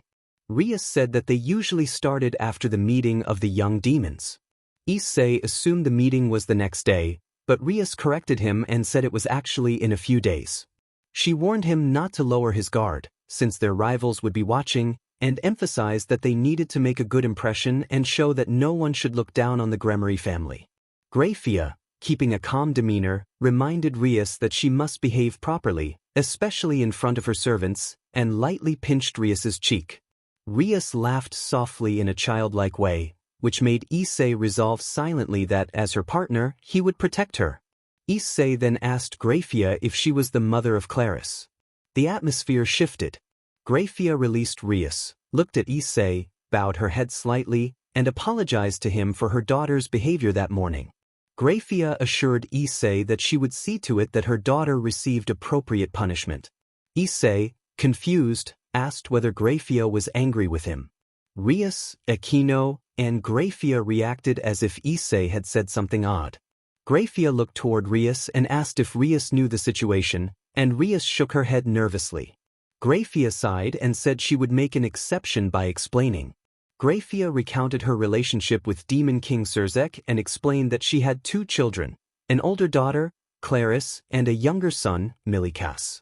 She described Clarice as troubled and obsessive in her behavior toward Rias. Graphia said that Clarice had demonstrated intrusive and unsettling behavior toward Rias when Rias was young. Because of various criminal offenses, despite being the Demon King's eldest daughter, Clarice had been made to work as a maid as punishment. Graphia continued that Clarice had never gotten along with men and had a pattern of harassing women, including members of the Gremory household and servants from other clans. She said the incident that morning had been planned by Clarice to provoke trouble and upset Rias. Rias added worriedly that she had thought Clarice might have intended to harm or manipulate Issei during the episode.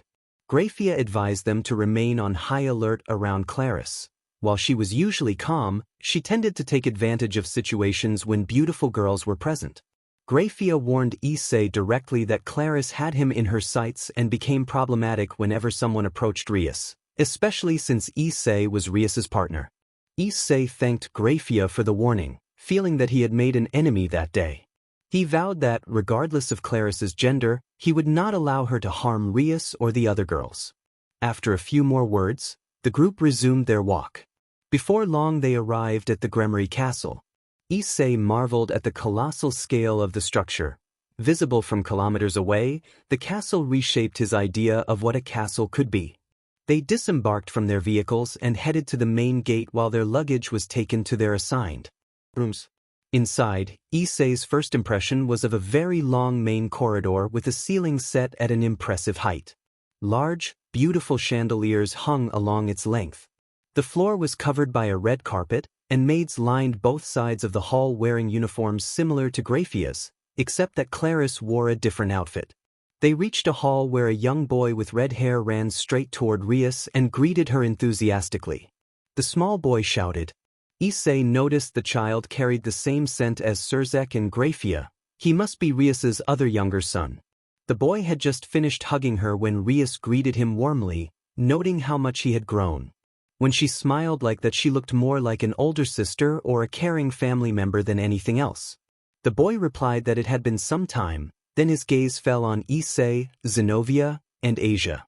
Rias introduced him as Milikas Gremory, the son of her father and the next heir of the Gremory family. Milikas bowed and said he was pleased to meet them. Issei introduced himself respectfully as Issei hyoudou and offered that they could call him Issei. Even without knowing the boy well, Issei thought he seemed the sort of child anyone could get along with. Asia blushed and asked him gently to look after them, and Zenobia also said she would be under his care. Both inclined their heads slightly. Issei bowed as well, more subtly. In the past such gestures would have been unthinkable for him, but now he had no need to act overly formal as long as he did not embarrass Rias or her family. A sweet voice called for Rias from a short distance away. Issei turned and saw a young brown-haired woman approaching. She looked striking and elegant in a way that caught his attention, though her features were different enough that she did not immediately resemble Rias. Rias introduced her as her mother and matriarch of the Gremory family, Venelana Gremory. Issei could hardly believe such a youthful woman could be Rias's mother. He had even thought she might be Rias's sister. Venelana smiled gently at his surprise and confessed she enjoyed hearing such reactions. She spoke as if she already knew Issei's name, noting that it was a mother's duty to be familiar with the man who claimed to be her daughter's companion. Issei felt a momentary paralysis of indecision, unsure how to respond. He had braced himself for scolding, expecting that the traditions of the underworld might mirror the rigid expectations of human nobility, but Venelana's tone was far warmer. She expressed gratitude for Issei's help to her daughter and companions during the critical peace conference and assured him there would be no punishment.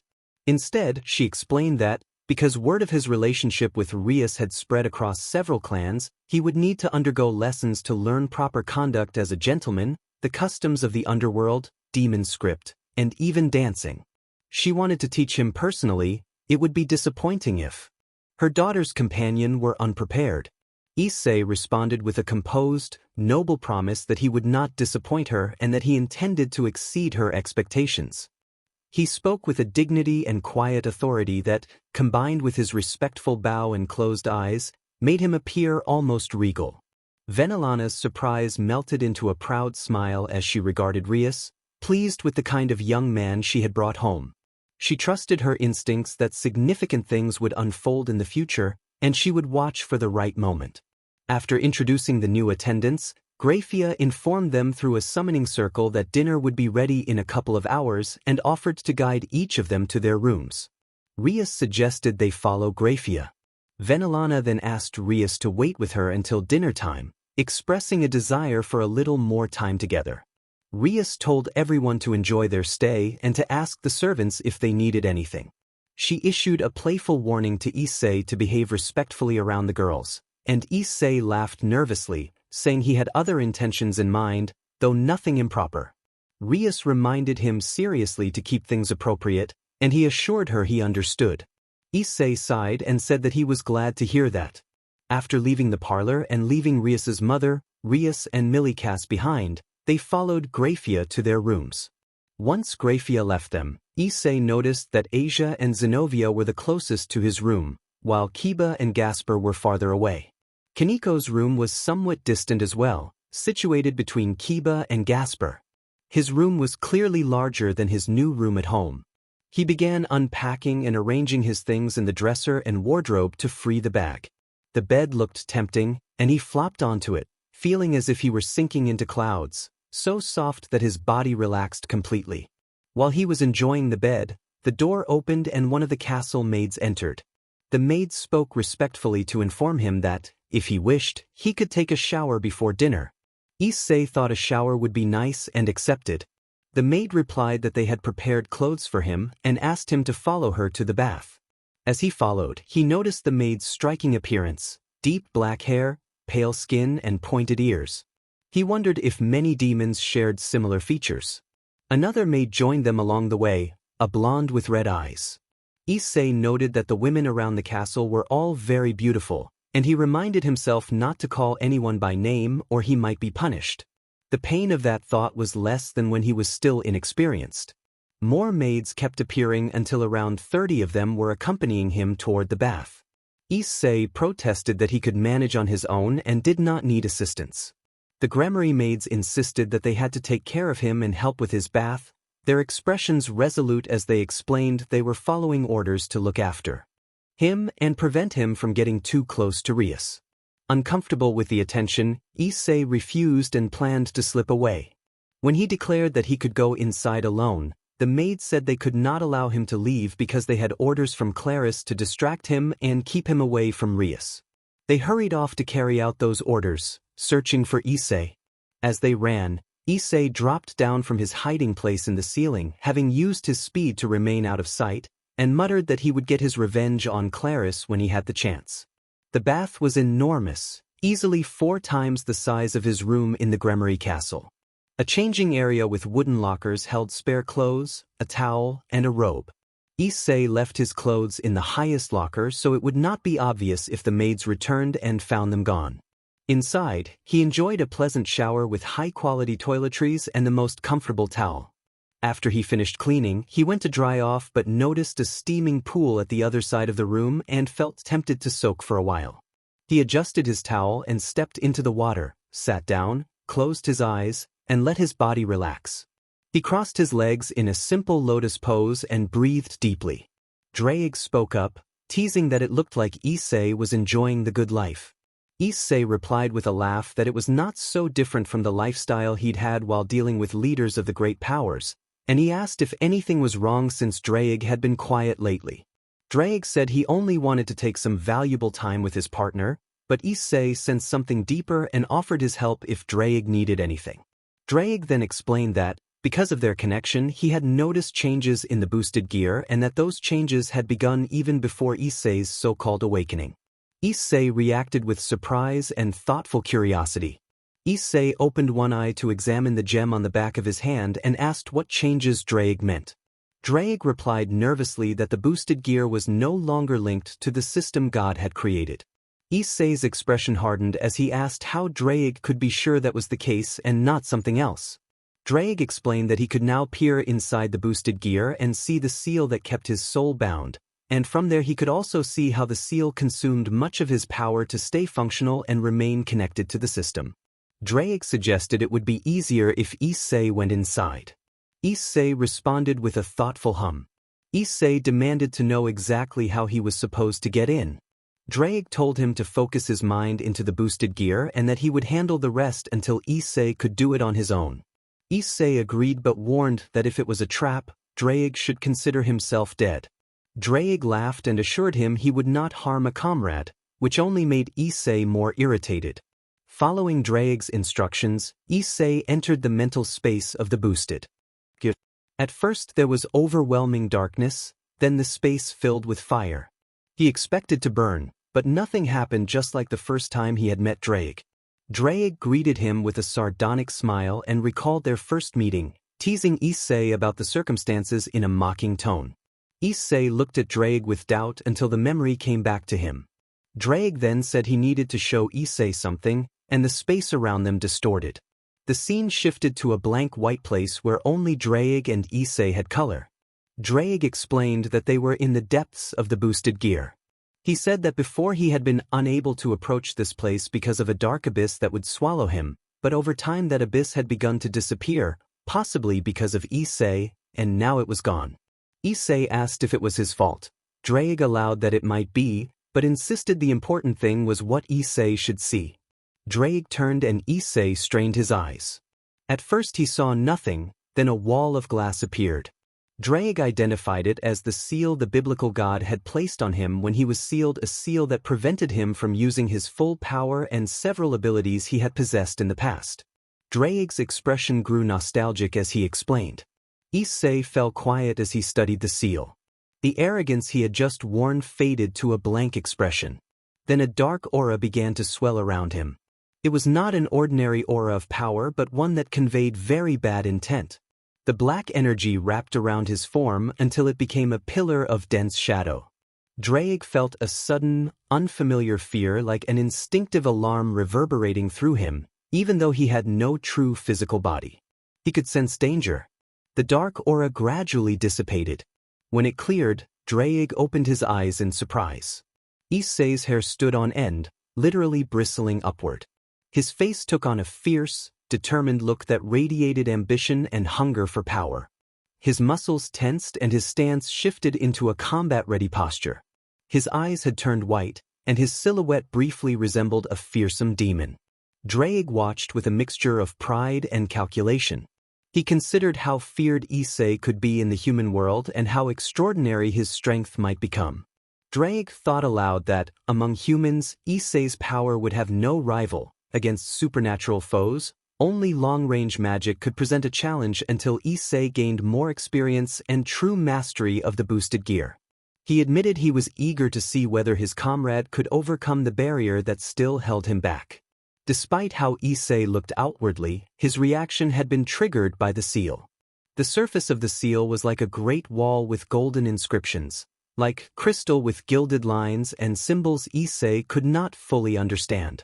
He tried to read. The script looked Aramaic at first and included other markings that kept shifting position every second until they stilled.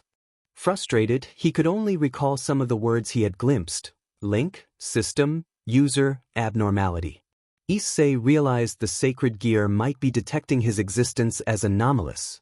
He wondered whether the Hana bloodline might be more unusual than he had thought, though his instincts suggested something else entirely. The seal flared so brightly that it blinded him for a moment. When the light faded, he noticed tattoos of chains appearing across his body in response to the seal before fading away again. He concluded that something in his body reacted to the boosted gear seal, and he admitted he had no clear explanation for what was happening. After a long sigh, Issei looked back at Drake and found him lost in thought. He called out to get Drake's attention. It took 4 shouts before Drake turned to him, a little annoyed but attentive. Issei asked what would happen if he struck the seal with his fist. Drake stared, not sure whether Issei was serious. He told Issei that he did not know what would happen. As a seal placed by a biblical god, it could have protections or mechanisms to prevent tampering. Drake added that this was the first time he had seen anything like it. He suggested that Issei could try, since Drake's body was not truly physical and could not interact with the seal directly. Drake reacted with interest to the suggestion that I might be able to do something. I stared at him with an incredulous expression, sighed, and looked back at the seal. I hoped it was not being affected or controlled by that thing. The seal was about 30 meters away. As I approached, a strange force began to push me backward. The farther I went, the stronger the push became. When I was about 10 meters away, I felt my whole body shoved back, but with some effort I managed to get closer. At 5 meters, it felt as if my body simply could not advance. I told myself that I needed only a little more, but then the seal glowed and I was suddenly flung away. Drake caught me in midair. Drake noted that I was having trouble. I admitted that I was, though I added that the difficulty made it more interesting and laughed softly, half teasing. I said I would try something and asked him to catch me if it happened again. Drake said he thought he knew my plan but was eager to see it. I climbed down from Draig's claw and stood as close to the seal as I could. I focused on making each part of my body feel like it was melting and flowing like water. Once I achieved that, I gathered a massive surge of energy in my muscles and launched myself like a projectile. The speed and force would have killed an ordinary person, but I was not ordinary. Thanks to that, I managed to reach the seal and strike it. Without wasting momentum, I delivered 7 consecutive blows to the same point and followed with several kicks, all within half a second. The repelling force threw me through the air again, but this time I reacted quickly and landed correctly on Draig's claw. Draig admitted that he had not expected anything to happen, but he examined the spot where I had struck. There had been a large crack, but it sealed itself almost immediately. I asked what would happen if I managed to break Draig's seal. Draig answered that if that occurred his soul would be adrift, but if I could create or provide a body for him, he might be able to help me beyond the boosted gear. He added, with growing excitement, that I could also use the other abilities he possessed when he was alive. I acknowledged that the idea was tempting, but explained that for now I could not break the seal until I found a way to deal with the repelling force. Draig said that, meanwhile, he would prioritize finding a way to give Issei a body, because releasing him would be useless without somewhere to reside. Draig warned Issei that it would be better to keep this a secret, since it would be bad if anyone discovered the flaw in the sacred gear, and he advised Issei not to tell Azazel or he would be stuck in Azazel's laboratory for hours. Issei remembered how Azazel behaved when he was obsessed with sacred gear and agreed nervously. After that, Issei spent some time talking with Draig about his abilities, but it seemed that God had sealed the memories of the powers Draig had when he was alive, along with other things about the boosted gear. When Issei finally managed to exit the boosted gear, he let out a heavy sigh and stared at the ceiling. From the corner of his eye he noticed someone on the other side of the pool. The red hair made him think of Rias, but the scent was different. A voice apologized to Lord Gremory for not realizing he had arrived, and Issei realized the man beside him was Rias's father. Lord Gremory laughed and told Issei not to worry, noting that Issei had been busy with his sacred gear and glancing at Issei's dragon arm, which had returned to its original form. Issei decided he would ask Rias for help when he was able to leave. Issei began to excuse himself, but Lord Gremory interrupted and asked if he could call Issei his son. Issei tried to refuse at first, uncomfortable with the idea, but Lord Gremory told him it was natural, since Issei was his daughter's boyfriend. Issei could not deny it and looked away. Lord Gremory brightened and said he would be pleased to be called father. Issei, surprised, bowed slightly and said it was a pleasure to see him again. Lord Gremory expressed how glad he was to hear that. An awkward silence followed, and then Lord Gremory asked about Issei's parents. Issei replied that his parents were happy with the renovations and seemed very pleased. Lord Gremory nodded, then inclined his head in a gesture that surprised Issei. Lord Gremory told Issei that he wanted to thank him for his help on the day of the peace treaty. He explained that thanks to Issei, his 2 children had returned home safe and sound, and that although Issei might see his actions as nothing special, his fight against a member of Vortex and his willingness to protect others with his body were deserving of gratitude. To provide context, Lord Gremory recalled the day of the summit when the treaty was signed. Little information had been released to the public. Most nobles and citizens only knew that the 3 factions had been attacked by the terrorist group Vortex, and that mutual aid combined with the power of the 2 celestial dragons present had repelled Vortex. More exact details were withheld, but a small number of high-ranking nobles and those close to the Mao had seen what happened, and several people had recorded the events. Lord Gremory thanked Issei because he and Valley had given everything that day. Vortex's final attack had been capable of destroying vast regions, and although it was not officially confirmed, Issei's presence had been linked to the appearance of Ophis Ouroboros, which destroyed the catastrophic assault. Valley's involvement was significant as well, but it was also Issei who had carried Valley when he fell. Lord Gremory lifted his head and said that Issei might be humble because of his family and his recent way of life, but he also sensed a royal quality in him. He believed Issei could exceed expectations. Lord Gremory compared judging someone's potential to seeing the depth of their shadow, and he described Issei's shadow as deep and dark, stretching and connecting to the ceiling like an abyss. The image unsettled Lord Gremory, as if that abyss were looking back at him. Issei, surprised, looked at the ceiling, closed his eyes, and composed himself. Lord Gremory said he was sure that Issei would make Rias happy and would help the Gremory clan grow. He even joked that the clan might one day rival the Bale clan. Then Lord Gremory offered Issei a glass of the finest wine. Lord Gremory thanked Issei. What Issei offered him was an imaginary glass of wine.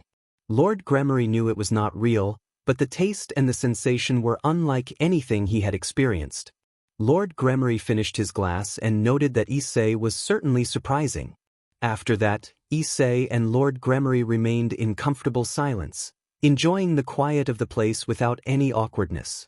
When they finally left, they changed into fresh clothes and joined the dinner prepared as a welcome for Rias's new servants and for Lord Gremory's return. During the meal many people watched Issei eat, and Venelana was surprised by the graceful, almost artistic way he handled his food.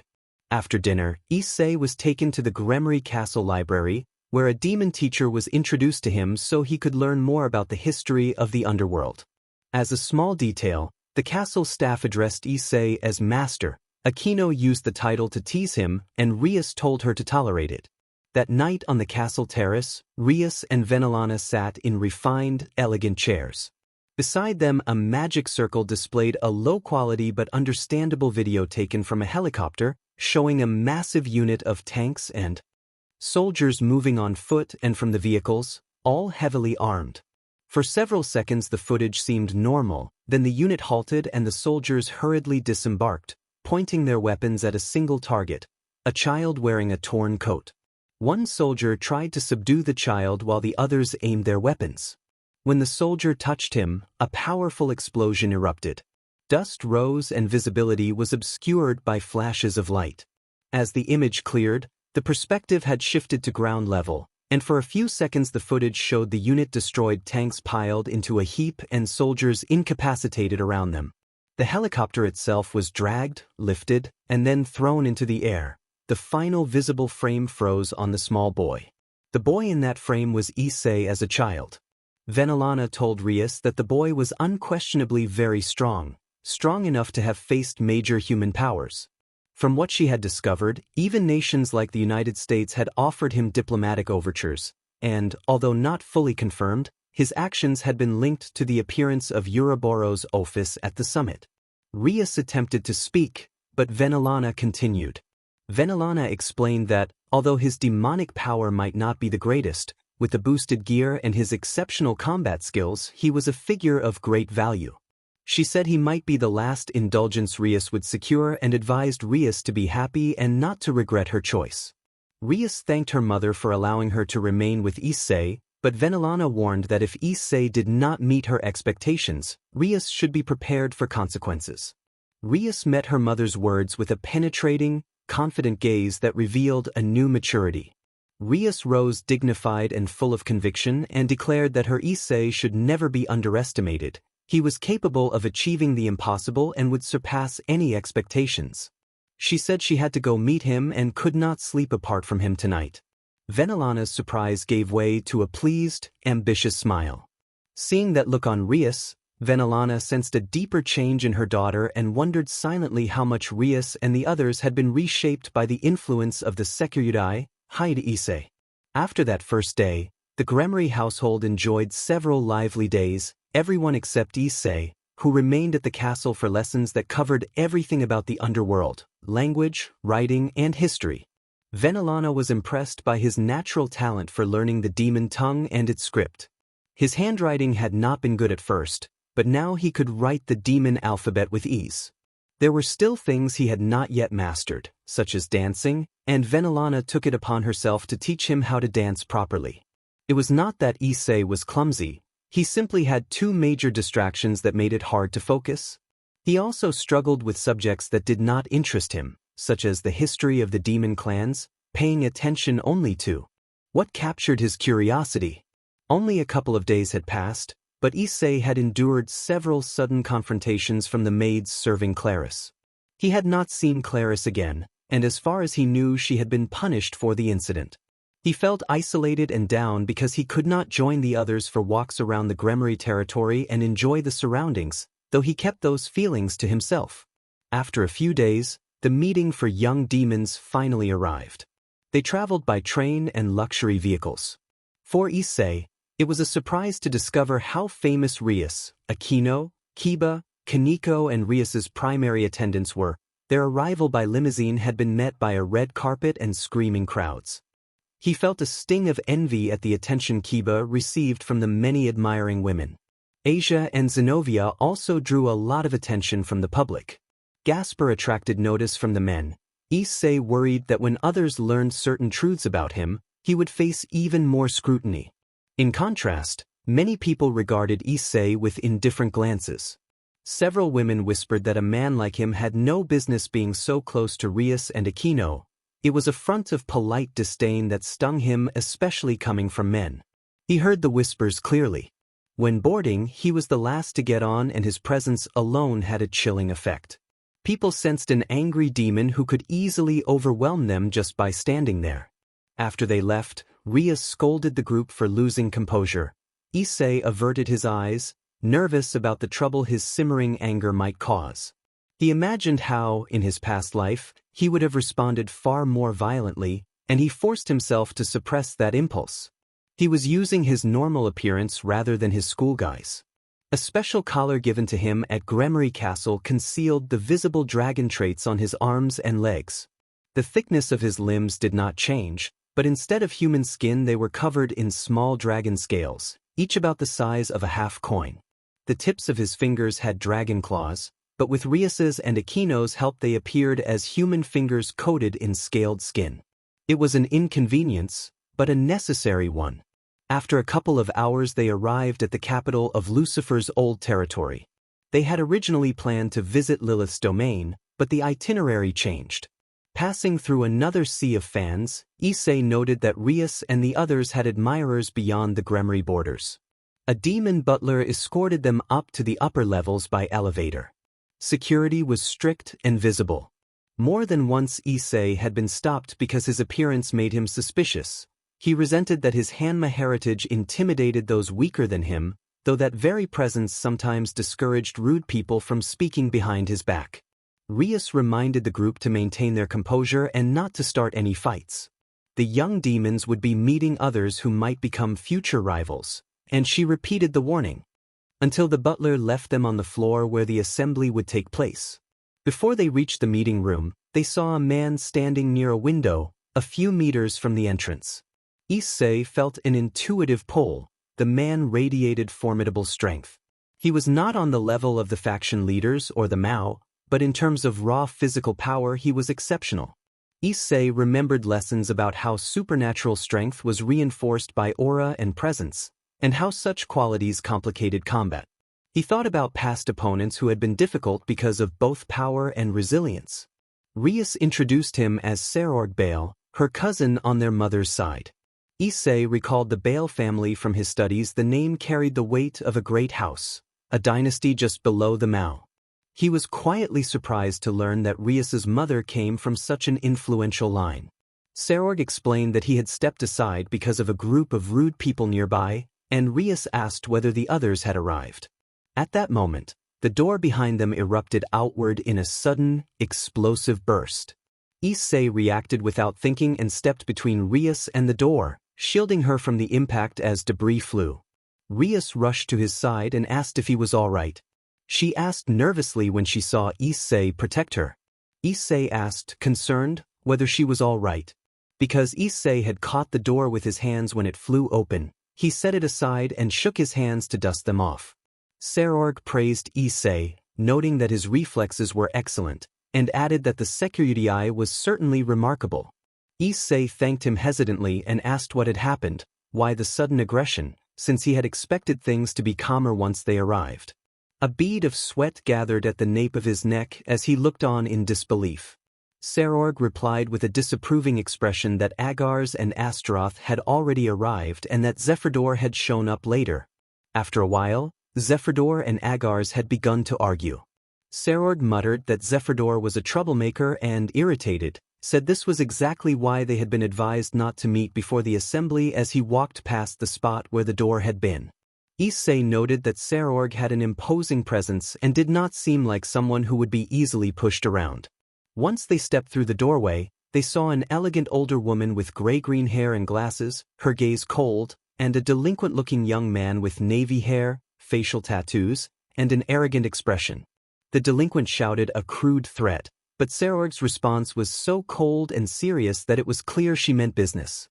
His words only heightened the tension in the room. The delinquent's outburst reminded Issei of any typical troublemaker's rant, and he suppressed a small, amused reaction at how flustered the man had looked. Issei asked incredulously whether that man was really an heir. Sekiryuutei explained that the hall was where they waited for the event and that young people came here to present themselves. Some greeted each other in more aggressive ways. She began to move toward the two heirs and warned that impulsive people caused problems. She did not want to get involved, but she seemed to have no choice. Rias, watching intently, told Issei to observe and look carefully at Sekiryuutei, her voice serious. Issei fell silent, staring at Sekiryuutei as Rias continued. Rias announced that Sekiryuutei was the number one among the young demons. Issei realized his earlier guess had been right. Sekiryuutei was a formidable figure. He clenched his fists and felt his body reacting to the presence of such power. He told himself to calm down. He did not want to cause a scene and embarrass Rias. Sekiryuutei introduced the two standing before her, Sekiryuutei, princess of the Agar's family, and Zephyror, a rebel of the Glaciolabala's family. When she spoke, Zephyror turned with the same unpleasant expression while Sekiryuutei met his gaze with cold hostility. Sekiryuutei warned that if they continued, she would take them on and that this was their final warning. Depending on what they said or did next, she would not hesitate to use force. The delinquent ignored the warning and began to hurl insults at Sekiryuutei, but she moved with precise, non-lethal speed and knocked him off balance, sending him sprawling across the floor. Her intervention was sharp and decisive. Sekiryuutei emphasized that he had been given his warning. Issei, observing, noted the astonishing speed of her strike. He thought that her jab had been as fast as the shot from a high-powered rifle and that she had deliberately restrained herself. He also sensed an unfamiliar aura in her strikes, some power that was not plainly demonic but different, and he could not yet identify it. Others noticed the display as well. Sona and the Citri group entered the hall and took in the scene. Sanji was surprised by how excited and wide-smiled Issei looked, while another companion sighed and commented that Issei had gotten worked up again. Sanji approached and mentioned that it was an important day for their leader and asked what had happened. He looked over to see the delinquent unconscious on the floor, being attended by his followers. Issei, pointing towards Sekiryuutei, joked that it had looked like a scene where a delinquent was taken down by the protagonist, teasing that she was the one who had handled it. Sanji admitted he had missed the action and looked a little disappointed, though his expression shifted when he recognized who Sekiryuutei was.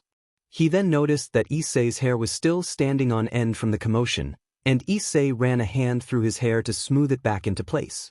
He muttered to himself about how his reflexive muscles made his hair do strange things when he got tense, the same muscles that gave him goosebumps. Issei made a face as his hair finally settled into its usual style. Someone teased him about how he still struggled to control his instincts. Issei protested, explaining that it was his warrior instinct that caused those reactions, and he frowned at the inconveniences it brought. Sanji asked what Rias had said about the matter. Issei explained that Rias had been helping him with relaxation techniques, though nothing had yet worked. He sighed and rested a hand on his neck. Sanji sympathized, saying it must be difficult, and admitted he envied the ease with which Issei handled himself in other matters. A friend teased Issei about his luck, mock-wishing a bolt of lightning at him in jest, and Issei responded by playfully patting Sanji on the back, shaking his head at the odd way his friend expressed concern. Sanji smiled with a mix of exasperation and affection and noted that Issei truly had not changed. He remained crude in his jokes, but that very familiarity was oddly comforting. Sanji admitted he had worried Issei might suddenly become fixated on fighting, but for now he was still the same mischievous companion. Issei, drifting into his own fantasies, admitted that if he had to choose between fighting someone stronger or holding a pretty girl, he would pick the girl, and he indulged in the harmless daydream of being surrounded by several beautiful companions. Sanji observed this and shook his head with a wry expression, thinking that Issei always seemed to slip away from reality. Still, it was pleasant to talk with him when he wasn't full of nonsense. Sanji wondered if Issei was becoming a bad influence, but he could not deny the comfort of their friendship. Sanji then began explaining things Issei did not know about the other young demons present. Rias and Sona joined in to add details, including the trouble the Glaciolabala's family faced. Their supposed heir had died in an accident, leaving the succession uncertain. Issei took notes diligently in a small notebook, prompting a nervous chuckle from Sanji. Issei confessed that if he were his old, more serious self, he might be tense about this gathering of prominent figures. He understood now why the stakes felt higher. Many of those present either held lofty ranks or were related to a demon king. Sanji sighed and urged him not to show a foolish face earlier, insisting they needed to appear dignified as the servant demons they were. He reminded Issei that as the Red Dragon Emperor of the Gremory family and a source of pride for his seniors, he had to act with greater dignity. Before Sanji could finish his reprimand, Issei placed a hand on Sanji's head. In an instant his playful aura shifted into something calm and formidable. His careless grin became a composed, confident expression.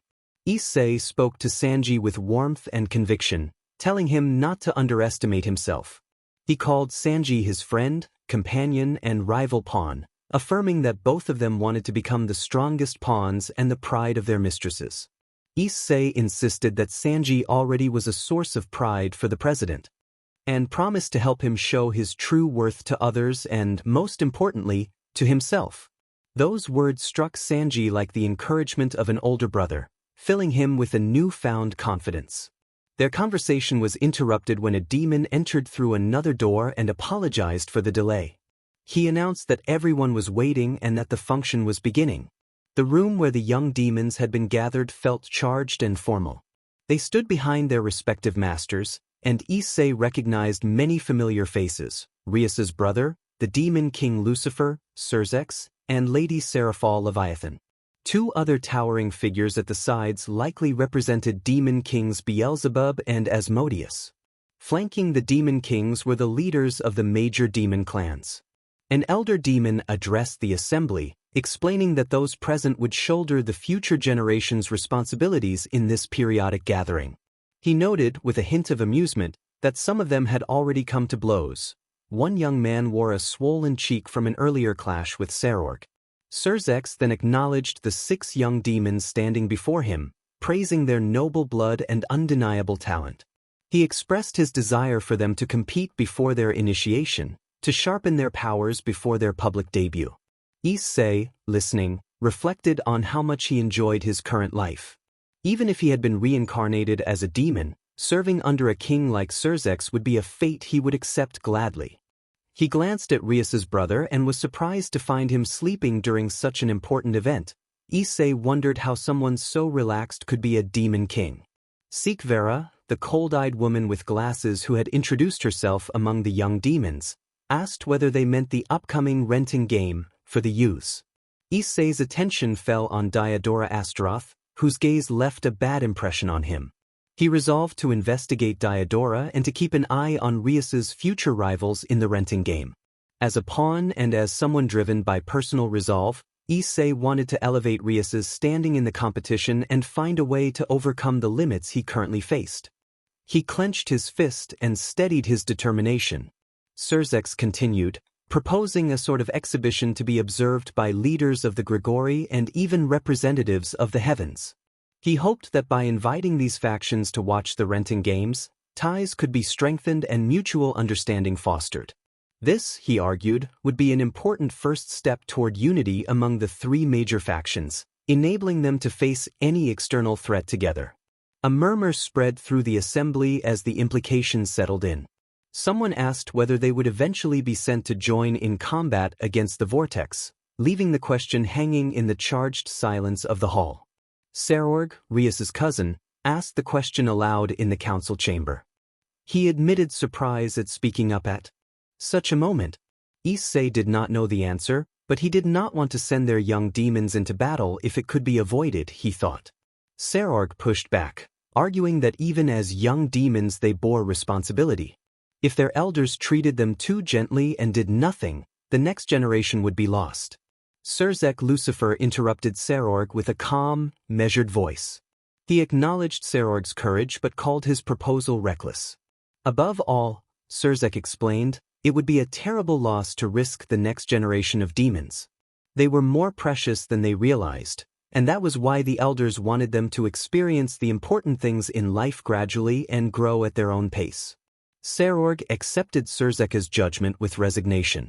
Then Sekiryuutei turned his attention to Issei hyoudou, the Sekiryuutei, and asked him to step forward. Issei was surprised. He and Rias exchanged looks, and all eyes in the hall turned to him. It was an awkward moment. Sekiryuutei had surprised him. Issei obeyed and moved to stand between the demon lords and the heirs of the clans. Sekiryuutei asked Issei, as Mao, to share his perspective with the younger demons. Issei wondered what point Sekiryuutei wanted him to make. Sekiryuutei reminded him that Sekiryuutei had mentioned uniting in battle against Vortex. Because Issei was the grandson of one of Vortex's leaders, Yujiro Hanma, Sekiryuutei wanted his opinion on whether the young demons were ready to enter combat. Issei admitted that he did not know the combat capabilities of those present. Judging from what he saw, however, none of them were ready to fight on the front lines. It was very possible that someone like Yujiro or someone equally strong could appear. Assuming the opponent did not unleash all of the power Yujiro possessed but used only part of it, Issei said, only someone as powerful as Lucifer could face such a threat, and he feared the young fighters would not emerge unscathed. Issei spoke with frankness.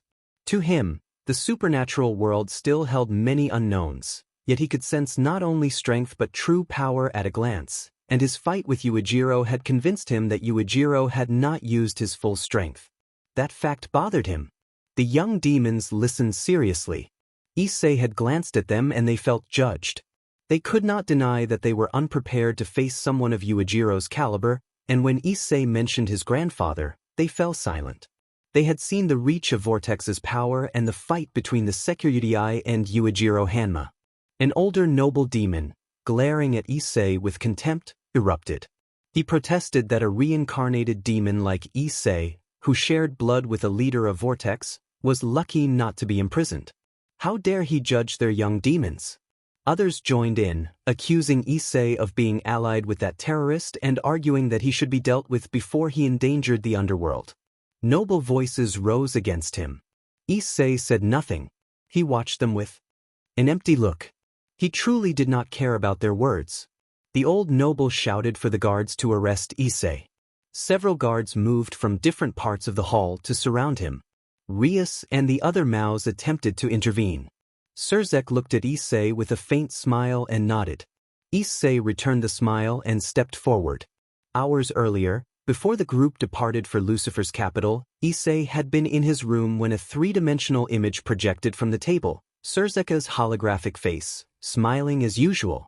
Issei asked if it was appropriate for Sekiryuutei to use his given name in public, recalling the strict temperaments of Venelana and Graphia in the BGMI castle.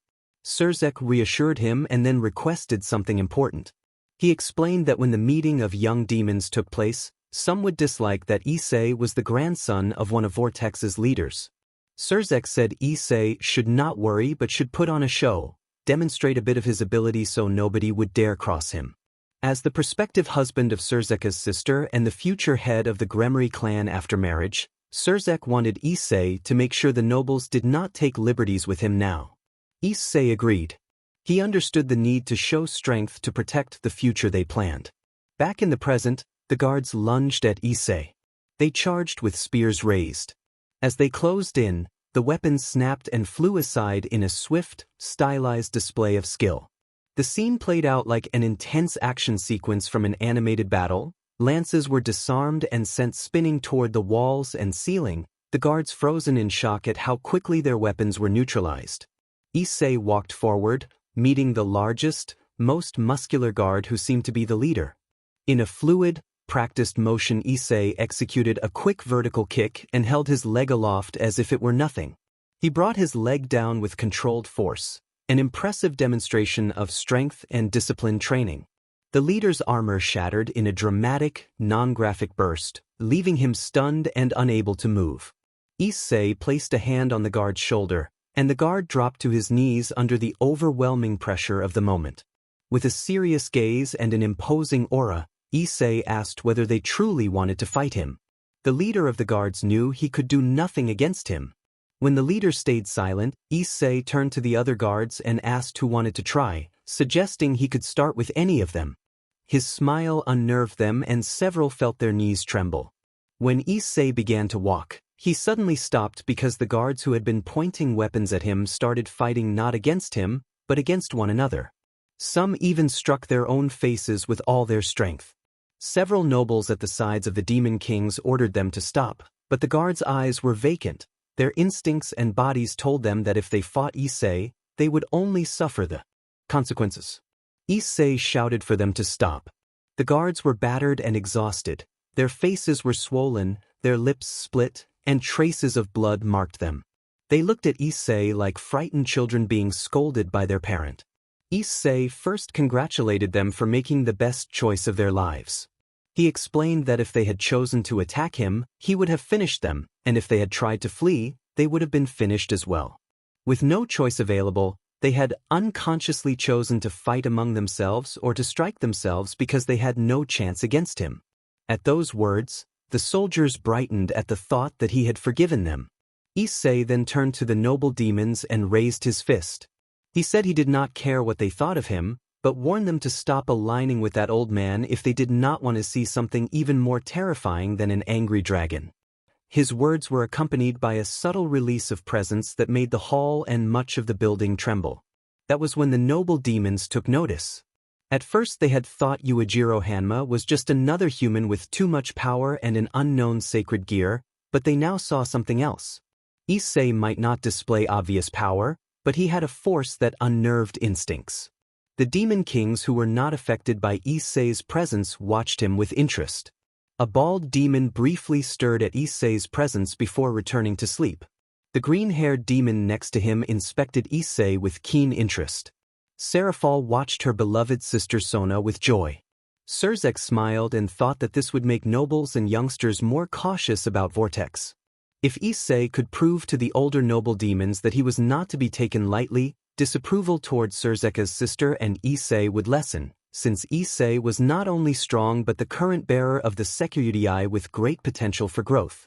After that, none of the noble demons voiced complaints. They had witnessed the man who had devastated the human world and drawn the attention of Ouroboros' office. The hall stopped trembling, and Issei returned to his place on Surzeka's order, obediently. Surzek then addressed the assembly. He affirmed that Sekiryuutei Issei, who shared blood ties with Yujiro Hanma, should not be underestimated.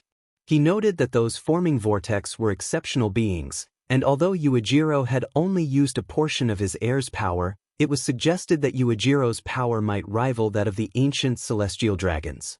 It was possible that other members of Vortex stood at or near that level, though not all future enemies would necessarily be that powerful. Surzek urged them to survive and live their lives, experiencing important things step by step. To conclude, he invited them to state their future goals. Serorg spoke first with an imposing and unwavering voice, declaring his dream to become a demon king.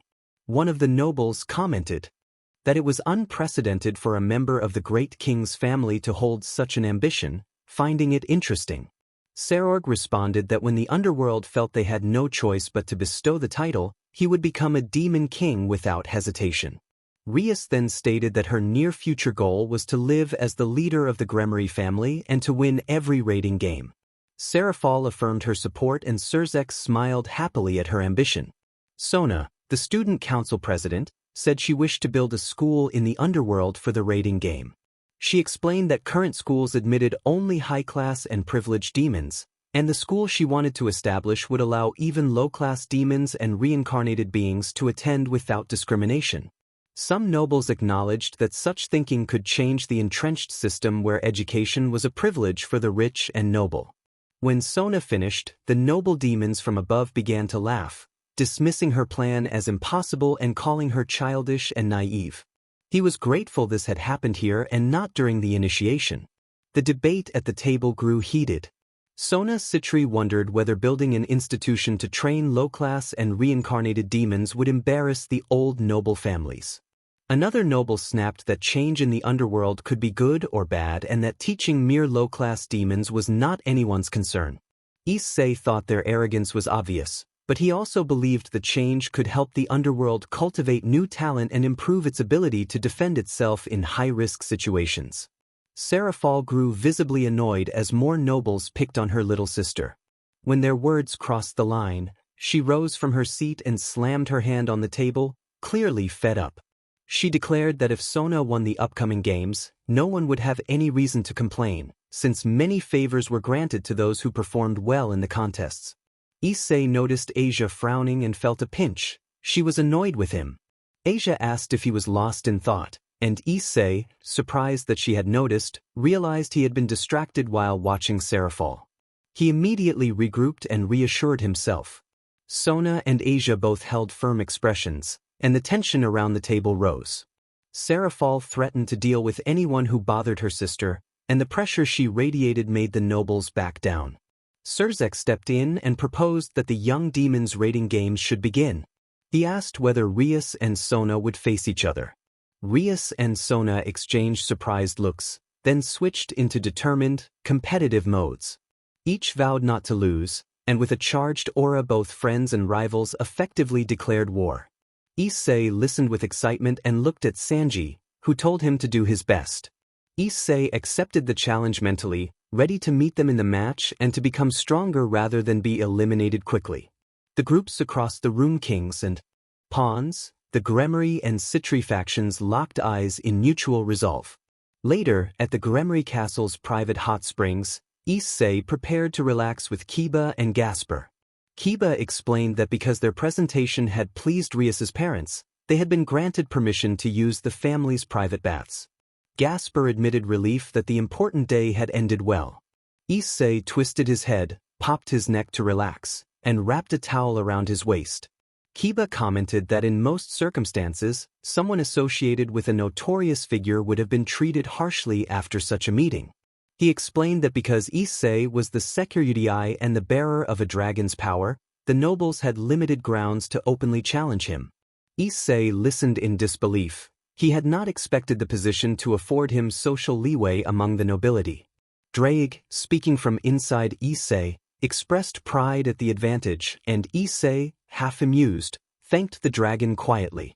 Drake grumbled at being teased, and the two exchanged a brief, private quarrel in Issei's mind. Kiba summed up their outlook as a form of pride and superiority. Demons prized rank and legacy just as the fallen angels treasured their own claims. Issei and his companions accepted the differences with a shared, tired amusement and settled into the warm water, letting the day's tensions ease. Issei asked if it bothered him, and Gasper responded cheerfully.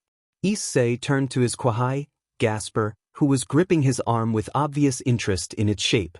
Issei's forearm was thick with muscle, veins visible beneath the skin, and since he had given an extremity to Drake, his arms were covered with dragon-like skin that made them appear even thicker. The Gremory collar helped him maintain that appearance longer. Issei decided to encourage the surprised Gasper to grow stronger. He took Gasper by the shoulders and crouched to meet him at eye level. Issei pointed out that Gasper wanted strength and muscles, noting that deep down Gasper truly wished to be stronger. Gasper brightened with stars in his eyes and affirmed that he wanted to be stronger like Issei. Issei then told Gasper to run, teasing that at the meeting Gasper had stayed hidden behind him and that, as a senpai who cared, he didn't want Gasper's USB drive to be damaged. Gasper, alarmed about the safety of his data, immediately bolted toward the hot springs. Kiba watched and thought that Issei looked like a mischievous senior teasing a small child. After Gasper left, Issei looked at Kiba with a mischievous expression and asked to speak with him. They exchanged a brief conversation, then left the changing room where they had left their clothes. Issei stepped out first, and Kiba followed, surprised to see Issei moving with a certain elegance toward the showers to wash before entering the hot springs. Kiba's expression was complicated as he sighed and fidgeted with his right hand. After washing, both of them entered the hot springs. Warned Gasper that hiding underwater would be pointless and that they would talk later, smiling in a teasing but harmless way. Gasper protested, and Issei laughed, insisting he was only teasing, not being cruel. Issei's gaze then shifted to a man with black hair and a golden streak, Azazel. Issei expressed surprise that Azazel had come, assuming the hot springs were reserved for members of the BGMI family. Azazel chuckled and took a sip of sake, explaining that although he didn't always appear to be involved, he still served as governor of the fallen angels and had been attending meetings to prepare accommodations for VIPs who would come to see the match between the BGMI heiress and Citri. Azazel noted that Sekiryuutei's involvement as a servant of a demon clan had drawn a lot of attention. Many VIPs were curious to see the man who had defeated Yuichiro Hanma. Azazel praised Issei's strength and combat skill, remarking that it was surprising for someone whose power didn't compare to a demon king to have defeated an opponent capable of godlike feats. Issei, uncomfortable with being the center of attention, brushed the compliment aside. He preferred not to be the focus and found it mentally draining. The conversation then shifted in tone when Azazel made a blunt, teasing remark about intimacy that made Issei uneasy. Issei reflected privately on his own immaturity and the gap between his fantasies and his real desire. He wanted to be a better partner to Rias, to act with respect and sincerity rather than childish impulses. Azazel offered a straightforward admonition about respect and the deeper responsibilities that come with relationships, and his words struck Issei more deeply than expected. Issei steadied himself, resolved to grow and behave with greater maturity. Issei sobbed as he looked up at Azazel. Azazel smiled and advised him that, if he wanted to gain confidence with the girls, he needed to approach them, and he pointed behind him. Issei turned and saw Rias and the other club members on the other side. Azazel touched his shoulder and urged him to fulfill his purpose in life. Issei remembered Kaneko was there too and that if he hesitated, Kaneko might drag him away by force. He accepted the risk. Azazel said it was good to see him resolute and offered one last push. With a quick motion, Azazel grabbed Issei and sent him over the wall into the hot springs area. As he tumbled over, he caught a view of the sprawling hot springs garden below. He fell headfirst into the water and surfaced, shaken but unhurt. Rias approached with a warm, kind smile and offered to help him up. Akino teased him in her usual playful manner, and Rias responded with a mild scolding meant to keep the others from crowding him. Akino looked at Rias challengingly and leapt forward, and the two of them immediately began a light-hearted scuffle over who would assist him. Their friendly rivalry left Issei in an awkward tangle for a moment. He felt grateful for the moment but knew it could not last. Kaneko might intervene at any time. When he tried to look toward Kaneko, he found her staring into the distance with an absent expression, as if she were not entirely present. Before he could do anything, the situation became overwhelming and he lost consciousness from embarrassment. He slipped into unconsciousness with a smile on his face. Somewhere in the underworld, Ophis stood watching a black serpent whose body writhed with purple markings. The creature burrowed into the ground and the area pulsed with a deep, shadowy light. Ophis noted that 5,000 fissures had already been sealed in this region and that 2,000 more remained, though even that would not be sufficient for their plans. She was working to prevent Vortex from exploiting dimensional cracks near key points in the underworld. Ophis extended her hand and released a dense aura. A humanoid shape formed before her, taking the appearance of a small figure in gothic clothing with long black hair and vacant eyes.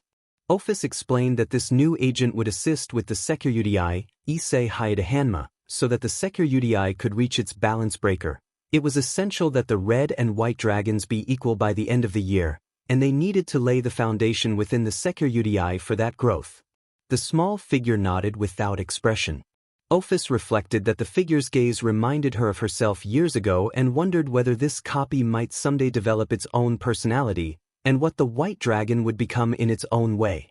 Afterward, the small figure vanished into the air, and Ophis departed with a nostalgic expression.